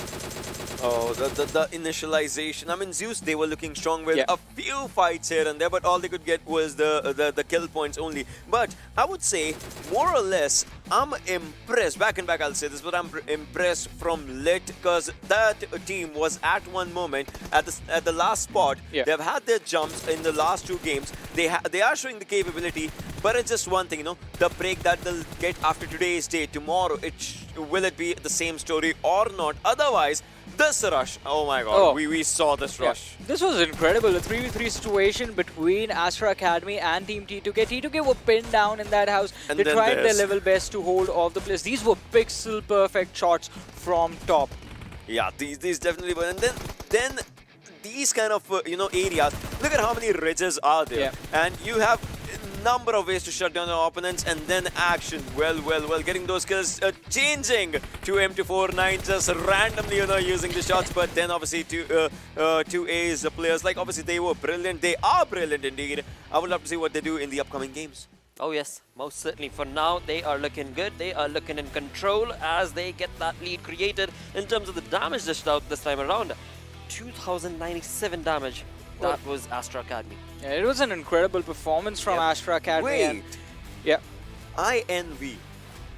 Right. Yep. Now this is one thing, right? It's rare that we see a number like this, but that just means that the match, every strategy that you planned never went in your favor. That is what happens actually when you try and see if you can make a water rotation work in a game like this. Same thing happened with 7C as well. It is going to be really tricky for you to fight back. The opportunity is not gonna be there at all. But talking about fighting opportunities, I mean, DRS, I've already mentioned, they made sure they were getting a chance to fight back. T2K had an opportunity as well. That's why we see that 706 damage that was dished out. They were putting pressure on a lot of teams that were sort of in their direction as they were moving up inside the circle. Although on the other side, Stalwart Flex, that is just efficiency right there, just matching the kill number perfectly with the damage that they dished out. Absolutely. I mean, they walked away with, what, 9 kills, 8 placement points overall when it comes to the storyboard. It is looking pretty confident for the side of Stalwart as well. With that, let's cue that on together itself. Let's move on to the overall rankings. And it is Astra Academy making a big leap with 151 points to themselves. Look at DEADEYES, APES and Stalwart, the 86 throughout for these three teams. And well, now everything is close. Yeah, and there's no green marker, no red marker in the top 8 as of now. Astra Academy maintaining that lead for themselves. Again, we have talked about this previously. Remember before last game, Johnny said this. DRS will have to have one good game in which Astra Academy has a bad game, and then they actually just move forward. It's gone. Yeah, but now if DRS has 2 good games, in which Astra Academy maybe one decent game, one bad game, then DRS can actually take that lead back. Otherwise, 4 chicken dinners. 4 chicken dinners is what this team has. How many can they go by the end of the day? Because we still have like a few more games remaining for today. Yeah. We have 2 more matches left for the day, and I believe in order for DRS to actually take the first position, Astra Academy needs to go out with like 2 points in those matches, and DRS need to have those top 2, top 3 finishes with at least 6 to 7 kills to the name. That's the only way I see this working out. I'm happy that we have more teams from the region that we, talk about Zeus's region, because that just, is bringing up some new sort of competition with each and every game, because, if we talk about the teams that we are familiar with, DRS, the prime example, they know how to take up every fight. Even if the things are going bad, they would like to make their own. But Astra Academy, they are just, throwing those curveballs. That's just, keeping the competition to the level. Apart from that, talk about competition, the top 8 is in a totally different league. 86 points is the team for the 8th position. Then we drop down to 9th with 62. A huge difference right there, absolutely. That was yesterday, first, second, then third position team was at 62 points. It's kind of the thing that's just, moving up. I love it. I love today's day. Well, again, right? I mean, this is kind of like the anticlimactic situation that we're kind of in, because this is the middle ground of the 4-day affair. And along with that, we also do have the MVP ranking on our screens that, of course, Ocean did mention a few games earlier. And we have Action still making that lead. He still has the survival time. That accounts for a lot. I mean, it's like, what, 40% weightage to the survival time, 40% to damage, 20% to the kills. He has kills and he has the survival time and he has the damage as well. Everything is working out in his favor.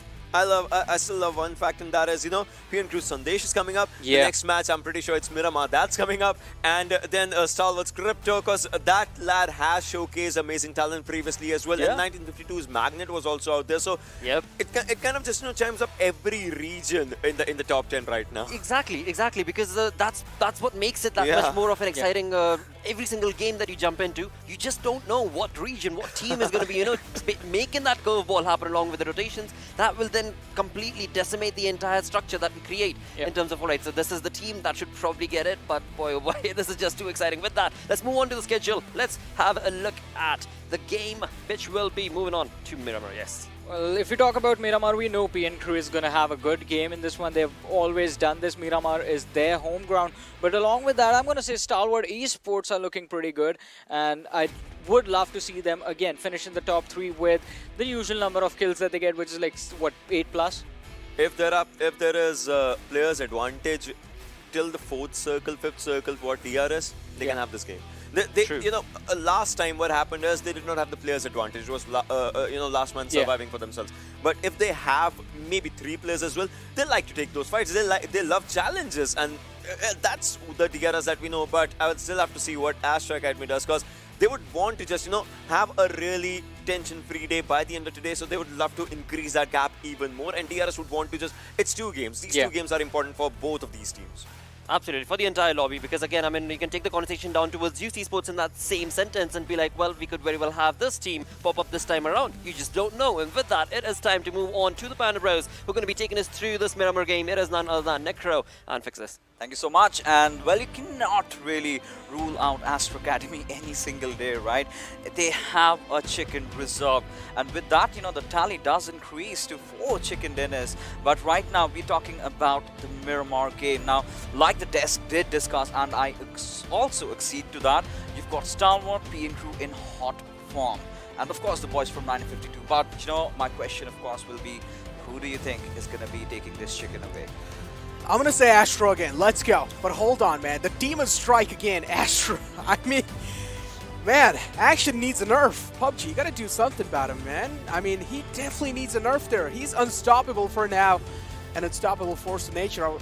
Unstoppable force of devil, actually. He's an unstoppable force of devil, and he needs to be stopped somehow. And I'm pretty sure teams will figure out a way in those upcoming games. But let's take a look at this one, because overall, in the previous game, Astra did do quite good, but there were some teams that were doing pretty good in that previous game as well. You know, unfortunately, your wishes were definitely granted, but we were on the sidelines over there. I mean, you wanted to see that certain circle, didn't you? But again, you know, Astra taking that chicken, of course, does have a lot to do with how they so easily rotated from the Nova Ripnoid towards those hills. And of course, that was all about Erangel, but you know, it all completely changes. The topography, everything sort of changes when you head into the deserty lands of Miramar, of course. Now, you're talking about Miramar, we do have the big bird in the sky, and Necro, take it away.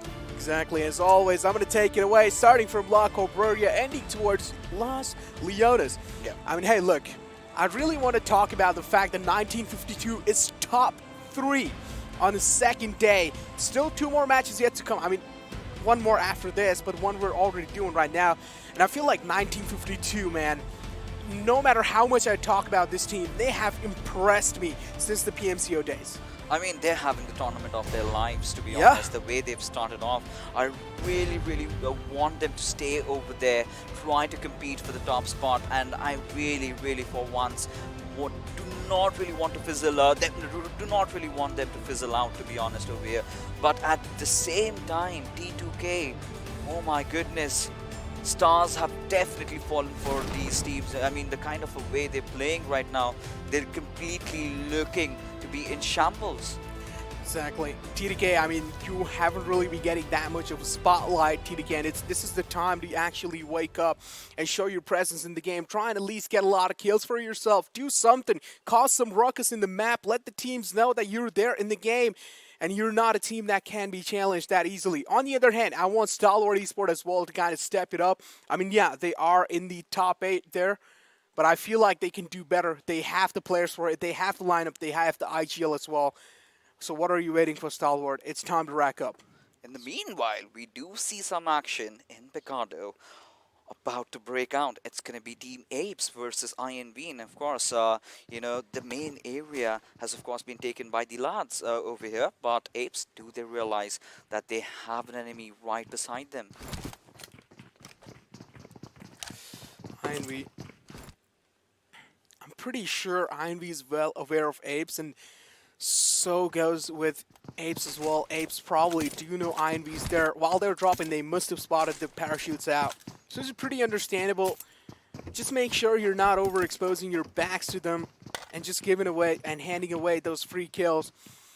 But a team like INV, in a desperate need and need some desperate measures. You know, right now, considering how INV have dropped at the arena, right, it's so difficult for them to kind of spread out, you know. But on the other hand, we've got the lads from APES that do have that option. Now, they've got a lot of angles to cover, and I think the moment they spot one of the players of INV right out in the open, they are going to be taking those shots. And I think one thing will definitely lead to another.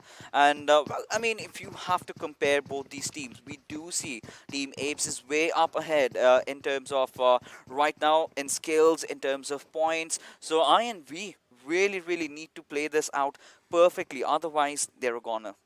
Exactly. But now I want to also point this thing out. In the previous PMPL, you know, Zeus and 7C were kind of colliding against each other. Yeah. But it seems like 7C has found himself, you know, kind of like the away spot from Zeus there. And I feel like that's definitely going to be keeping them safe for now, though. Only for now. Because considering the fact, take a look at the overall leaderboards, 7C is on 12th position. That means they're also on that shaky start. And considering the fact, if this day is over and you're still not really able to recover or get on the top 9, you only have 2 more days upcoming. That means 12 games in your hands. Are those going to be enough? 12 games, I mean, might look like a lot, but definitely it isn't, considering how, you know, the competition has been so close. But I think tomorrow we're going to definitely witness that segregation in those point standings, because, you know, we're already witnessing the upper echelon kind of already separating them from the third to the other position over there. But right now you've got Team APES finally deciding to go in for the push, and Team INV, they have to be more than just well prepared for the fight. UMP in the hand of White there. Predicts him pretty perfectly. Peasy stuck out in the open. That Molotov is right onto him. Peasy is on fire. Gets taken down. And this is what White says. White is like, this is pretty easy peasy for me. On the other hand, there is one player out in the open. It's going to be quiet there. Does have that little bit of a compound going in for himself. Is separated out from the rest of the pack, but I feel like Hustler is on a flank. White though exposing his body, but it doesn't matter. His reaction time is there, and that's all that matters. I mean, he took hours to take those shots, and cannot really understand why. He peaked, he had the chance, he had the window, but he really crapped his pants out there, and maybe really went too overboard with the trigger discipline out there. But right now, you know, talking about the remainder of the members of Team INV, they certainly have made a run for their lives. Exactly. INV 15th team in the overall rankings. Those kind of moments are going to be hurting your repetition and your positioning quite a lot. Nightmare, though, is in the bottom lines there. And all the HTM region teams are there. But LIT has finally moved up, so I'm kind of happy for that team. Yeah, of course. I mean, at some point or the other, you know, when you realize you've nothing to lose but everything to attain, you kind of step out of your comfort zone and you go for it. And, well, we've seen those signs of resurgence from these lads, but I don't think it's going to be enough. You know, they have to go for more. Now, Skylightz Gaming have certainly spotted out the remainder of the 2 players of INV, but do they know for a fact that this squad right in front of them is just a 2-man squad? On the other hand, Stalwart Esports as well, engaging in a fight. I would like to take a glimpse at that, because Stalwart Esports also is fighting for those top placements. And if they get any casualty upon them, things won't really be looking good. INV, though, a 2-man squad. Skylightz Gaming was in the front line, but then seems like Skylightz Gaming decided to back off from this, because they don't really know the exact number of INV squad. They think there's a 4-man squad camping inside the house, so better not challenge the fight, because they're also not really looking good on the overall rankings. You know, then again, INV can't really get too complacent, because the moment they decide to do that, well, they might just be goners. But Stalwart, this has been one of those teams that did start off pretty shabby manner. They were getting those kills, but were somehow missing out on those position points. But they certainly have seemed to have equalized on that department, right? So right now, if you talk about how Crypto has been playing, I think he's gotten his hot hands back. He's been delivering, he's been getting those kills for his squad, and you know, just adding on the numbers. And right now, plays currently on the 3rd position in the overall kill leaderboards. I think that is definitely going to elate all the fans from the Pakistan region that are watching and supporting this lad. Exactly. Take a look at the center of the map, man. So many teams accumulated right in the center, and the rest of the area is just so open out. Each and every single team do have those vehicles going for themselves. Zeus as well, kind of making the rotation from the northern side. On the other hand, 7C also trying to get back in the center, but now getting in the center position, it's not going to be that easy of a job now. It's being guarded by a lot of people. So now maybe staying on the edges and trying to guard those edges will be a brilliant choice. Yeah, I mean, right now this is one of those default circles of Miramar that we've witnessed. Now, DEADEYES are certainly in a very good commanding position considering the kind of high ground advantage that they have. Now, you've got TRS trying to rotate in from the northern side. You've got 7C also rotating in over there, and they might just get caught off guard. I mean, if they're right out in the open, and look at on top over here, he's already looking at those regions, those areas, and the moment he spots them out, and that's the moment you take those shots. And you know how delicate the vehicles are, especially the Mirado, and if you get spotted out, you're basically done. Exactly. Nothing much really happening. Teams have accumulated in the center, still deciding not to fight in those kind of situations there. INV is right next to Skylightz Gaming. Now, Skylightz Gaming do realize things are not looking good for them. So maybe try and play this out as safe as possible is the best way to actually play the situation out. So it does make sense. Now I want to see where this next circle heads. And it's definitely going to be favoring the lads on the northern side and even in the center. You know, I really like how Astra Academy have positioned themselves as well. And with that being said, the first airdrop coming in, it's the Grotza. And one of those weapons we have seen, you know, players taking it up and absolutely causing mayhem.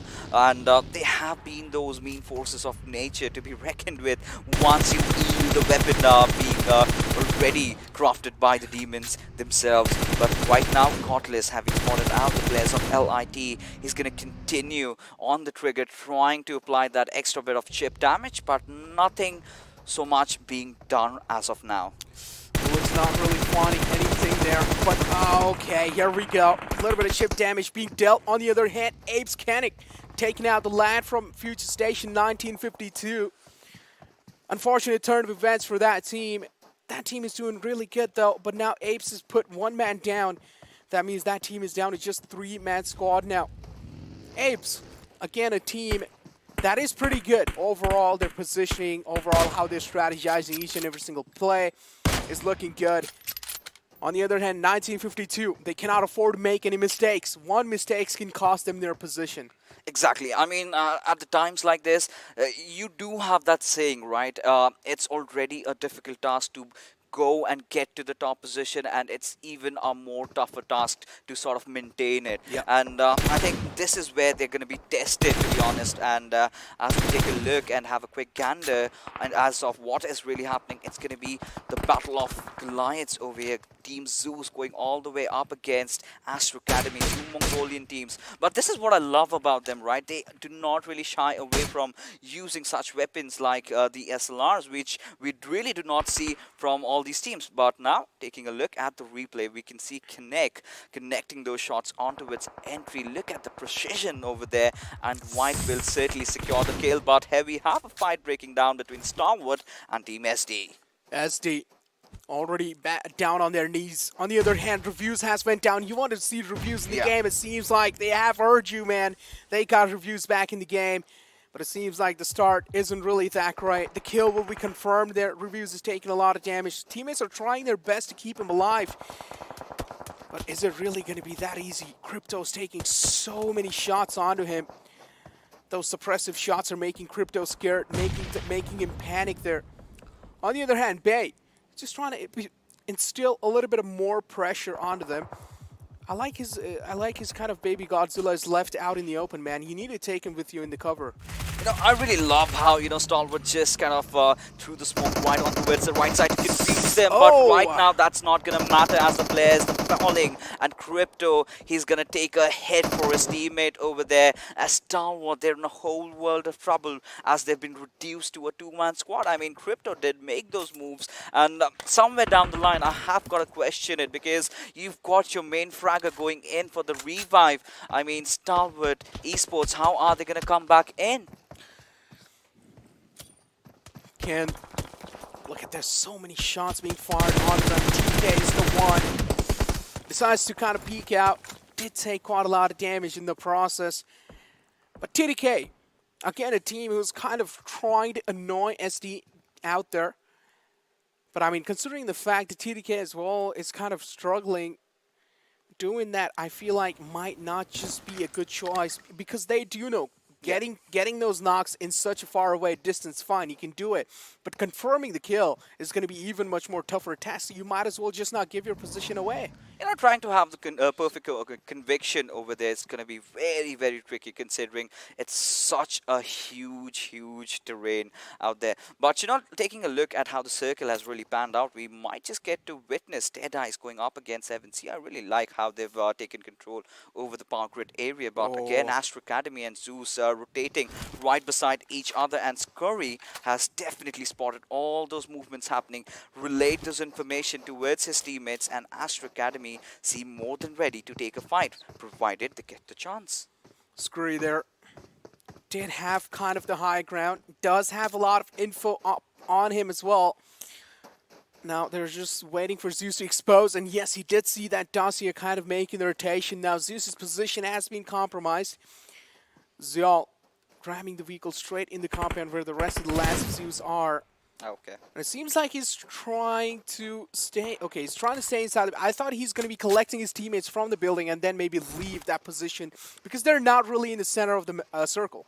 I think they're just going to wait for that hard shift, right? But here we have Nima, you know, some beautiful tracking precision being displayed over here. And we've been talking about it, right?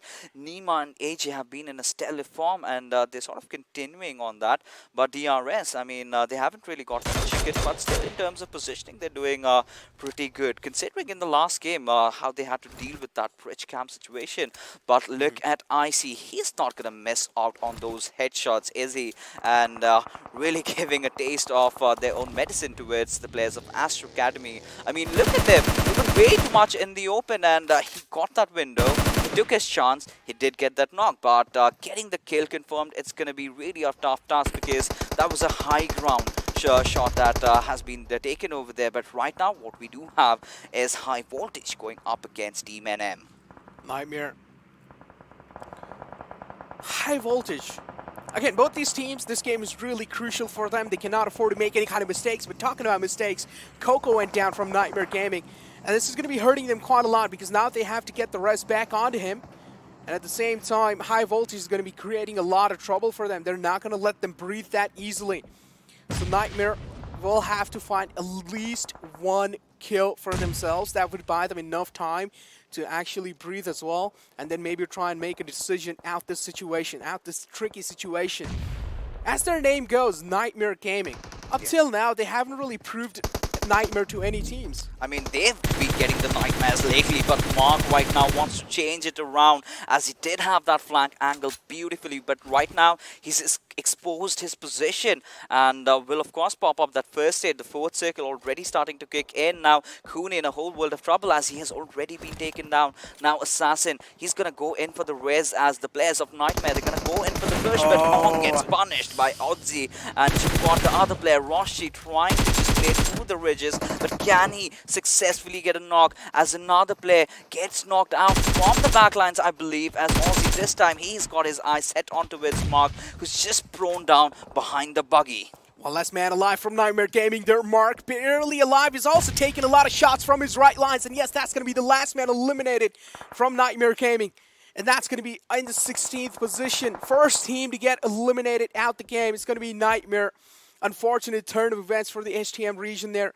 And then we have INV Chad also getting knocked out. Winter is there. Winter is there in the below lines. Now he's waiting for Chad to actually crawl next to him. But does he know there's one more lad right next to him? I mean, I think he might have that information, but he's definitely not exposing himself. So that's a good call from his side. But now look at the tides being changed over here as Zeus to have that high ground up against Astra Academy. Look at the spread. I mean, FPK gets spotted out. There's no chance on earth that he might get that res back up. But look at that warehouse. I mean, 7C, they've done a pretty decent job. And this is that killer shot coming in from IC over there. And look at that precision, Necro. Exactly. Skull-cracking, mind-blowing shots. And I see. This is what you expect from the players of Zeus, man. Some montage plays. On the other hand, Astra Academy as well, opening things up, opening the phrase for themselves. And look at this massive flank coming out from the lad of 1952.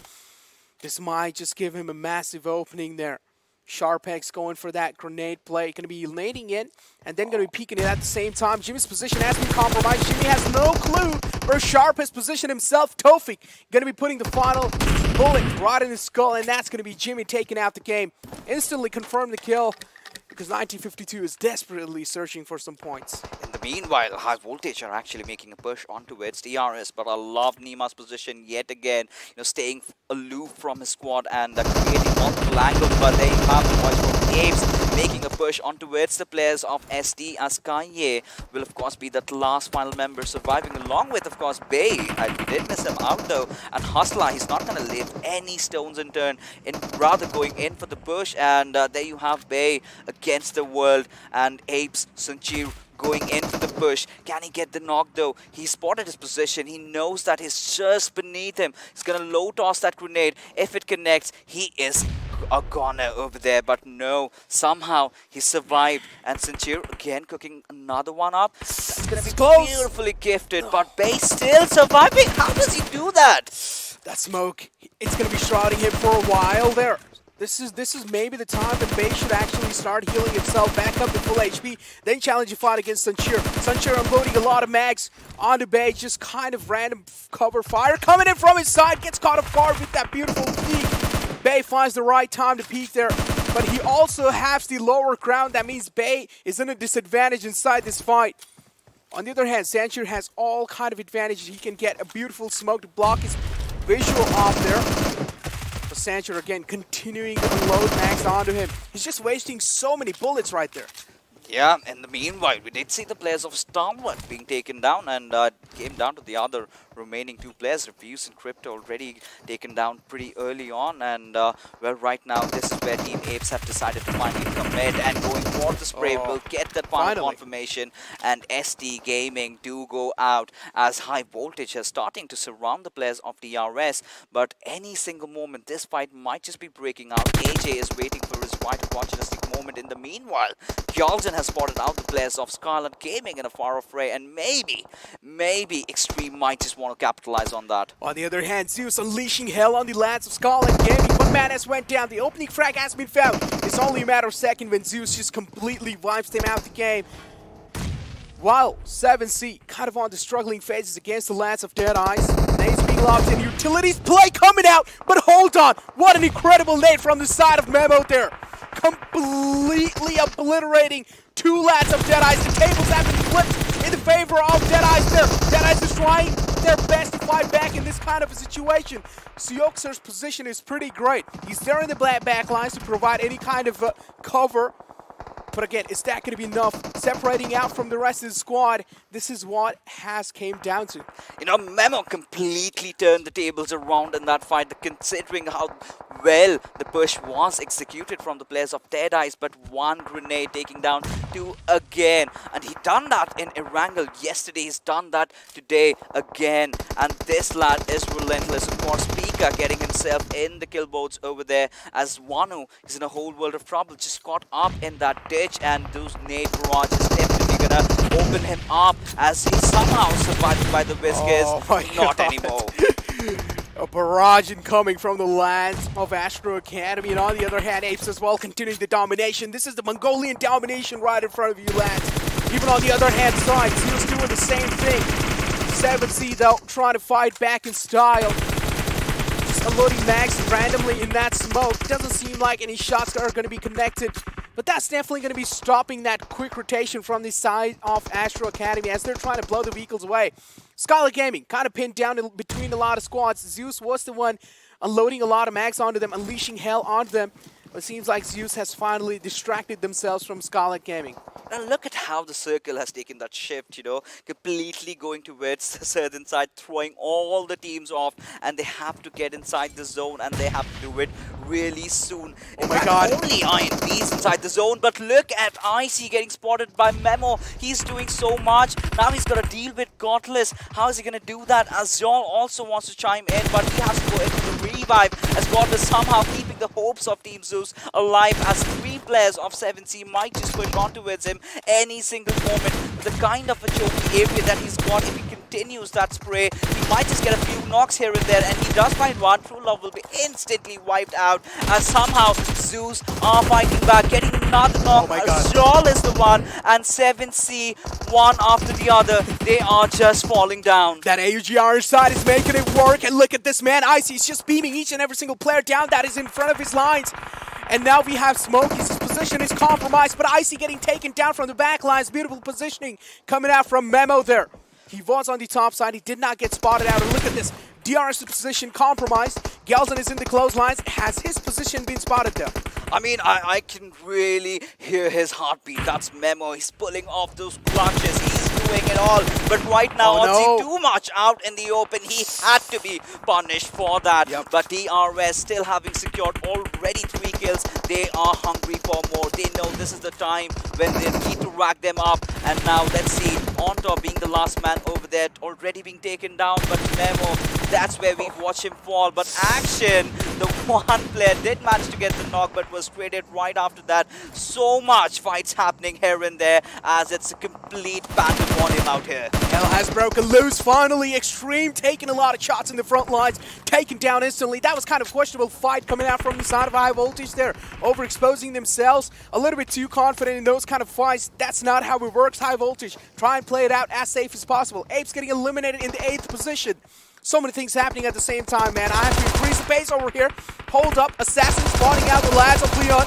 Leon taken down with that Tommy, and there's no way you're going to be standing a chance against that 50 bag. But look at Astra Academy. They've already racked up 11 kills, and they are even hungry for more. And we might just see another chicken dinner coming into the backs, but not happening today. Maybe a Smokey from the backlines. He's still alive. He's done that. He's taken Astra Academy out of the picture. Now this is a golden opportunity for DRS to sort of catch up on them. But for doing that, they need to take a lot of kills. 11 kills is what Astra have taken in their favor. But look at DRS. Can they clutch it out? But looking at 1952, how on earth have they managed to survive for so long? Circles in the no man's land. 7C is the closest one in it. Smokey. Now he cannot really leave his initial cover away. If he does, he will be taken down by anyone. Each and every single player, each and every single team has been separated out from each other. High Voltage Assassin is still alive, and he is a real assassin. He certainly is. I mean, I'm really impressed with how 7C have been playing, especially Memo and Smokey in those final crucial moments. I think they have really helped in them amassing a lot of kill points. But now, as things stand, it's 7C, Smokey having the better of the circle. All the other squads have to come in. Now, the question does still come out as to who is going to take this one home. Just a quiet, peaceful environment. Another circle is going to be deciding the fate. Hold on. Sharp spawning out Nima. Nima almost gets taken down, and look at him barely surviving on 2 HP there behind that little ridge. And DRS is trying their best to provide him that initial backup. Iron Winter taking Asia down. DRS in a heap of trouble. They're getting spotted out from all different angles, and they're being surrounded, and currently they are the center of attraction. But Assassin, he was doing so much, but eventually has been taken down by the boys from 1952, who are still so relentless. But Smokey, my oh my, he's still alive. Tawfiq, however, being caught off guard over there, he's gone down. It all comes down to the man himself, Sharpex. Can he do this for his squad? But Smokey, look at this man, having the high ground, not really letting anyone come inside the zone. If he clutches this out, I'm going to lose my mind. 1952 wiped out the game. Out the equation. DRS says no this time. And now DRS is looking to get back their position. Smokey kind of a questionable way to thrown out in the open. But he didn't really have any other choice. He was getting shot at. And now DRS is trying their best to win this game. And I'm telling you right now, they have lined up everything. They're giving everything they have. Mafia Ninja is there in the left lines. Smokey trying his best to at least find one kill. That's going to be buying him enough opening, and this is what he was looking for. This is exactly what he wanted now. AJ has to go up against Smokey in a 1v1 situation, considering he's got the higher advantage. Smokey might just want to clutch this one out. He looks really confident. He's almost going for this. Can he clutch it out though? AJ still putting up a fight, but Smokey, God! As DRS, the boys have done that again. We did see the boys from Astra Academy getting a chicken dinner, and we really cannot leave these lads out. Feeling happy, feeling calm and composed right now again. Wow, what a display, but kudos to the way these lads from 7C really played, and we can't really disregard how good the players of INV even were. Well, man, that MK14 in the end to close out the game. What a stylish way, man. DRS, just like the classic way, like they like to do it. Ending the game in the classic way, and this is what we like to see, don't we? Yeah, absolutely. I mean, after this, I really want to take a look at how things have changed in terms of the overall standing. But before that, we're going to be heading out for a quick little break. We'll be right back. You don't go anywhere.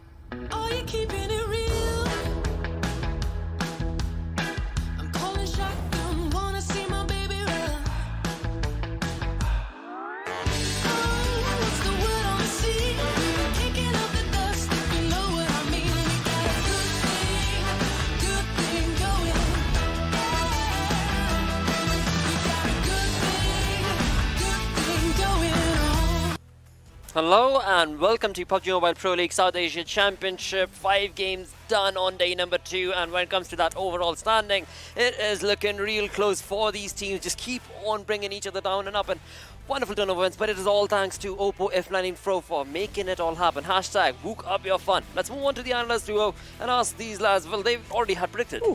You had said that if at all we have 3 more players surviving. It was exactly same thing. You know, 3 players or more surviving after the 5th circle. DRS can get this game, and they did get this game. So yeah, I'm really happy with the prediction once But again. before we jump into the conversation regarding that, we do have the MVP. That is going to be Top from Astra Academy. Yeah, exactly, and that is, as you mentioned, the competition for the title is neck and neck between these 2 teams. DRS, they get the chicken dinner. They have a lot of kills as well.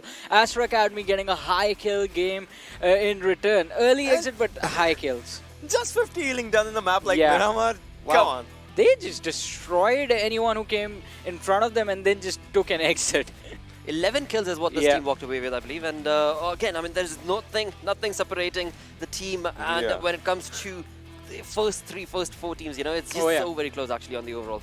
Actually, it is, but this is where, you know, even Fixes was talking about, right? You know, Smokey's play, a brilliant play just coming up. 4 kills, 586 damage, almost 26 minutes of survival time, plus obviously DRS, AJ just out there, Action and so Action is getting kills and kills and kills, and it's He's getting those kills, the damage number, survival time, everything is coming up for this lad. But on the other side, as you said, yes, Smokey was incredible in that last 1v1 situation against the players of DRS, and it all came down to that last shot connecting before Smokey actually was able to go down into that cover, resulting in him falling down and DRS getting the chicken dinner in this game. An incredible way to end an incredible game. Exactly, but talking about the match summary, 16 utilities is the most number of utilities used by Action. Frankie with 320 meters longest distance skill. Top Action, you know, with their damage kills and all, but AJ with maximum assists. It's really good. But talking about Frankie, right, we see a medic sign right next to him. We all, you know, most of the times we talk about these signs, the ones that are, you know, just maybe a scout role, maybe the sniper role. It kind of just works up in the favor, and it shows in the match summary as well. Yeah, exactly. And I mean, I would love to see what the kill tally for these teams is going to look like. And look at that. I mean, the standings are going to be really interesting to look at now from this point onwards, because I mean, we have Esports, High Voltage chiming in from the second page of the overall standings. From the first page, we have APES, Zeus 1952 that are going to look to climb up and get a little bit closer to the top 2, but the top 2 are still, I mean, in the top 3 in this match. Yeah, they definitely are. But 7C, they are looking really decent after this match. And just like you said, right, Astra Academy, 15 points for them. It's going to be a good one. DRS 21. Let's see what close, situation can they bring up for themselves before the a final match for today. Obviously, just brings up. But PN crew, this is one thing. We talked about how Miramar should be their strong suit. Yeah, but they were taken out really early in this game. And also, I mean, we have to talk about Skylightz Gaming, because after the first Erangel, we all assumed already today could be the day that we see Skylightz Gaming bounce back and see them probably break inside the top 8. But now that top 8 is looking like a dream. It is. It's not looking easy to climb that ladder as the games go on along with which we just saw when it came down to the match ranking, right? I mean, the kill department, it was shared all across the lobby. Yes. So that's a good thing. That absolutely is the thing that these teams are working towards, which is the point. All across the lobby except Astra Academy going for the double-digit kills for themselves. Otherwise, all across the lobby. So it was. So that's where I would say the damage graph might actually bring up a really good. So we'll talk about that for sure. Absolutely. But before that, we do need to dive into the zones themselves and have a look at the zone analysis. Yeah, and this is where you see the circle shift. Obviously, this looks like a standard circle, right? Even if there's a hard shift, it should not go anywhere around, the southern side. Obviously, that's where the circle moves up. San Martin, Power Grid, these areas are important. So every team, except like a few, are going for the center, and that actually calls for a good fight altogether. That's where you actually realize that, kills won't be distributed. Kills won't be distributed just to one team. It will be like equal distribution almost. Exactly. And talk about distribution. The distribution of the teams inside the circle was also quite even, giving the opportunity for everyone to actually fight back and at least dish out some damage, get a few kill points for themselves. As you also pointed out on the leaderboard, on the scoreboard, we had everyone picking up a few points. Look at DRS at this moment, right? Mafia Ninja can actually communicate with his teammates of a southern rotation. If any team does that against them, Nima can actually hold the ground whilst other players, AJ and Carlson, actually move towards him. But what they would need is a fight against high volt, like the northern area. So every player of DRS had a perfect role in giving the calls when the zone was just moving from one to the other to the other. Yeah, and they just moved from high ground where Mafia Ninja was to the high ground quite close to high voltage. Then dealing with them moving inside the circle just to close things out. So those high ground advantages are really important in Miramar. Yeah. Having the information of where, as Ocean said, where the teams are moving in from or where they're actually present, where the cover points are for their opponents is really critical in setting up those fights, and it is the key to success in this map. Exactly. I mean, that was witnessed by Smokey's play as well from 7C. So again, he was the only reason he was able to clutch that and get that kind of close to him being the one, or his team being the one walking away with the chicken dinner, is because he had that higher ground working for him. But there were so many other moments. Let's go on along and have a look at, of course, the OPPO F19 Pro moments. Right off the bat, this is where we saw the grenades and molotovs being used, the perfect utilization, and then so it kind of becomes one thing, and that is Pegaro. It's kind of a really good drop if you want to just start up your fights and your movements. Plus, one of the most important things that actually just come down here, and that is the high ground, low ground fights that always happen. In that, APES kind of had an advantage. Astra Academy had a really good advantage. This is where we can see the ridge covers being formed up. But again, SDGaming and Stalwart, I don't know what happened at this moment with Stalwart, because it just comes down to straight up communications. Yeah, and I mean, mentioning those high grounds, the only parts of the map that have some flats in them in Miramar is going to be the southwestern side of the map. Other than that, I mean, it is always going to be that height advantage that is going to lead to the victory. We did see a really nasty shot a couple of seconds earlier. I would say, we always say, godless using those bold actions. This time it was Icy getting those knocks. So let's just say bold actions are back. Versatility with the players, for sure, I would say. And yes, bold actions, I mean, it's Miramar. You would want those, right? Who would not love maybe, mini tap shots, or maybe the bold actions just coming up back to the action? I mean, it's always going to be those damage numbers, man. If you manage to hit the headshot, the damage numbers, they are just so brutal for your opponents to deal with.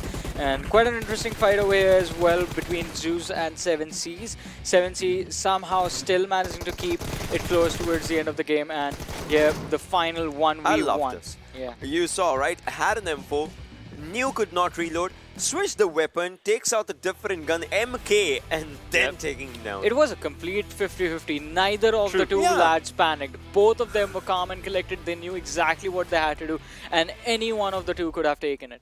Most certainly, most certainly. I mean, you talk about the way this game has played out, it is just absolutely incredible. With that, we've got the damage graph coming up on our screens, and this time around, it was actually a fair game, I would say, for so many of these teams. Yeah.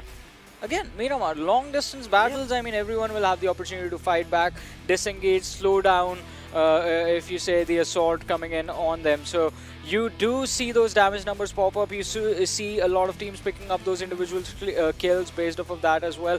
But again, this game was dominated by Astra Academy in terms of the level of aggression that they displayed. DRS, they are really, really phenomenal with their positioning in this match. Definitely, they are 2100 dot damage for them, and Astra Academy obviously 2208. It's pretty good for these two teams, but again, one game still remains for these two teams, obviously, to just, you know, maybe cement themselves by the end of the day for the top position. Exactly, and with that, as we move on to the storyboard, it is going to be pretty close because, after all, well, it's the lead being created. It's kind of close, not exactly really, close. Yeah, really. It becomes only if Astra Academy, again, yesterday's storyline, Johnny. If Astra Academy has a bad game and DRS has a chicken dinner, they obviously, you know, will be moving forward, and DRS will be having a back-to-back good chicken dinners for themselves. But, alright, I want to ask you guys, do you feel which team gets the triple digit in the placement points first? I don't know. Because maybe both. True. Maybe both. Because they're so very close, actually. Yeah. And we've been seeing that consistent play coming in from these teams, but there have been a few downfall games as well coming in for DRS as well as Astra Academy. So, interesting conversation to be had when it comes to the placement points as to who will be the one. I think DRS Gaming would be a safe bet with this. If it's just about getting the triple digit in terms of the placement points. That is one thing that we know DRS really, they always get those placement points one way or the other. They might just miss out on a few kills, but placement points they are really good with. Although I have to say, for some reason, Stalwart Esports, they're doing good, but they are struggling to get off the 8th spot. True, they just defined it for themselves. Yeah. Whenever they are doing good for the kill department, they are not doing the same in the placement point. We can see that, right? Yes. That's the thing. But I don't know why I feel that in the last game, just like yesterday, if history repeats itself, then Zeus will pop up again. Because yesterday as well, in the second last game, they were at the 4th position. Then they had a really good game, almost got to top 3. Then so it might just be the same affair. Because again, there's a point difference on 4th and 3rd. They can try. True. It obviously depends on where the circle is, how they play around, and lots of things. One more thing I would like to say is let's not ignore the new pride of Bangladesh, that is 1952 Esports. They are sitting in the top 3 right now, and this is just the second day. 1952 is in a position, I have to say, from where if things keep going the way they are, they have a realistic possibility of actually contesting the trophy. Most certainly, yes. Because again, I mean, this game, they were just only 2-man army, but moved on along to be a part of the final battles that took place in the zones. But with that, of course, let's get the day moving on along towards the final game that's bringing on the schedule. Erangel. This is where, you know, Zeus started. This is where Astra Academy. So for Erangel, if we just talk about, it's Mongolian domination again, as per now that we can see. Maybe just like you said, right? 1952, they had a really good Sanhok for themselves. They can actually just do even better. Miramar was good with DRS. They can have the momentum going forward. We have seen them, you know, closing the day with a really good game yesterday as well. So why not today? But here's the thing, right?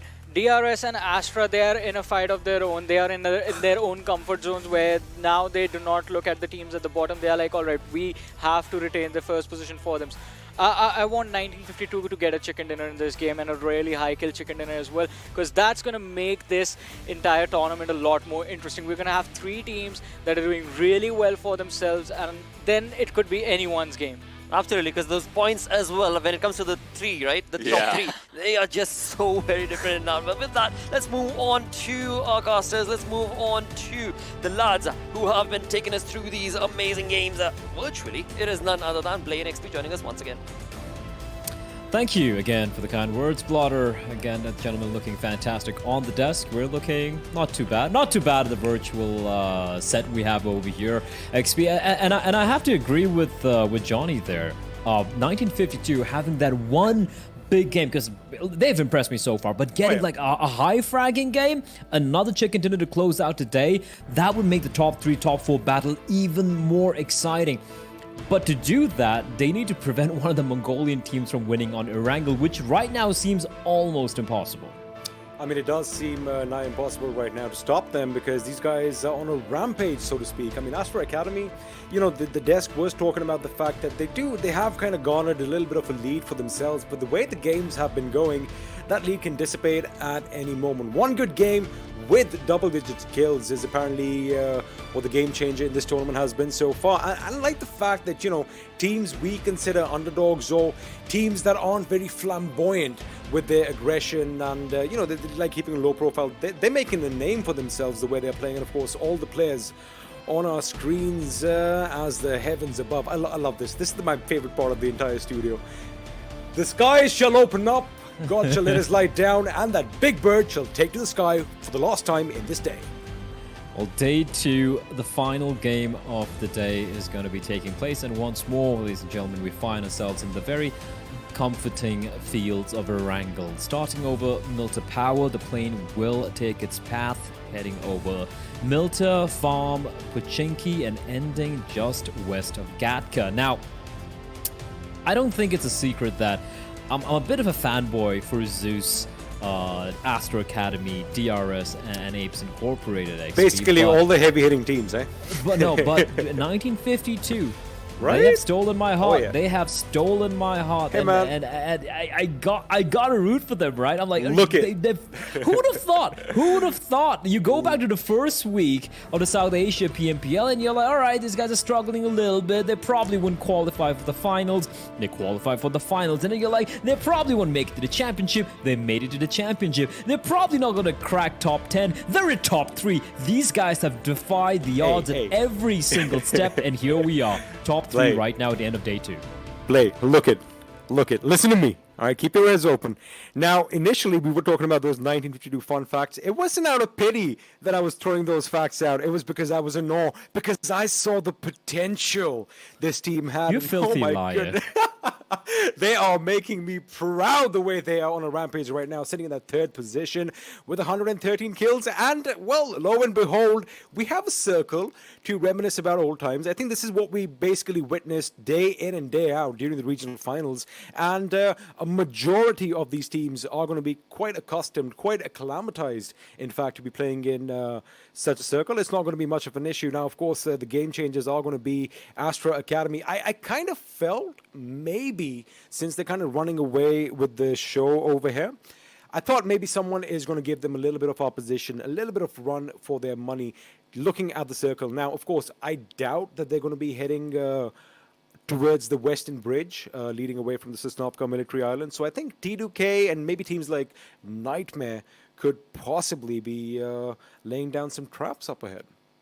Speaking of laying traps, I spot in my little eye 1952 towards the towards the Ferry Pier region, and one thing we've known for it's happened time and time again is Stalwart Esports migrating up north in 1952, waiting for them on that bridge. It's happened about a dozen times so far. So I'm looking to see if that's going to take place. Maybe not this early in the game, X, because obviously the play zone is still cutting across the military islands. So Stalwart Esports are going to be feeling kind of comfortable right now. Speaking of Stalwart Esports, as our desk alluded to, I will get back to it later on, because Utsurga suddenly getting hounded down by multiple members of Nightmare, and they weren't ready for the fact that Utsurga is there, but right now he is all by his lonesome.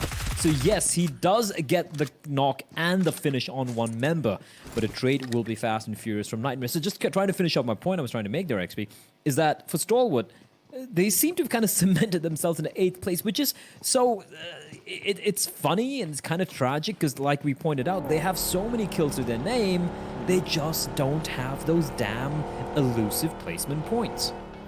Now, again, I think, like I said, you know, they basically are the authors of their own misery, right? Because, again, even in the last game I was watching with the keen eye, the fact that they get caught off during their rotations and all that, because in a fight, one-on-one, if they go head-to-head against any teams, and I'm saying any team, they can keep their calm and they can keep their head on them while others are losing it around them. You know, just a little...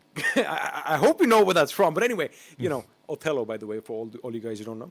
But anyway, so well read, XP. The fact that they actually are such a capable team in a gunfight, and it's something that is overlooked. You know, I mean, I get it. We all use words like rotation, rotation, rotation. We get it. It is an important part of the game, but sometimes it's just those little details that kind of tend to slip through their fingers, and basically adds to the nails in the coffin. So it's all by their own making. I think if they just hunker down, they might actually rise up on this leaderboard, because as the analyst Des did mention, I mean, one big game and you can change your lives around. But right now, I think we're going to see some action breaking out at Rozhok soon, as the APES are heading towards the direction of high voltage.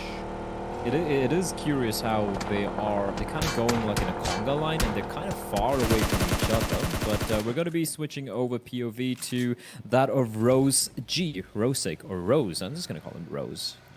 And he's trying to give a kiss of death towards blah blah blah. Unfortunately, a little too far away are the T2K members for him to really land his shots. That's exactly what I was looking for. Right, Kiss from a rose. That's what I was trying to go for. Thank you. Kiss from an angel. Let's not get copyright struck. Yeah, let's not get copyright struck. No singing. And listen, Batman Forever was it's a weird movie. Some people like it for its campiness. I still think it was garbage. It wasn't that great. Val Kilmer was a terrible Bruce Wayne, but that movie had a fantastic soundtrack, and that song's going to live on. I love the fact that you're just letting everyone know that you're a boomer, and you know what? I'm in the same boat as well. I mean, I get it. We're old, Blade. Don't remind me every single day I cost with you. We just had better. Listen. Oh, better taste. We had better music back then. All right, it's a fact. It's a fact. Have you seen every YouTube video of like old rock and roll, like heavy metal, or like even like 80s pop songs? It's always like some kid saying, "I'm 8 years old and I wish this was in my generation." See, just right, boomer actually, music's just better.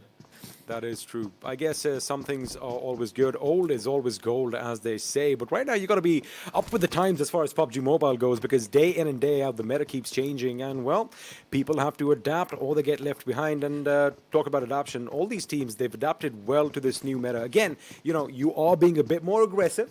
The fact that, each and every kill has that 1 point, and the placement points have been decreased as well, makes it more exciting for us as viewers. But again, I like the fact that the teams, they've adapted, and once again, just have a look at that beautiful McLaren on display.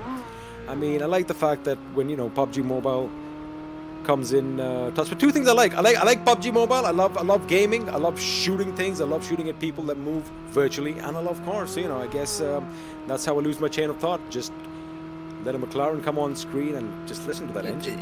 It's not really meant for off-road driving, though. Right, but Wano doesn't care. He doesn't care, right? Imagine the sound is it called the undercarriage is making as all the gravel is just rattling against it. Also, the front right tire is missing. That rim is going to be damaged.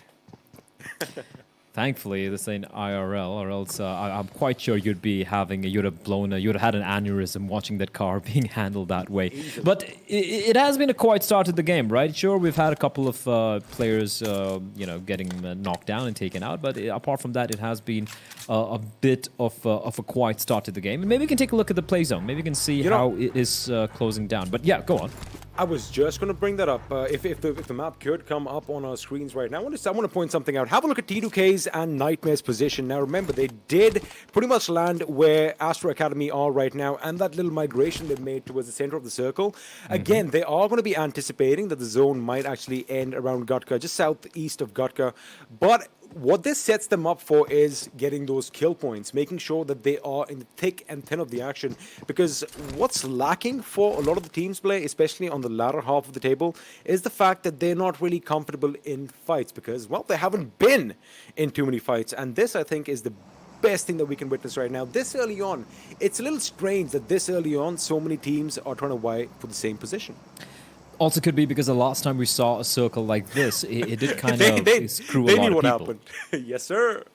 So, and also, like you pointed out, the teams being very proactive. One of the teams which definitely surprised me a little bit with the proactiveness is the fact that Stalwart have opted to relinquish their their compound, or rather the entirety of the military island, and just head up north on the bridge before 1952 would be able to wait for them, you know, camping towards the bridge. And there we go. You can see Stalwart Flex, sorry, rather Stalwart Esports as they're known right now, having crossed the bridge, and Astra Academy making their way in from the eastern side, from the eastern breach, meaning that the Sosnovka military base is right now bereft of any presence from any of the teams or players. However, the circle is still cutting across it. So there is a world where it could potentially head on down, and it's going to be a mad scramble. What I would like to see a mad scramble for, XP, is this beautiful Arctic Warfare Magnum rifle dropping down out in the open, and I hope someone goes for it.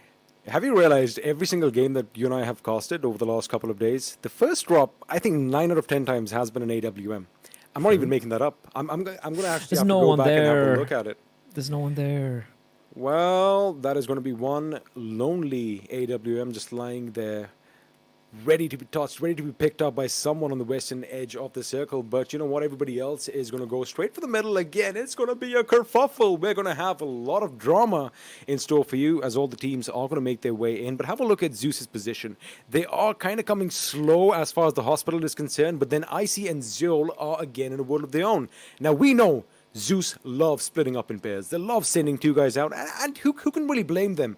They can hold their own against a full squad, even if it's 2 people at a time. But again, my question over here is the distance between them is phenomenal. I do see Icy and Ably trying to catch up to their teammates, but if something does go wrong, it's going to be problematic for them to kind of make up for that little hiccup. Yeah, it's a high risk, high reward sort of situation, right? But one thing that I got to give the members of Zeus is the fact that they are capable. Each and every one of these players are individually very capable of going up against the best in the region. The only difference being that some of the other teams are also capable as well. You're talking about the members of Astra Academy. Mr. Action himself right now, definitely his name is starting to be edged on that MVP trophy for sure. He has been fantastic so far. Deadeye's guys have looked deadly indeed. Another AWM getting dropped. I feel like the game just mocking you at this point. Stalwart is nearby, but I don't think they want to risk going for it out in the open. They're like, should we go and pick it up or not? Because it is going to be on the bridge. It might just be on land. So that is a plus point as Extreme lay a few shots in Icy's direction, of course. That just making sure that he stays suppressed and harm was not really intended at this point. Now, High Voltage are in an interesting situation. Now, you do see Assassin up on that roof over there, getting that little bit of a high ground as we move to a cinematic shot of this Maka over here, the McLaren 570S. Beautiful, beautiful vehicle. And, well, it's gone now. Now we're going to have to be content with the Dacias. The old Soviet machines. I mean, they've really lived through the ages, haven't they? Yeah, I mean, listen, one thing you can say about a lot of these Soviet machinery would be the fact it might not necessarily be aesthetically super pleasing, but they lost. The AK-47, one of the most... I was just... Dude, AK-47, the most in Nagant, both weapons most used reliable in this game. weapons. World War II. World War II. All right, well, Zeus ably out in the open. Icy has been knocked, and Skylightz Gaming, I can't really see him. Oh, there we go. I can see him on the minimap on the left-hand side of Zeus, and you need to be wary, because in the distance, 7C are there as well. Skylightz Gaming, I feel like one of the biggest disappointments for me has been Skylightz Gaming. I mean, they did make it all the way here because they won Season 2 earlier, but ever since then, I feel like you pointed out, XP, I feel like they're one of the teams who's kind of failed to adapt. They have kind of really slowed down quite a bit, and many other teams from the region has come and just leapfrogged over them. But looking at the zone, that is gonna force a lot of fights to take place up north, if I'm not mistaken, XP. I do believe you are going to be right in that regard. Now, Skylightz Gaming, maybe they became a bit too complacent after their victory. That could be one of the reasons, as we did mention the whole, you got to be adaptive in this sport because, like I said, every single day the meta changes. And have a look at that. Deadeye's guys, they have the right idea. They might, in fact, get that little ridge above their house, but Shifu gets taken down by Godless, which means that plan is going to come to an abrupt end as Godless now, again, all by his lonesome, is going to make sure he gets some cover. But it looks like Deadeye's guys did stop on that ridge above those houses controlled by Skylightz Gaming, and now they're going to apply the pressure. And raid coming in! Oh, that would have been beautiful had it been just a second longer as Siyok is trying to dodge those grenades. He's playing a dangerous game here. Is Suyog, and finally a nade will find him and immediately gets finished off. He was doing, he was practically just prancing around, doing the dance of death, and unfortunately he gets taken down. The two remaining members of DEADEYES, guys, looking to make their escape, and it looks like they will, but not before they've lost half their squad, and that is not the start that DEADEYES guys were looking for. Still 16 teams in contention. And Skylightz Gaming, well, they get the one kill. They scare away DEADEYES guys, but they need to be wary that the Mongolians in the form of Zeus Esports are still in the vicinity. Speaking of Mongolians, APES are there as well. They managed to make their way into the play zone, XP, but right behind them are Lit Esports, who have shown that they can hang with some of the big boys here in the tournament. Oh, they can go toe-to-toe. They can go any number of rounds with these big boys. But again, just coming back to that Deadeye little kerfuffle over there, the fact that the moment Shifu was knocked out by Godless, that should have told them that, you know, this tabletop mountain of sorts is not the safest place to be at. Because, of course, again, the compound that was controlled by Skylightz Gaming, look, this is Erangel play. Everyone knows the map. Everybody knows each and every nook and cranny, each and every hill and ditch. So again, they should have anticipated that, you know, it's already occupied, as a result of which they lost another member. But coming back to the action, looks like everyone is going to make their way to the circle, as are the gentlemen from Astra Academy. Now, Astra Academy, as compared to the other Mongolian teams, they have a different kind of a game plan. The way they plan their entry into the circle is just phenomenal. I mean, Zeus, they go for those run and gun and just dash into the opponents kind of play. These guys actually hold back, they kind of survey the land in front of them, and then they make a decision. And let me tell you one thing, whatever they're doing, I wish I was a fly on the wall in their camp, because it looks like they have the secrets as a Grotza falls to the ground. Out in the open, unlikely anyone's going to be going to this specific by the circle. Has shrunk in. Mark is getting pushed by LIT, and unfortunately for Mark, while he does get a knock, he's not able to convert it into a kill, and he will be finished off there. That is unfortunate for Nightmare. Now down to 2 members, although they have a couple of kills to the name. LIT, all 4 members alive and kicking as well. And APES, as you pointed out, XP, yeah, they're taking it slow and safe. They know they don't need to really rush right now. They have a lot of cover as well. And Sanjir, his spidey sense tingling, tapping away in the direction of one of his opposition. Not quite finding its mark, though. This T2K is getting attacked from multiple fronts. But it is going to be Chucksin who will be taken down. And Frankie's found a little bit of cover for the time being. You know what the funny thing is? Not the funny thing, the interesting thing actually is the circle that is formed right now. Wait a second, I'm going to hold on to my thought right now, as Stalwart Esports are going to be moving in. I did think there was a team that is going to give them a little bit of a run for the money, but looks like it's Skylightz Gaming who's going to come under heavy fire from INVEsports. XBZ has gone down as Joker tries to lay down some covering fire from behind, but the question is he going to be a bit too late? Can he move in right now, though? 2 players knocked down. Chad kind of low on health. He has, however, managed to heal himself. This is the opportunity here for them to push on in, but the res is taking place here. Leon getting knocked on down, but look at the push coming in from Skylightz Gaming. Demon confirming the kills. He spots another body on the floor crawling around. They're looking for the one-man member. Still standing is Chad, and he has to be a mega Chad here to stay alive. He is basically in a 1v4 because XBZ is just bleeding out in the open, and while that's going on, Joker is still harassing him with the HEs, tossing in the nades. It's gonna hurt indeed. He's still getting shot at from outside, but he's still managing to knock the bodies down, but not quite able to confirm the kills, and in the end, he will be finished off. Skylightz Gaming, they push into INV XP, and they take them down without suffering a single casualty. But speaking of casualties, what is going on here? PN crew, they're getting mowed down, but it's actually a smoke. But a smoke's actually going to help out their opposition as well. Legend tossing in another smoke. Flames, nades, smokes, everything's being deployed here by PN crew to try and keep the members alive. And somehow Ayush and Killer are still alive. But for how long? Because they are getting harassed and distanced by SD. Goodness. I mean, that was a bad spot to be in. Talk about being between a hard place and a rock. That was literally it. There was a rock on one side and the hard place in the form of SD on the other. Now, PN crew, they've done a good job, especially Legend, making sure he deployed all those smoke grenades to give his team a little semblance of some cover. And now they're going to rotate a bit towards the north and try and come and hit basically SD from well, the North, there you have it. Legend is going to try and make his move again. Base position is going to be pretty instrumental over here, but he does need to move to that tree, making sure that they cut him off, because Legend, if he makes it to that little bridge, it is going to be devastating. Have a look at those grenades coming in, doing what they do best, blowing the opposition to smithereens, and Ayush, in fact, is going to make it to that tree, which is going to give them the upper hand in this fight. He does spot out Bay. In fact, he spots out Kaye in the smoke, and Bay goes down trying to protect his teammate, but now that car is going to be run willy-nilly through the smoke. He's still alive. He is still alive, barely on an HP plate. He just ran right past him. They have no idea, and Kaye, Sandesh is just bleeding out, sliver of HP, keeping him in the realms of the mortals, and eventually Smoke's gonna dissipate. He spots him out, Kaye, he's looking for the finish, spraying blindly, goes prone again, not quite able to confirm the kill, and now P and Crew aware of a snake in the midst, another smoke there at Kaye. I don't even know how he's still alive, I don't know how he's able to somehow keep them away. The res, is it gonna be coming on in? It will, and Kaye will finally be finished off there. But that got really, really scary indeed for P and Crew. Somehow, XP, they still keep all 4 members alive. However, they are also getting attacked by other teams as well, meaning 2 members knocked down right now, but they are starting to patch themselves up.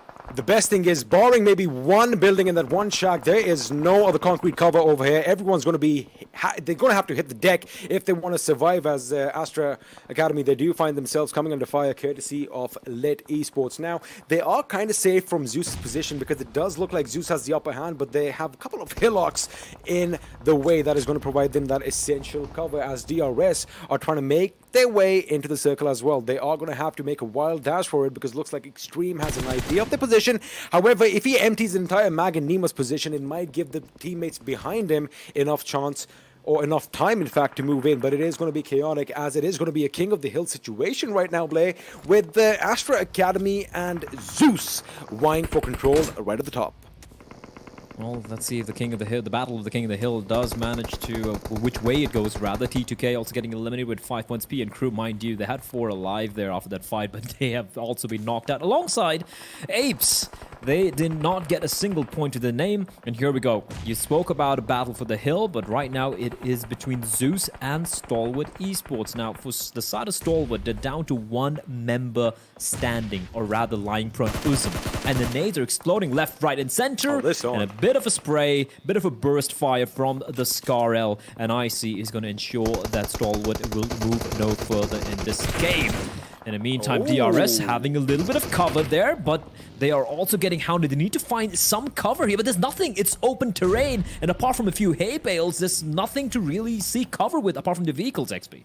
If they want some fortification, if they want some cover, it is going to have to be makeshift in the form of cars or anything that they can find, be it a hay bale or anything, as teams are going to be toppling over one another now. And looks like another one just bit the dust, as one of the teams has bit us adieu. And this time it's 1952, as Mafia Ninja does get spotted out in the distance, and Coco makes quick work, and then he asserts his attention towards AJ, and is the zone going to get him? Yes, it does. I wonder if it was a bullet, or I wonder if it was, well, it was Joker from Skylightz Gaming who came in and pretty much threw them out the game. And talking about Skylightz Gaming, Blade, 11 kills. You were asked, you were disappointed. Well, these guys are now waking up, and they pretty much want you to stop berating them because they are here to play this game and, by the look of things, win in this last game on day 2. That would be fantastic. 11 kills already with still 17 players left alive. That is looking very good indeed. Astra Academy, though, they're down to 2 members. Ooh, that nade was chunky indeed.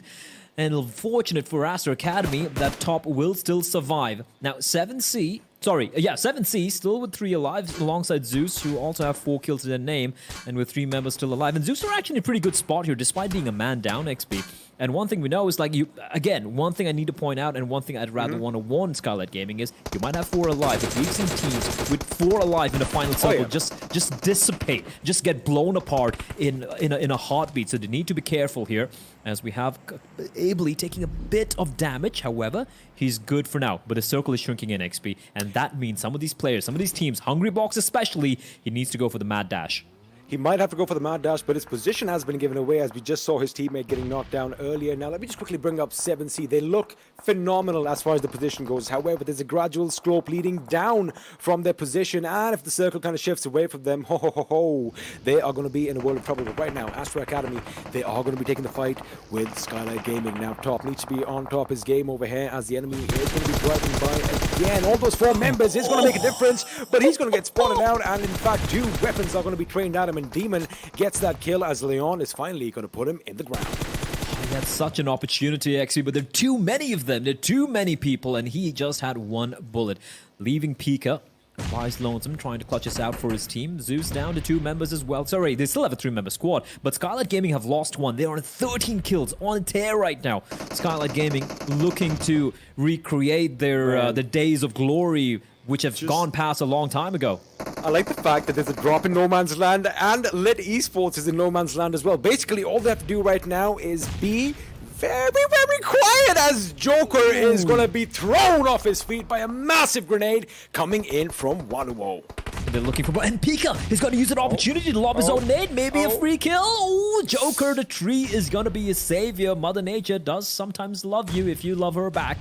And he will stay alive for a while. Leon X now pushing on in, trying to go for the res. And I do believe he should be able to go for it. But no, he gets spotted out of Pika. Pika, if he's got a nade, yes, he does. He lines it up. He cooks it. He cooks it to perfection. Tosses it in. And he finds him. He gets Joker. He deals a bit of damage into his second teammate as well, and with that the reply does come in. Pika actually taking a fight with Apley, finds Apley, and now Icy realizing Pika's position. Pika's taking fights with multiple teams, all by his lonesome, lying prone in the bush. How much more can he do? That bush is the only cover he has, and the thing is, XP, that bush ain't gonna block bullets. It's gonna go straight through it. You're absolutely right. I love the fact that, Pika just shocked us with his little grenade over there, and the fact that reaction speed. Did you see the way he just switched over to the member from Zeus and just gunned him down as Chari has spotted the enemy in the form of 7C? But again, that little slope that I was mentioning is going to be problematic for them as it exposes their position, as we have barely just a 3 or 2 in cover. But Pika is finally going to be spotted out, and looks like we have a little bit of revenge that has been served, as Icy is going to make sure he gets his teammate. Just as I say that, just as I take his name, he comes under fire from Dual Love, but now Godless is going to be in a position to provide some cover as well. Now let me tell you one thing. Zeus have made it. All they have to do is make sure 7C's line of vision is cut off, and they should now focus on Lit Esports. This is too close to call, XP. It's a 3v2v2v2. Skylightz Gaming from 4 members alive a while ago. They're down to 1 member now.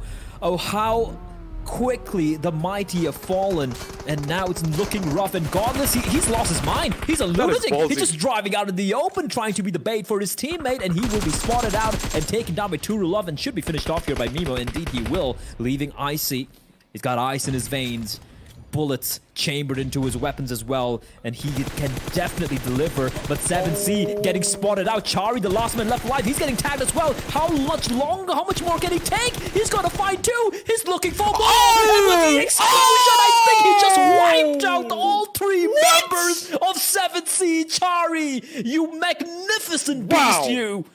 Love the fact that he actually took 2 of them out before getting obliterated himself, as that grenade did find it. But now we're down to the final 3 teams, and I love the fact it's a 2v1v1 situation. Lit Esports, these guys are well on their way to get their first chicken dinner, as Icy is still going to be in the smoke, hidden from view as relentless bullets are just going to be fired in his direction. And finally, a grenade is what finds the mark and puts him down in the ground, which means now Fair, he's got to overcome his fears if he wants to get that W for his team. We were talking about 7C. Man, these guys are showcasing why they are one of the best. That grenade, we just saw it being lobbed in, and there you have it. We have new winners in the last game on day 2 play. It's Lit Esports. That ended a little prematurely, I felt like, but LIT take a bow. Team from the HTM region. Wow. They do hold the flag high, and what a fantastic finish. And Skylightz Gaming, man, I think they crossed like 17 kills there, or 18. I wouldn't be surprised if they still place first based on the number of frags they were able to accrue for themselves, especially at the very end there. I mean, these guys were just, they were a runaway truck again with the brake lines clipped. But let me tell you one thing. I did kind of call it out that, Zeus Esports and 7C should have actually diverted their attention towards LIT because they thought they were done and dusted because, they had that little dip and they were right at the bottom. And normally, we've seen in the past, high ground always beats out the low ground.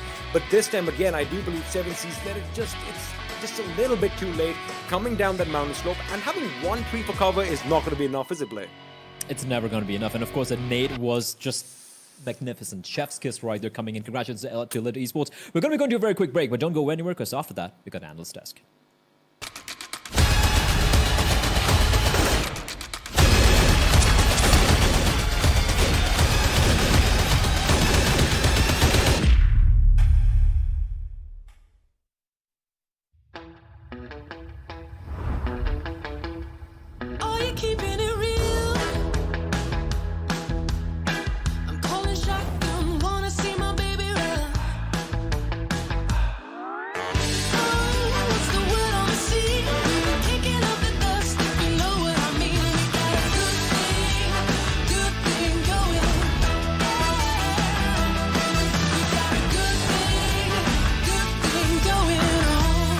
Hello and welcome to PUBG Mobile Pro League South Asia Championship. We are reaching at the end of the day, but boy oh boy, it has been an incredible day altogether. Thanks to OPPO F19 Pro for making it all happen.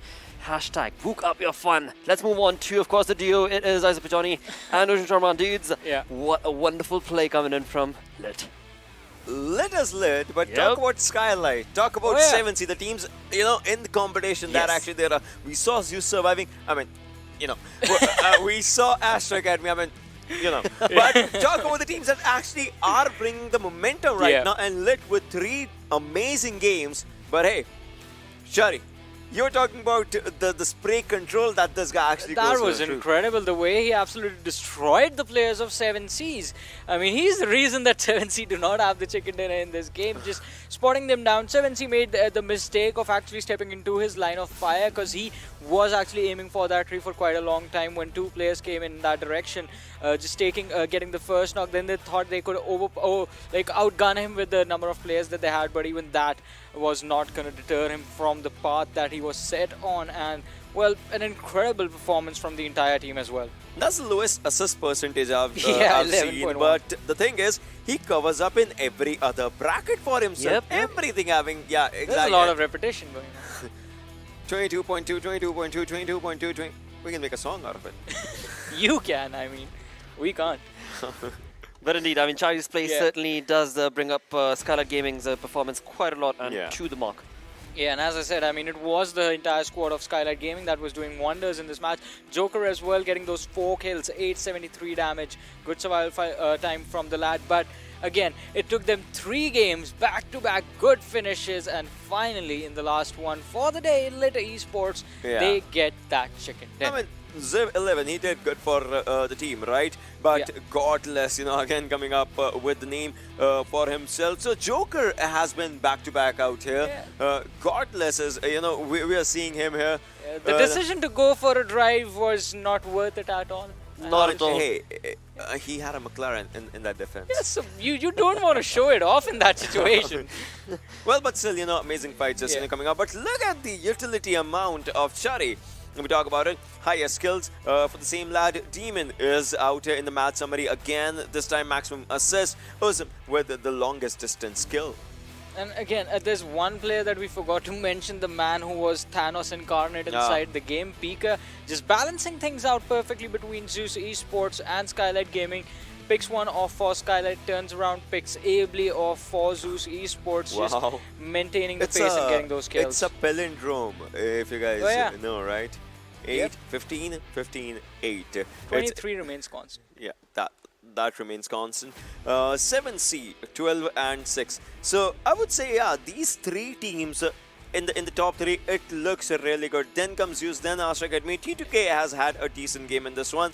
DRS, so 14 for Astra Academy, 5 for DRS. Astra maintains the lead. Yeah, and one more thing that is special about these three teams, the ones in the top 3 right now, is the fact that All three of them are looking to break into the top 8. We were having this discussion. There is a difference between the team sitting on the 8th position and the 9th position, and that is going to take a while to cover up. But this is a start, right? This is a start, and you need to carry this momentum towards the matches tomorrow.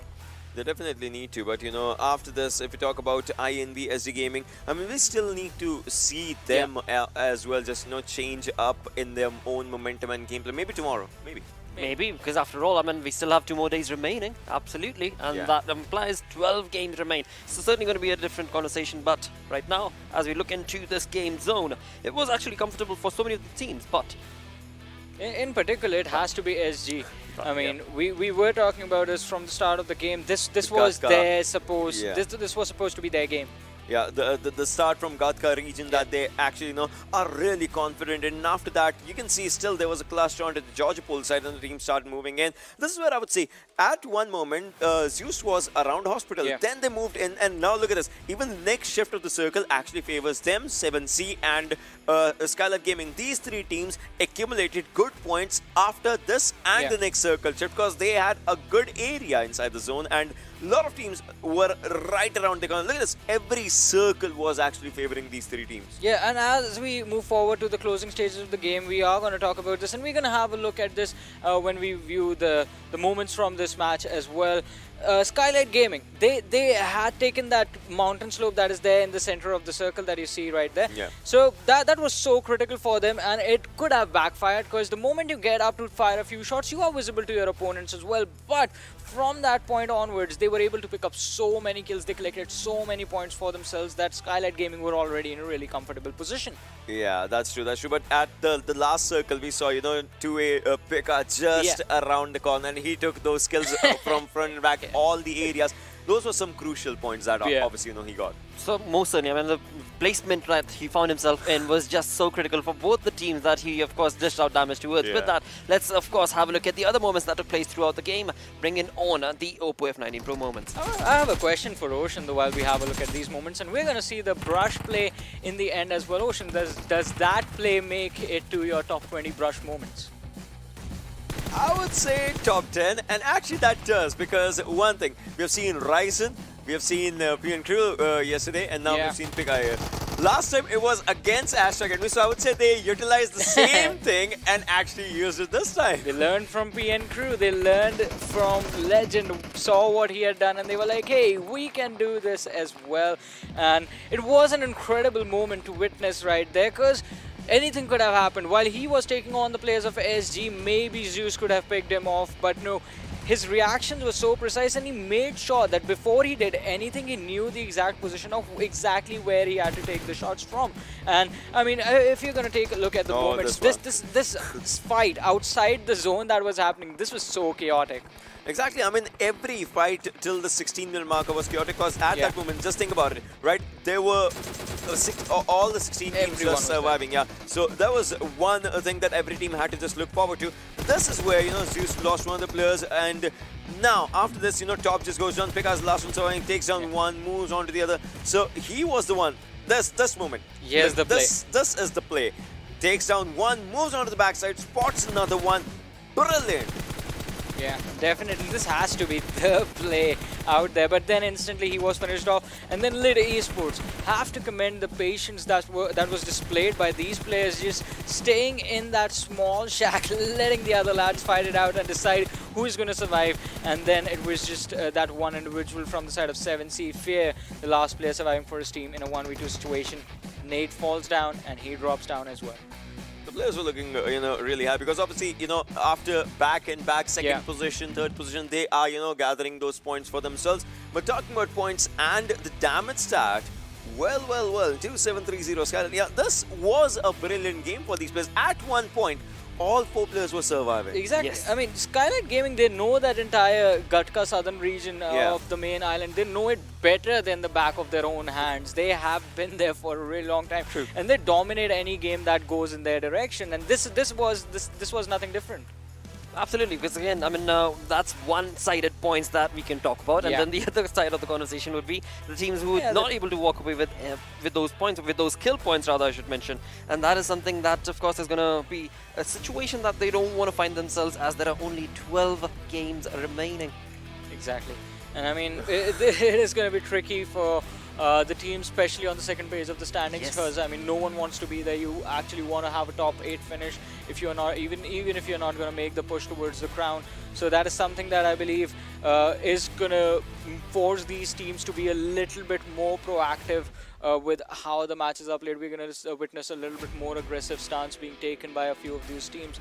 But let's see, I mean, today it is time to go back to the drawing board for a lot of them. Absolutely, that is going to be so very true. With that, let's move on to the overall rankings coming in. That will showcase where are the points leading to. Astra Academy with 180 points, so a massive lead is what they're creating. Again, you know, it is the top 3 and then others that are chiming in along. Stalwart Esports is not going to move. Yeah, and Zeus reaches back to top 3. Again, they reach back to top 3. But the thing is, yesterday was GRS, you know, ending their day on the top position. Today it's Astra. I'm telling you one thing. Tomorrow is going to be a day of change. We're definitely going to see a lot of teams just, you know, getting the best gameplays, and then day after tomorrow, obviously, the YOLO gameplay that's just going to come in for a lot of teams. Because obviously, you know, the prize pool distribution that we have seen, it's important for that as well, and as well as the bragging rights. Right now, Astra Academy, yeah, they are looking good, but still, it comes down to one thing, and that is DRS.